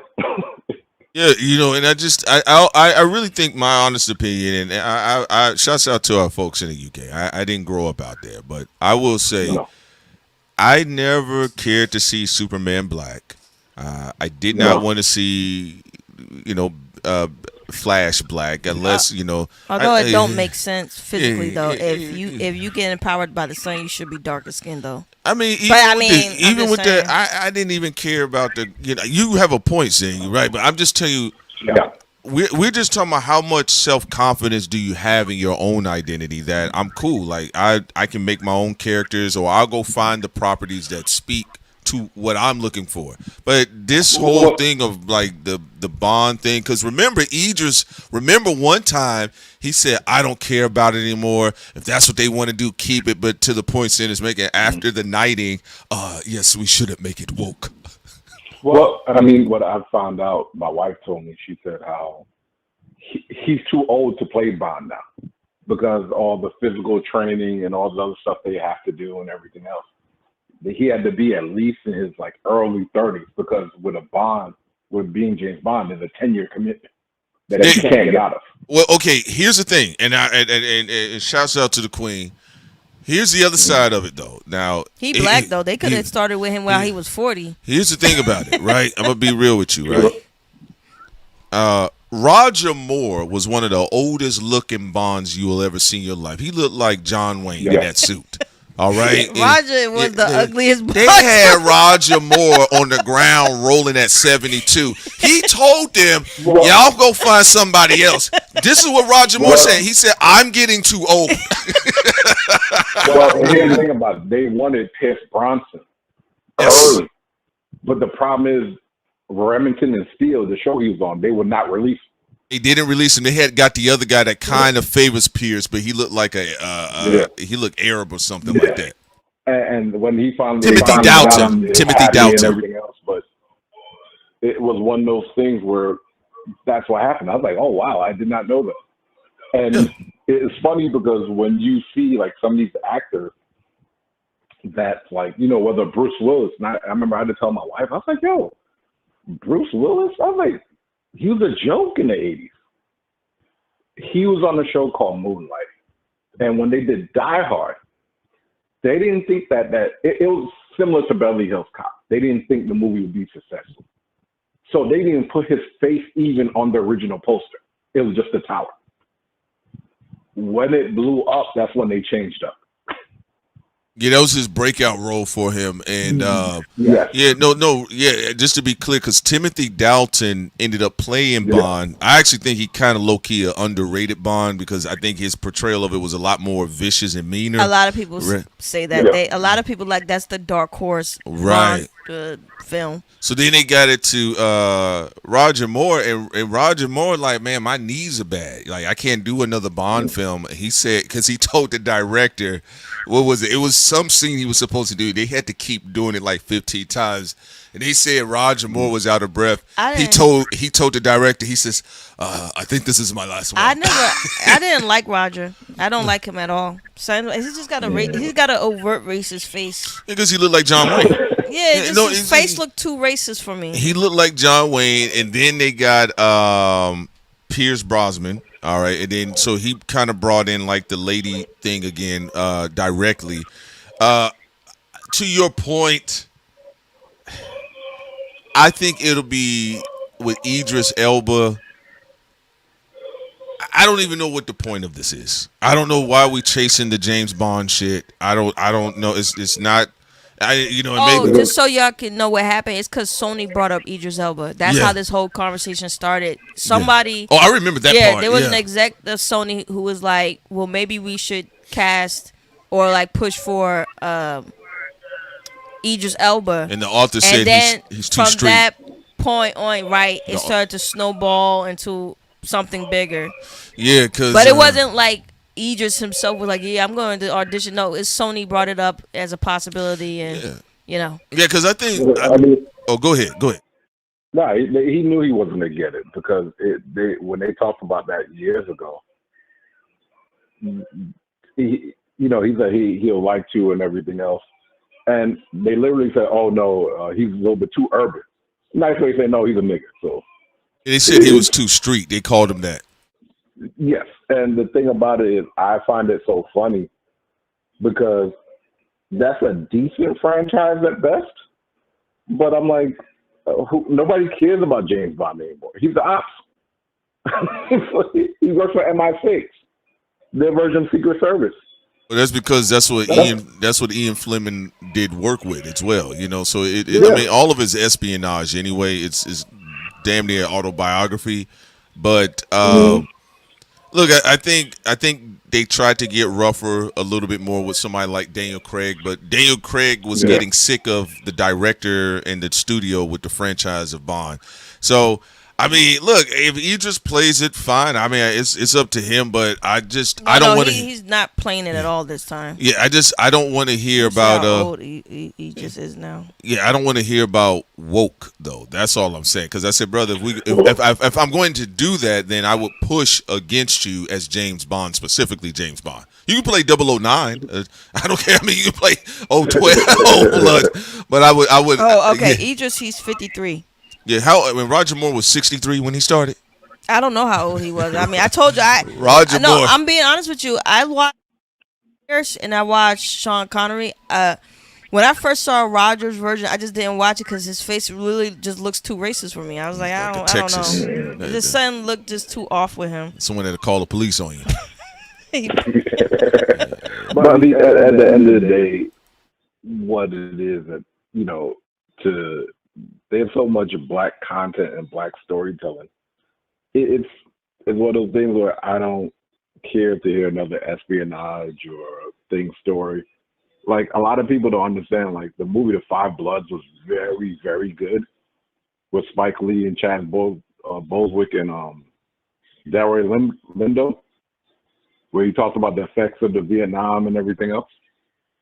And it's one of those things where I wouldn't mind hearing those stories and everything else. But, it's one of those things where the audience always dictates the market, not the other way around. And what a lot of these guys did, I'm just going to go back to the YouTube channels. They really lifted independent content creators, whether it's you guys, Lovely T, Impressive, even the Gossip Girls with Tasha K and everything else. Yes. And a lot of it is dry. A lot of it's dry because when you you have those conversations, and they was like, well, what do you mean? I was like, well, if you look at it, you can see that they have too many ties to important people, so they can't be truthful about what's going on. When Drake lost that battle, and these people are tiptoeing about like, oh, it's not that bad. No, he got his ass kicked. Mm-hmm. He literally got his kicked in and was dog walked after the second song. And they want to have all this other stuff. And then Prince, I remember you said this a long time ago. They keep on giving him passes which were taboo in hip hop, which was big taboos about having writers, having teams of writers, being emotional and everything else. And they keep on giving them a pass because they wanted that Drake stimulus package, which that package no longer works because he had a good run from 08 to probably like 19. Yeah, he had a very very long run, which is why him and Jay-Z are having this standoff with each other. But as we said with the industry, if people feel like they can get money somewhere, even what we see with Snoop at the crypto ball, even though he had at the time said that he had the diss song Lavender, and I do want to say one other thing, G-Ville, how old was you say Idris was? How old is he now? 53. He's 53. Okay. Roger Moore started playing James Bond at 45. He stopped at 57. Roger Moore. This is him right here. The John Wayne of Bond. Well, get that black tax. You said the black tax. So, despite, me disagreeing with Idris Elba, like a lot of black men, when they take care of themselves, they age slowly. I'm talking about look-wise. So, like, Idris at 53. Well, I shouldn't say that because Roger is just ugly to me, period. Because I was going to say Idris at 53 looked better than Roger even at 25. Roger Moore he was one of the stiffest James Bonds, too. Did y'all see when he rolled around on the floor? I mean, it looked like a can of beans. Like, it's just no movement. Like, and when he was doing this karate kung fu grip, it's a very stiff actor, but, It's unfortunate that I think when this is all said and done, because I believe 2028 to 2029 is going to be a very vicious year because, oh boy, a lot of people don't realize he ain't trying to come out that office. He's not mentally well. He said it, but the only reason why nobody moved the ass is because he's not black. I'm just being honest with you. Like Trump has said, he said everything that he was going to do as a gangster, and everybody was like, well, that's crazy for him to say it. Anyway, guys, like and subscribe my video. No, I think the deep state called the people's bluff. Yes. People say they have all these principles and all this stuff they were saying about Obama and Bush and all that. Well, Trump is here. One of those things where go ahead. There's too many people. There's too many people who didn't vote, and what they didn't realize how racist a third of this country is, because they'll try to say like, oh yeah, all these people voted for Trump, they're not racist. I was like, that's bullshit. They knew exactly what they got into. They just thought the bill will come due this early. That's all it was. My man literally said I had a concept of a plan. And I was like, yo, he's not trying to get elected? I was like, he's doing all this stuff not to get elected. But to all fairness to him, he knew his base. And I don't want to hear shit from these white podcasters about being alpha male ever again, because a bunch of them are a bunch of cucks. No, that's true. And also, you heard what Nixon said about the what he said again? That little Bohemian Grove. Bohemian Grove, when he was like, they do all the gay rituals and all that. So like they could talk all that talk that they want, and also like you said before, because of preserving certain relationships, a lot of people do lie. Like even during the battle, like people just didn't want to call it like what it was. Like Kendrick Lamar won. It is what it is. But on the flip side, you also have people who don't want to admit that they're not trying to get rid of Drake for moral reasons. A lot of industry people are jealous of him because they're like, you Jew and we wish we were part Jew because we resent being black and we think because you have Jew you can go into do things that we wish to do to sell out our people. And it's this weird circular nonsense that they now have dragged independent content creators into. Listen to what Ross said. Ross said that he basically was getting at Drake because you didn't spread the feature love around, despite that him and Drake got a number of successful features. Like 100. Yeah, but it's just like some of the niggas, it was like, I don't have access to you. Like, it's really, that's what it is. Drake like, was supposed to be that black Jewish credit card. You swipe his head. That strip is ripped off now. That nigga hair, like, come on, like, the one time the nigga go get some sleep, and fuck this nigga. So, but they're emotional like that anyway. Like, look what Meek Mill did. Wale didn't tweet him. That's it. And he said he went and tried to destroy Wale's entire life because Wale didn't tweet an album. Didn't tweet it. A lot of these dudes are very effeminate. Not as far as like look. I'm talking about as far as like their personalities and everything else. Like one of my friends, close friends, was actually a bodyguard for one of the Knicks. This was back in the day, so like about 15 years ago. And I asked him, I was like, yo, it seems like after listening to Gil, these guys don't know how to talk to women. He's like, you have no clue. If a woman doesn't throw it at them, they usually will pay for them. I was like, what you mean? Like they're tricks? He's like, big time tricks.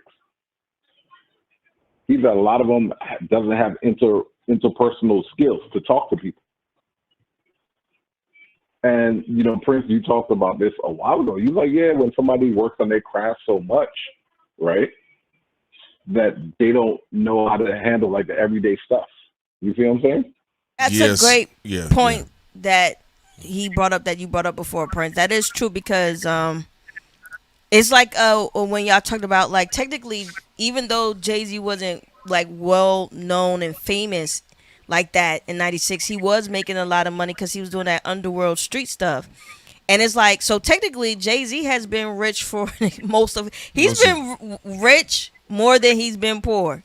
All right, like for a very, very long time, you know. So to your point, what does that do to a person when they have been almost living in a bubble?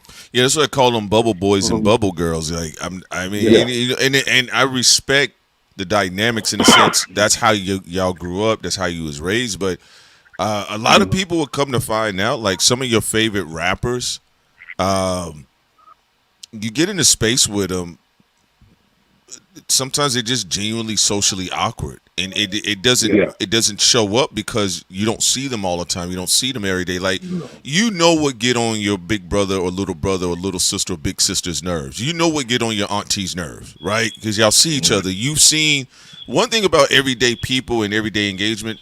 Most everyday people have seen each other either at their highest or lowest. When you get into these spaces, and it goes for anybody. If you work on your craft all day, you know this for a fact. G-Ville, being around coders have some of the strongest focus in the world, right? But not all the times are they going to be the most sociable people. That's why when people say, yo, why is this why was, like, if you go into a space, they're like, why are they talking to me like this? It's like, you don't take it personal. That's just how they grew up. They was just focused on that. But it's also not even about looks, too, because, you know, I've heard you and Granville talk about this before.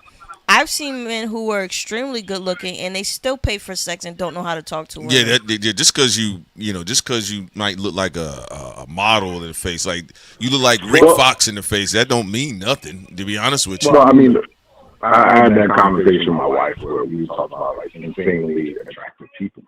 I'm like, yo, if you're an asshole, it's gonna show out. And it, like, Amanda Seales is a perfect example. She's repulsive by nature.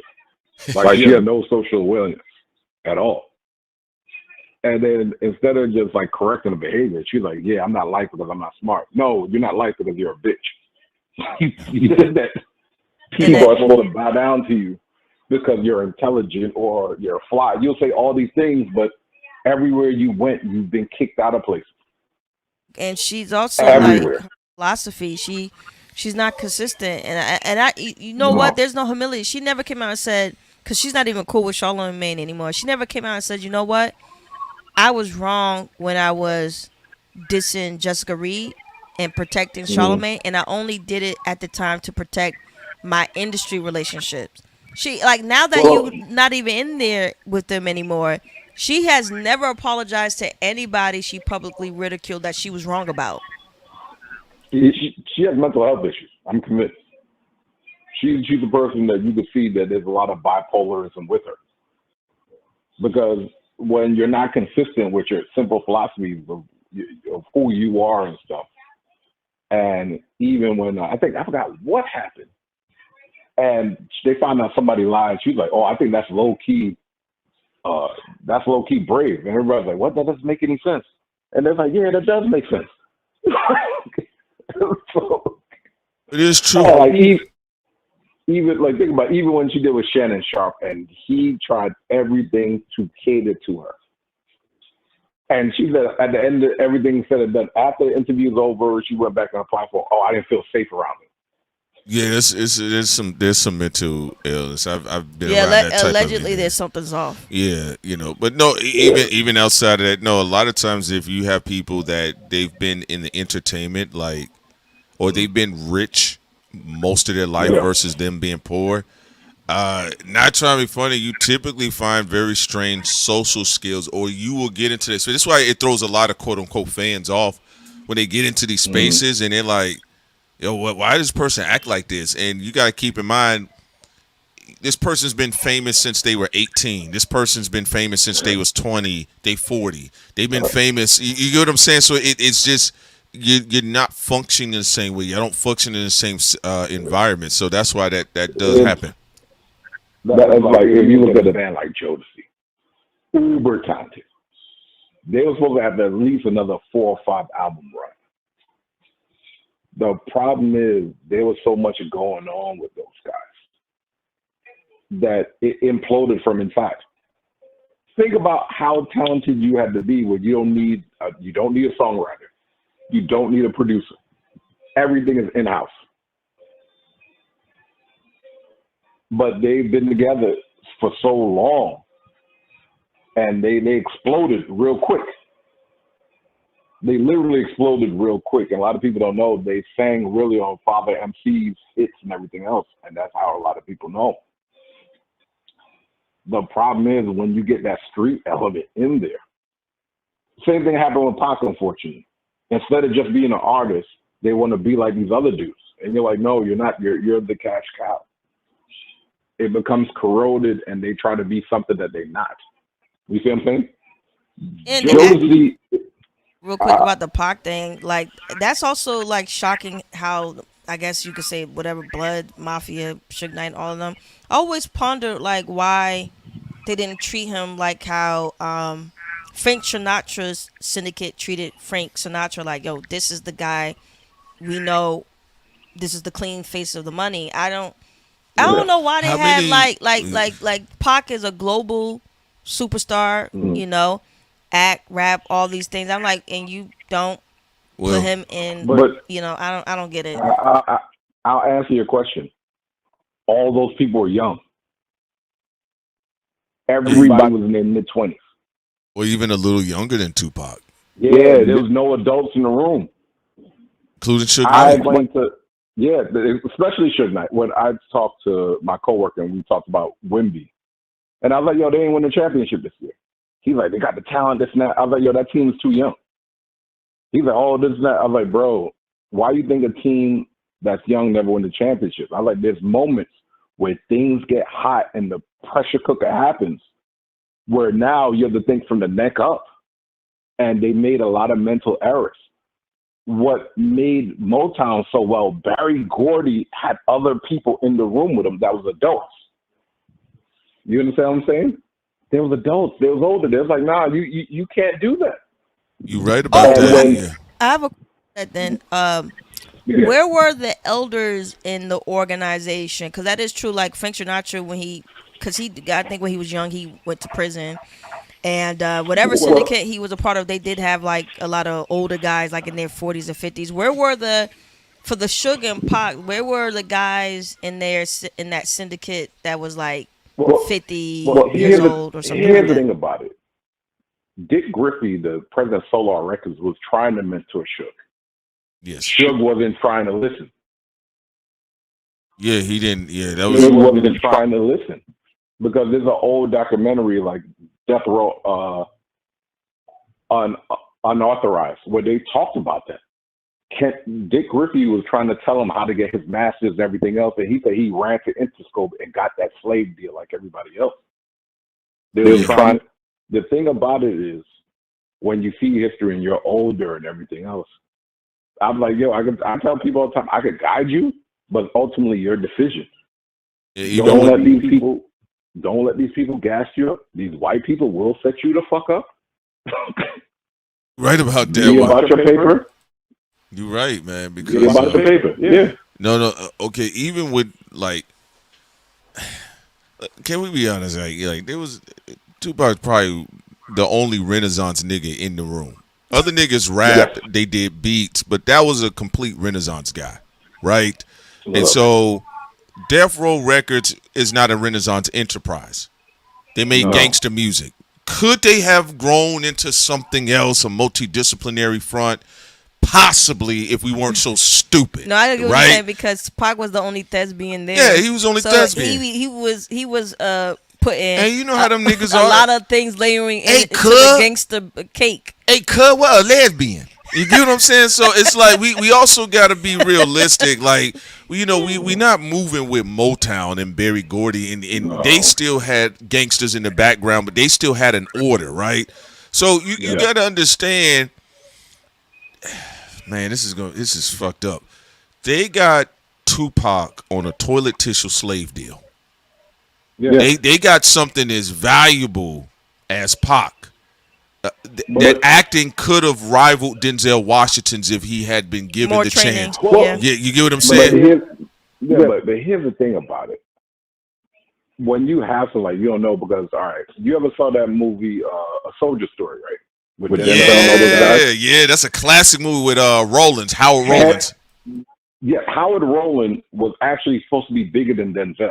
He was, yes. Because there was a show called The Heat of the Night, which I still watch. That's on like local channels and stuff. You can watch it on Bounce or whatever. Oh yeah. We grew up. Yeah, mother had us to watch that. Yeah, I remember Rollins because he was running through Atlanta short before he died. He was running through Atlanta with a wig on. Yes. So I was telling, like, I asked my friend he's big into entertainment stuff. The same guy who used to do security for one of the Knicks plays. He said what happened was The Heat of the Night was a big show, and everybody who was black males went in there for the audition. Carol O'Connor picked him. It was similar to Stephen A. Smith and Skip Bayless. Right. The problem was he got hooked on drugs. A lot of people wonder if he never had that cocaine addiction, would he have been as big as Denzel? Because he could act his ass off.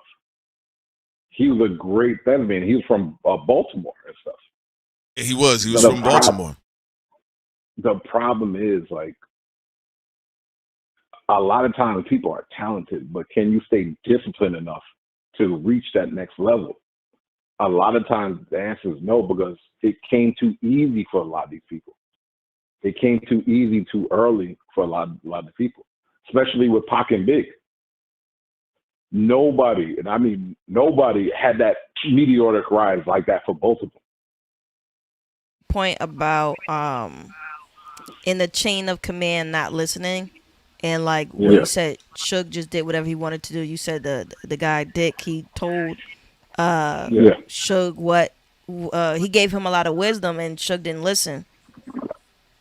He didn't listen to Harry O either, and that was his backer. Harry O warned him. He said, "Do not fall in love with any of these artists. Don't do street stuff." Told him just like with Tupac, with Matula, with Stepfather, told him, "Don't do that stuff like stuff. Don't mess with the streets. Don't mess with gang culture. It's too volatile." Ooh, can I tell you too? Also, because there's so many more gang members online now, and I know some of them listen to the show. But people get mad and think I'm being uppity. I'm not being uppity when I say I don't want to mess with y'all. Look, love y'all, but I do not want to mess with gang member stuff because when they get volatile, in my personal opinion, they have impulse control issues, and then in their mindset, everything is about blackmailing somebody, even people who supposed to be their friends. Well, the thing is that you brought up about like at the end of the day, and and to your point, GB, I'm seeing, grown men, talk about, what went on with Tupac, and they just happened to, they outlived him. He died at 25. Biggie died at 24. But even some of the guys that was like, man, he ain't no nothing, man. Tupac was a dumb nigga. And then you go back when they were the same age, they was doing even dumber shit. It's just nobody cared about them, or they might have been on the C roster of Death Row Records. But realistically, they pumped a lot of money in there. They got some young niggas to control the prisons. And it was just it was Rome. It just went on ego and all that other type of shit. I tell it to people. I grade 20-year-olds on the curve. Tupac and Big was 7 years removed from high school when they died. Let that sink in. 7 years removed from high school.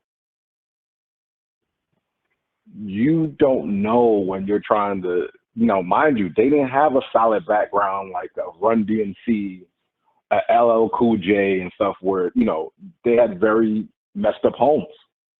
So now you have all this money and you trying to figure stuff out. It's like you're flying and you don't understand the controls of what you have in front of you. Q came from a more stable absolutely, and I think that's what it is. So when I tell people I grade them on the curve, I told that to my stepdaughter, where I'm like, she's like, I don't know what I'm gonna do. I was like, you're 23. I don't expect anything. It took me when I was 30 to finally learn what I want to do, because people will take the anomaly and think that's the norm. I'm like, no, if somebody was that young and they knew what they want to do out of that, that's the exception. That's not the rule. If he knew what he was doing, if Pac knew what he, if Pac knew what he was doing, he wouldn't be at death row. Like, that's the part. The thing about it. No, I'm sorry, Sincere. Go ahead, sweetie. No. Go ahead. You was talking about back with Pac. That's it. Look, Pac was a theater kid and everything, and he was on off Broadway at 13. So he always had that thing to anybody's around him. He could absorb the information and then acquiesce to it and everything else. He would have been bigger than Will Smith. Yeah. He literally would have rivaled Denzel if we're talking about, because he would have left rap. The money would have been so big in Hollywood, because a lot of people don't know. He was supposed to star in Independence Day, not Will Smith. That is a true. lot of films that Will did early on. Pac was supposed to can you imagine Tupac in Independence Day? But that's also he would have never rapped again. The disconnect from listening to elders, or at least meeting them halfway. It's like, bro, Suge, y'all would have got into movie production. Y'all had the talent too. So a lot of West Coast directors that were emerging at that time, that were really good directors. Go ahead. And I agree with you, but the problem is when you have that street mentality, when you can't have foresight, that's the reason the country has a problem going forward. A lot of these people, whether it's Sam Altman, Jeff Bezos, they don't have fucking foresight. They don't. These are titans of industries. And then when you see, because what's going on in China, I'm like, wait a minute. How you have all these cars and these computers doing all this crazy stuff, and then we have the Timo version over here. Well, also, G-Ville, to add to this. Oh, no. Shouts out to Infamous. Tupac was supposed to play Mace Windu. Like he actually had a lot of. He was everywhere. Yeah, Tupac he was supposed to be in Star Wars Episode 1: Phantom Menace. Oh, people don't remember. You got to remember what Prince and Granville was talking about, he was a theater kid. So people forget he had a lot of good relationships with producers and directors. And a lot of people genuinely loved And they how liked he him. acted. They thought he had a lot of charisma. Tupac's secret weapon, his charisma. Even Kadeem Hardison said when he came on A Different World, he knew it was just bursting out the scenes because he said active is all about the eyes. Your eyes tell the story. And he said he had great eyes and everything else. So when he came on the set and he did that thing with Jada Pinkett, they were like, oh, they knew. They knew. Because think about it, with a lot of hip hop guys, when they do videos, they have to act. They have to act a certain way. Some guys just can't do it. Like Nas is too melodic and everything else. And Jay-Z's too stiff. Yeah, because Nas acting in Belly was pretty bad. God, Belly is so terrible. It's visually a beautiful body of work, but when they be like, "Yo, Nas, yo, they just killed our nigga, man. We got to go get him." It's crazy that hip hop produced some of the best actors and some of the worst, because like Queen Latifah can act really well as well. Yeah, go ahead. Yeah. My friend said that. He said, if you would have put Tupac and Alan Payne and Belly, how different would it have been? I was like, oh my God. Oh, man. That's a whole different movie. Man, that would be a movie. They'd be like, then you know what they would say, G-Ville? Yo, so with Tupac and Alan Payne, yo, we got to talk about it, fam. Is it better than New Jack City? But that goes back to what you were talking about, where if it was truly about who was the best and most talented, a lot of people roles would change. Oh yeah, absolutely. Well, that was really a Def Jam project, because when you look at it, DMX and then X, the director, that was more or less to push. That's why Method Man was in that movie. Makes sense. Yeah, and I was like, that's what it is. So it's like now when you look at it, I was like, look, I don't knock, but when I saw it in real time, I was like, the best actor in the whole movie had a little skit, and that was Ox. Everybody else was terrible. Oh yeah, Ox. Yeah, he was the funniest one. Honestly, I think my mother, when I was a kid, she took me to go see that movie, and and at the time, I liked Nas as a rapper, but I did ask her. She said, "What did you think?" I was like, "Man, and Nas can't act," and like she started laughing. And DMX was at the time, he was acting like my stepfather, so I kind of felt like it was a bit like crackhead energy. So I was like, all right, well, DMX is just doing what he's doing. But now Tupac was a bit of a different specimen. And also, I want to show y'all something about a hustle game. Okay, so you guys know, you brought this up, G-Ville, real quick. Okay, so Michael Jackson film, it's on its way to hit $1 billion, right? Guess what? It's been announced that Netflix is reportedly exploring potential acquisition of Lionsgate. And you know what they say, G-Ville. But they're supposed to be doing the sex scandal documentary too. Develop the portfolio. That's been doing poorly. I think this is a Well, you know what they do real quick? It's a trick. Let the film get popular, then Netflix take it and then besmirch his name. No. Netflix was trying to go for the Warner Brothers thing, and they was close to that deal. And what happened is Trump interfered with the deal, but they had it was a term they called like a kill shot or whatever. If they didn't get the deal, they was gonna get billions of dollars anyway. And that's how the Ellisons got that deal, because Trump interfered. But what they don't know, they bought a property that's upside down. So actually they're going to be more in debt and everything else. So Netflix may still get Warner Brothers on pennies on the dollar. Well, also, that's crazy, because Prince actually talked about that too a couple of days ago. Granville, he said that he thinks the Ellisons may have fucked up somewhere. Yeah. They feel like this because a lot of people don't understand, like, growing up in New York City, like, you see a lot of Jews that they don't understand how racist they are. And the thing that's happening now with, like, because a lot of people are just talking about, like, what's going on in the Middle East. No, they started doing that in the Philippines as well, too. Going to people's countries, trying to just colonize them and everything else. And I was like, yeah, in the next couple of years, the United States is going to have to make a real decision, like if you really want to be with these people anymore, because it's costing you too much money. This war is literally costing you $1 billion a day. A day. Yeah, and the crazy part, this is Michael Jackson, and just like black people do, you know, because you know how they started off the big three news channels or the news, you know, Yeah. NBC, ABC. They had black shows, and then they dumped them for the white audience, putting out the white shows. Yep, They absolutely. literally, think about it. Michael Jackson's energy gave a bit of an overvaluation to Lionsgate's portfolio right now. Yeah. And then now we're going to announce that we were in negotiations this whole time for a deal. Also to add this, are we saying that Lionsgate is using Michael Jackson biopic to make their holdings look better? I mean, it's a film that's it's going to be $1 billion. They're like, look, $1 billion. We got sequels coming. Y'all want to partner up? You may get on this. Because think about what they kept saying. What did they report this at first? Before they even said it was the biggest biopic, they said this is the biggest film that Lionsgate. Because I kept seeing Lionsgate. Have y'all seen it in the write-ups? They were promoting the Lionsgate. They So boom, it's raising Lionsgate's profile. Yes, there you portfolio, go. Yeah, that's when we Yeah, talked because about. Go ahead. Here's the thing about it, because domestically, because they get the box office domestically, it made over $300 million. Lionsgate don't produce box office.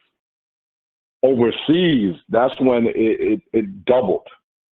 It's over $600 million. But when they announced this, I was like, it's gonna be $1 billion easy. And somebody's like, really? I was like, you have to understand. He was the second famous person in the world behind Christ. Mm-hmm. They literally have statues of him in all over the world. Eastern Europe too, I believe he got one. Yeah. Eastern Europe, Brazil, and I think somewhere in Europe. And I was like, you think people act a fool in part one? When they do, remember the time, people, I would not be surprised if people get into the aisles of the thing and start dancing. His art, and I give him all credit because he said this a long time ago. He said art always supersedes time. He said, I don't care about fashion. I don't care about clothes. He said, that changes. He said, but art never dies. He said, we're still listening to Beethoven and Mozart, and they've been dead for hundreds of years. True. The same thing's going to happen with Mike. The same thing's going to happen with Big. Think about it.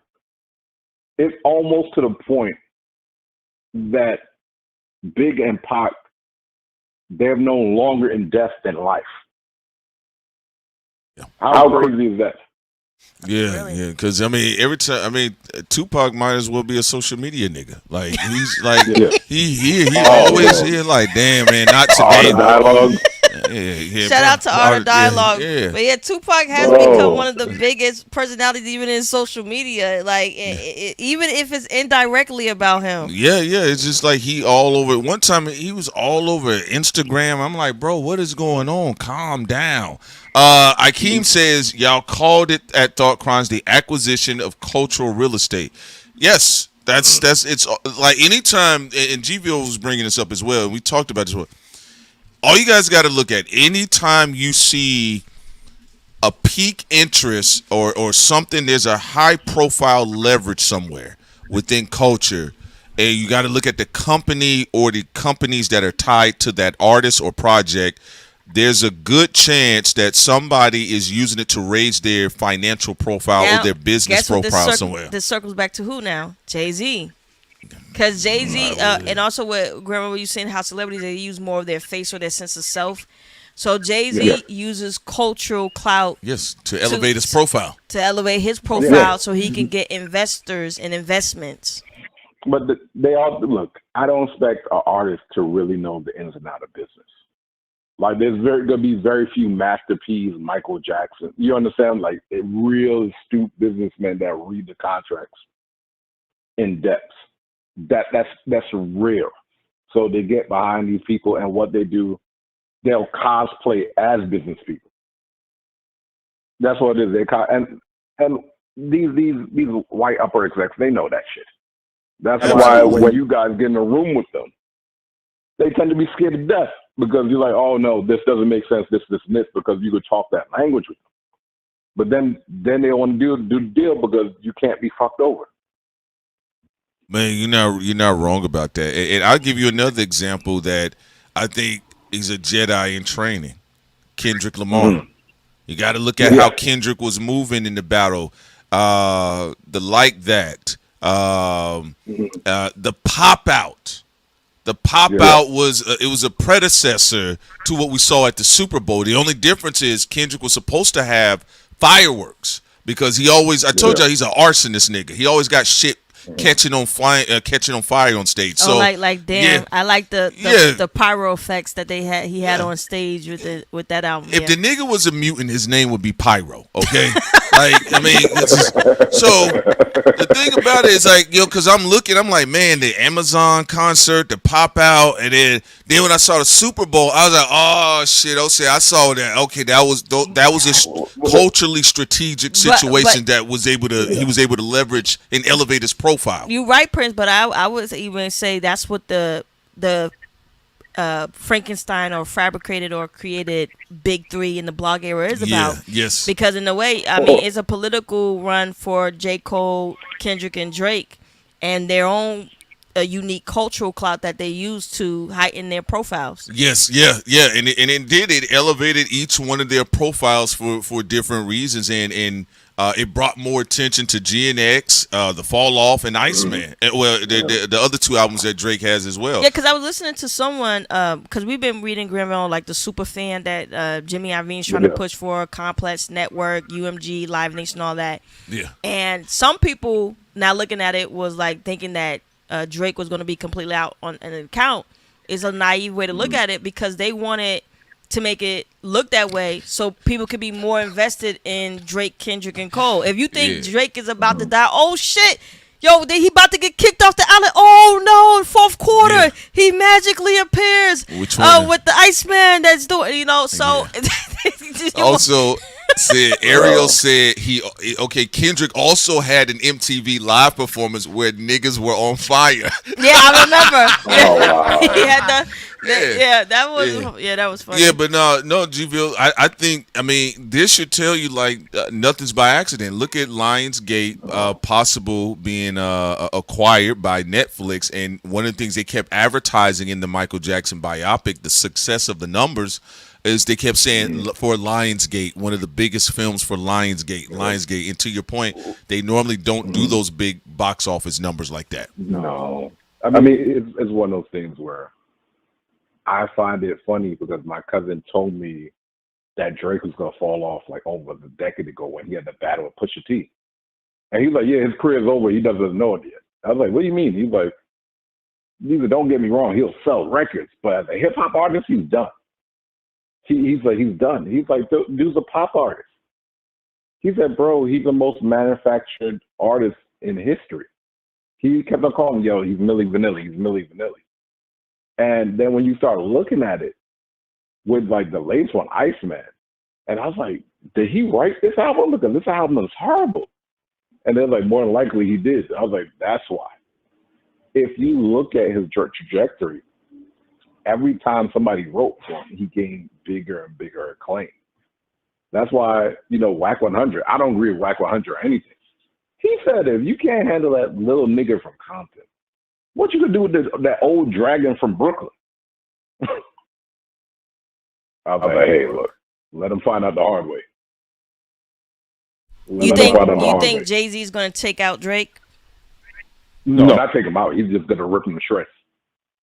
Because remember, you guys always are big in battling. Who would you battle and who you want besides classic albums? Jay-Z's been here a long time, so this is going to be a hard out. You see what I'm saying? Very hard out. I don't agree with Dame Dash when Dame Dash said Drake will cook Jay-Z. What's your thoughts on that? Dame's a hater. You know what, G? Here's the thing. This is what I'll say. I do think Drake is in a very different space because I said to me, I see a lot of iterations of LL. I'm talking about just catering to making sure the ladies are catered to in the process, and then it's like what we seen on the deluxe level of what Nelly was doing. What people will probably say better is Nelly because Nelly didn't write all his rhymes. Right. And, I'm just saying. I'm sorry. Say Go ahead, Prince. LL is the most important person in hip hop by far. Yeah, I've always said that. I've always said there that. There should be a discussion about that. He is the most important person in hip hop. He's rap's first superstar. Yes. All right, and everybody's built off of him somewhere. Tupac, and first heartthrob. Yeah. Too. Yeah, and so and the whole acting shit too. And even he was the first real teenager that blew up. There's people, Funky 4, Plus One, Roxanne, they didn't have an appeal as that. No. Because remember, he came in at 15, 16 years old. Yes, he did. So it's like you could, from Bow Wow to Lil Romeo to all these other people, because when he did I Need Love, a lot of those dudes hated that song. They called him soft, they called it weak, because that was rap really first love song. You know what? Going back to you talking about I Need Love, you know what that does solidify your point because I Need Love is the foundation template for Drake's Yeah, that's why I bring up LL and then you bring up Nelly. Because there was never a track like that existed before in hip hop. No, there was. LL created the first one from the male perspective. LL said it himself. He said some rappers actually dissed him behind that. He's like, "What you doing, nigga? You making love to a couch?" No, they said it was hurting his street. They was say he looked corny. But he always did them beat cuts, right? The only thing I say about I think the situation, I think a lot, and I'm just going to say in the robber baron category, outside of Black American politics, I think a lot of what makes Drake today is reflected in Jay-Z. And because think about it, Jay-Z was Mr. Held it down for 7 summers, 8 summers was mine, 9 summers was mine. He was the guy that he was always talking about. These are, this has been my run since quote unquote. I would say 98, 99 is really when the streets is watching all of that. And revered the Jewish culture too. Yeah, and so I think for Drake to have, I guess you could argue 15 summers or 16 summers, and Jay-Z's response to Drake was, "You're looking at the wrong chart." It's because remember, Jay-Z's the one that really, outside of Tupac and Puff Daddy, I think Bad Boy Records and Death Row Records, they put everybody up on a number game. I think Jay-Z took it into a classier territory where there wasn't violence, and he was just like, I got more numbers than y'all.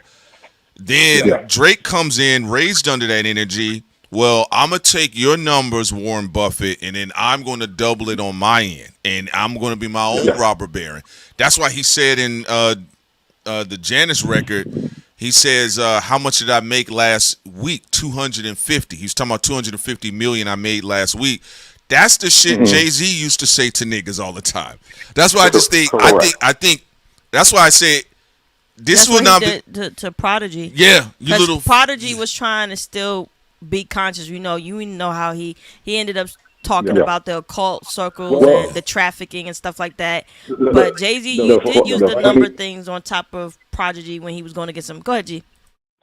No, the funny thing about it, Prodigy family, his I think his grandmother or grandfather owns like a studio, a famous studio where a lot of people went to dance and everything else. That's why you saw the ballerina stuff.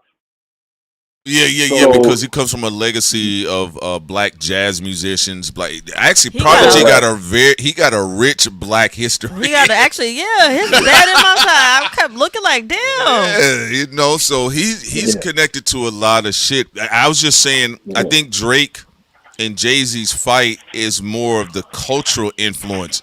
It's not going to really be won on lyrics because it's past, present. That's what it really is. There you go. Because if you want to be real, Jay-Z is great with subliminals, and he is good at making a very pronouncing first punch.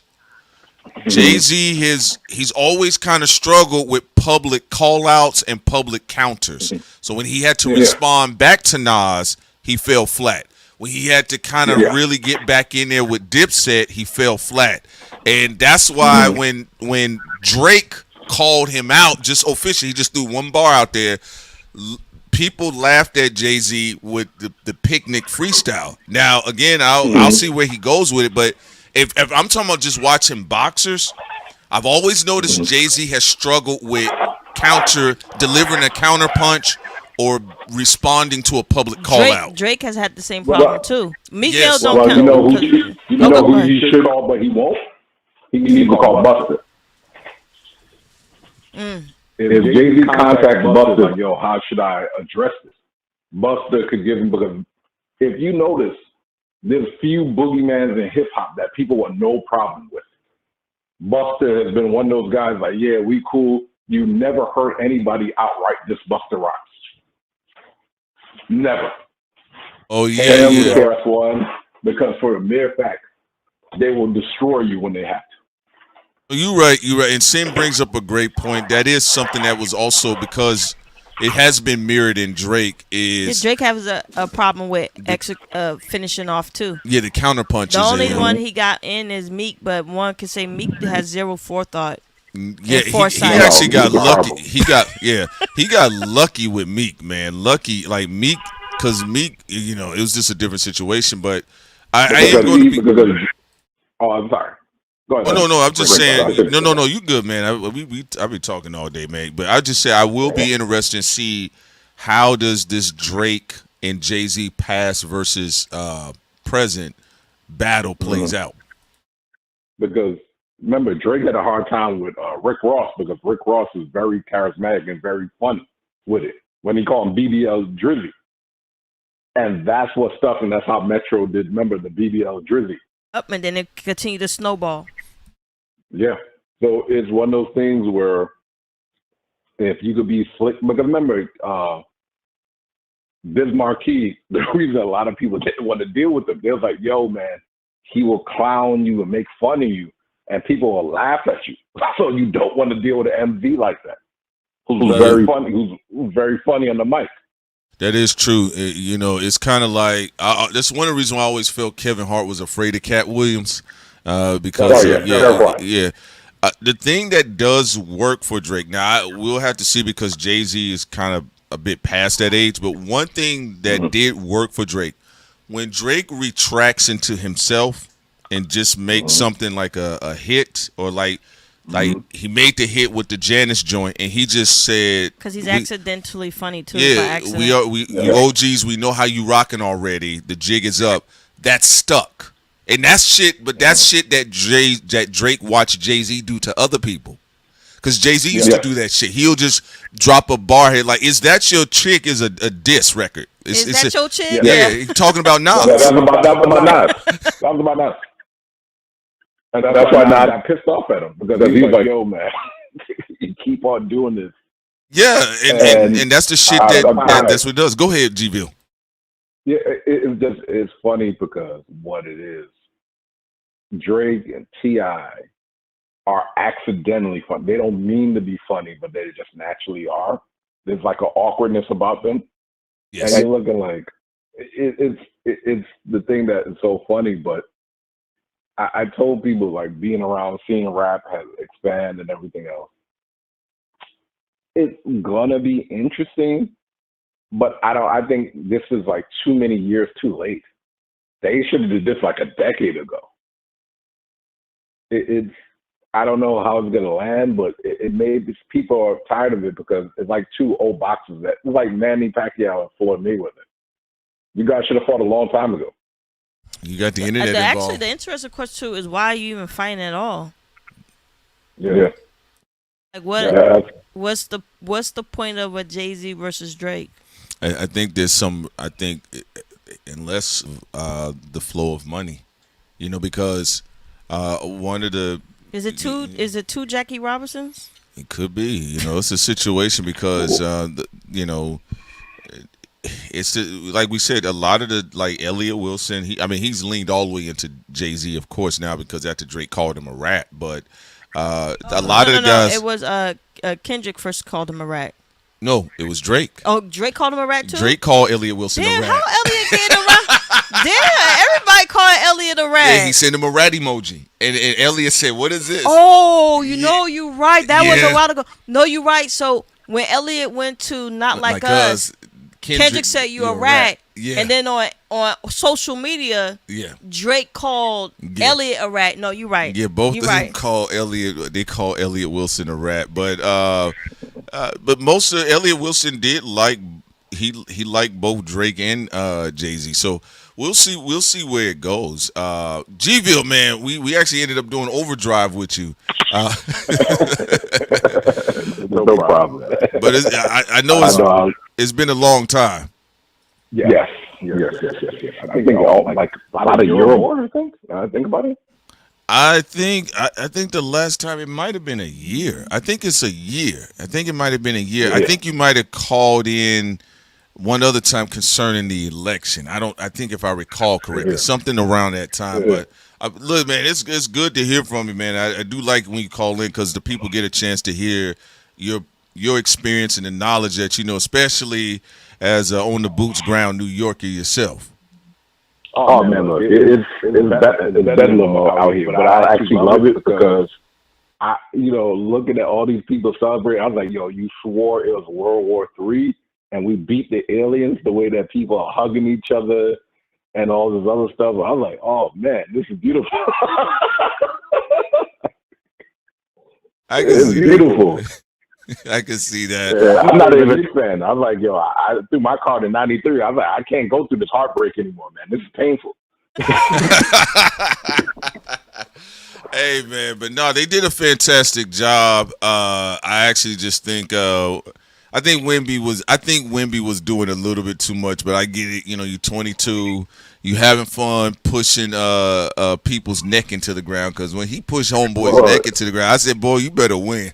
You better win." Well, he about to become a villain. He doesn't realize it yet because it's one of those things. They the baby face. I'm like, nah, the NBA needs a good villain. I was like, I think he's gonna go Dark Maul on a lot of people because when they show the compilations of how dirty he is and everything else. Wemby is the villain. He's a baby villain right now, and he don't have no facial hair. So I know it's kind of like in that weird Anakin space of like, do I want to do good, but I have this urge to do it? You're the villain. You're the villain. You're going to be a tall, lanky villain. Well, here's the thing about it. I told somebody, it was like, the Spurs could go back. I was like, no, not the way that team's constructed. I was like, no. I was like, no, they can't. They can't because his contract too big, and it kicks in next year. Yeah, wasn't his contract like over $200+ million? Correct. The problem is Fox should come off the bench. Yeah, Fox should come off the bench. Fox should come off the bench. Harper should start, and it needs to be the Wemby and Harper show. And Wemby needs to get his big ass in the post.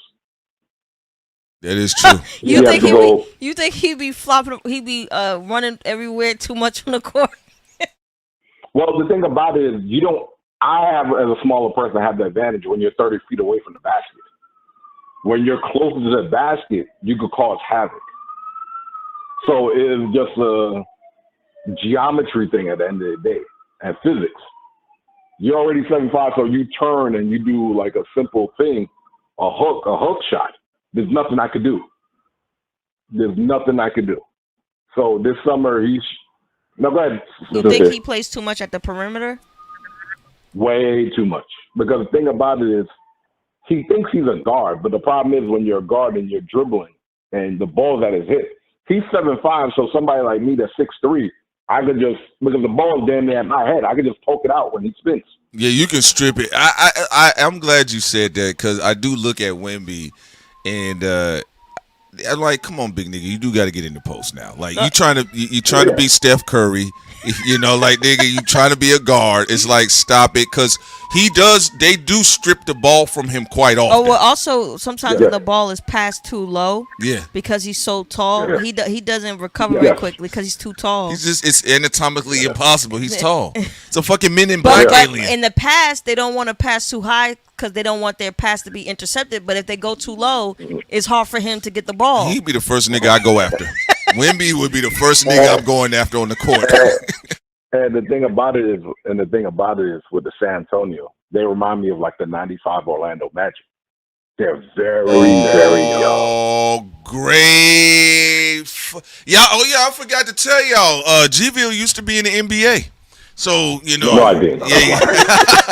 Now, G-Ville does play ball, so no, that is a great point. Yes, the Orlando Magics. Yeah, with Shaq and Penny. Yeah, too damn young. When you go back to when you're too young, you think it's gonna happen automatically. I'm like, no, injuries gonna happen. People gonna catch up. And the Knicks showed the blueprint how to stop the Spurs. They showed that blueprint now. So people are gonna be physical with them and everything else because they got too emotional in that last series.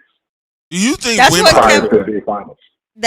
Kevin Garnett said? Kevin Garnett, he said, I'm gonna be honest. He said, you doing too much. You not even in the finals yet.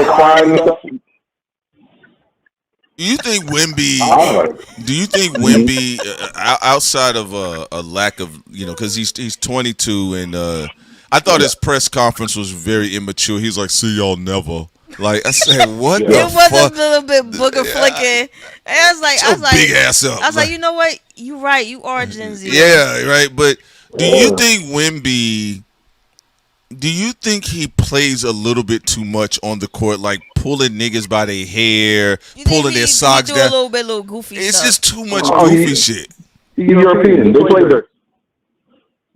They are dirty players. Yo, look. Jalen Brunson is a better person than me. I would have hit him in his ribs after he shoved me. I was like, okay, I got you, Playboy. I'm not going to lie to you, G. Hit him right in his spot. I'm not going to lie to you, G. I was expecting, at least hoping to see a highlight of a rib shot for the next game. You know who would have done that? Oh, no, they got him. They hit him in his throat. Mitchell Robinson next game hit him right in his throat.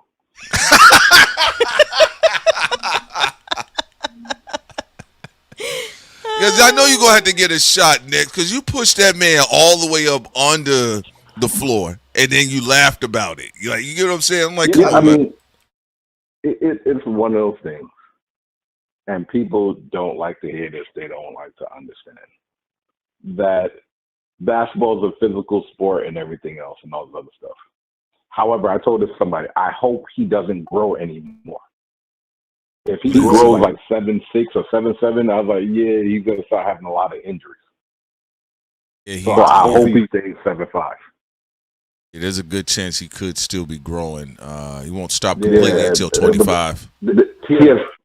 That's 2 to 3 years and stuff. And it's one of those things where I just thought, like, when the matchup happened, I was like, oh, yeah, Knicks are 5 and 6. Oh, how you going to say that, this and that? I was like, yo, I saw how they played OKC. They're too excited. They're too young. And they don't have any real three-point shooters. He's only if I'm playing with Wemby. Go ahead. To y'all point, he too fixated on one person. Like he got like SGA, and then he too. Oh, he hated Chet with a passion. And Chet, oh my God, that's bad when you only focus on individuals instead of the entire team because you saw he didn't have that same passion with the Knicks. Oh man, I think Chet probably pissed in his cornflakes the way he was going out. I'm like, damn, this dude hate this dude. He hates this dude. And the thing about it with the Knicks, but the Knicks neutralized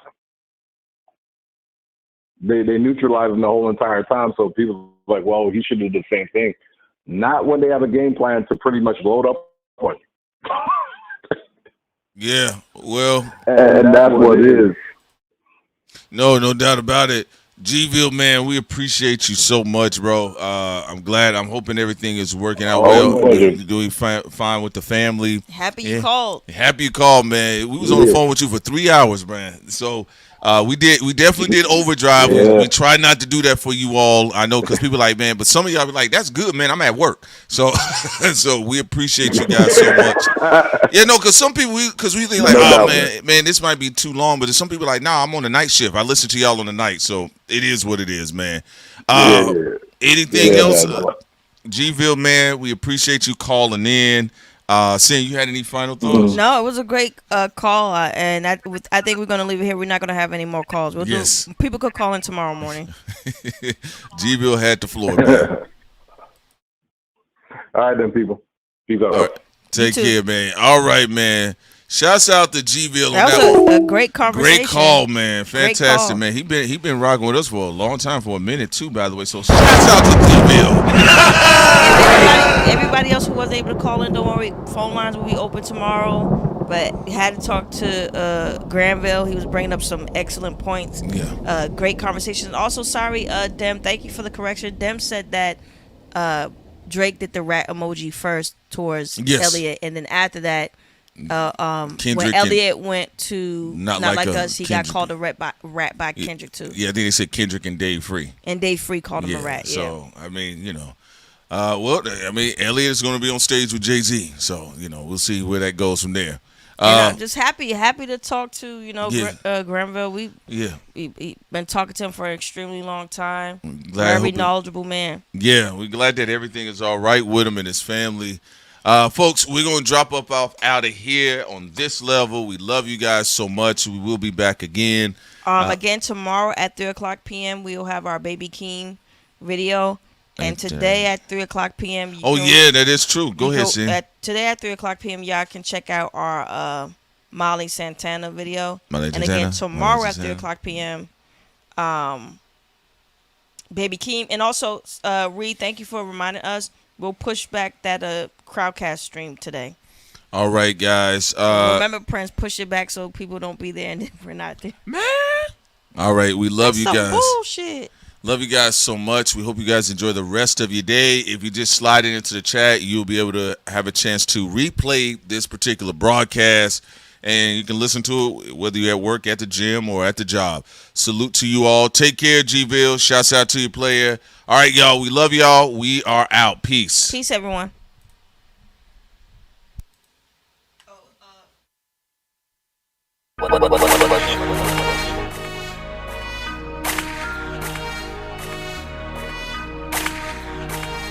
CRIMEZ.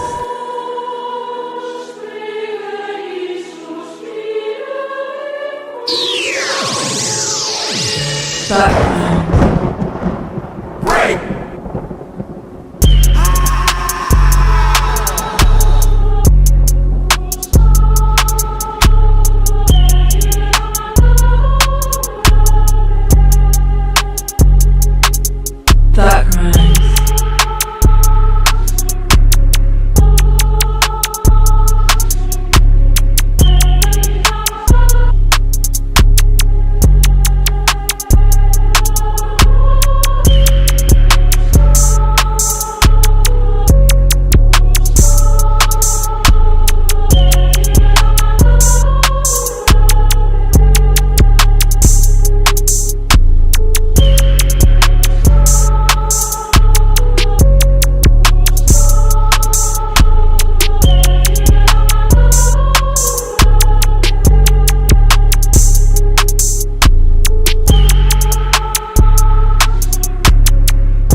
I saw the check, nigga. Huh?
We are all the same. We are all the same. More group.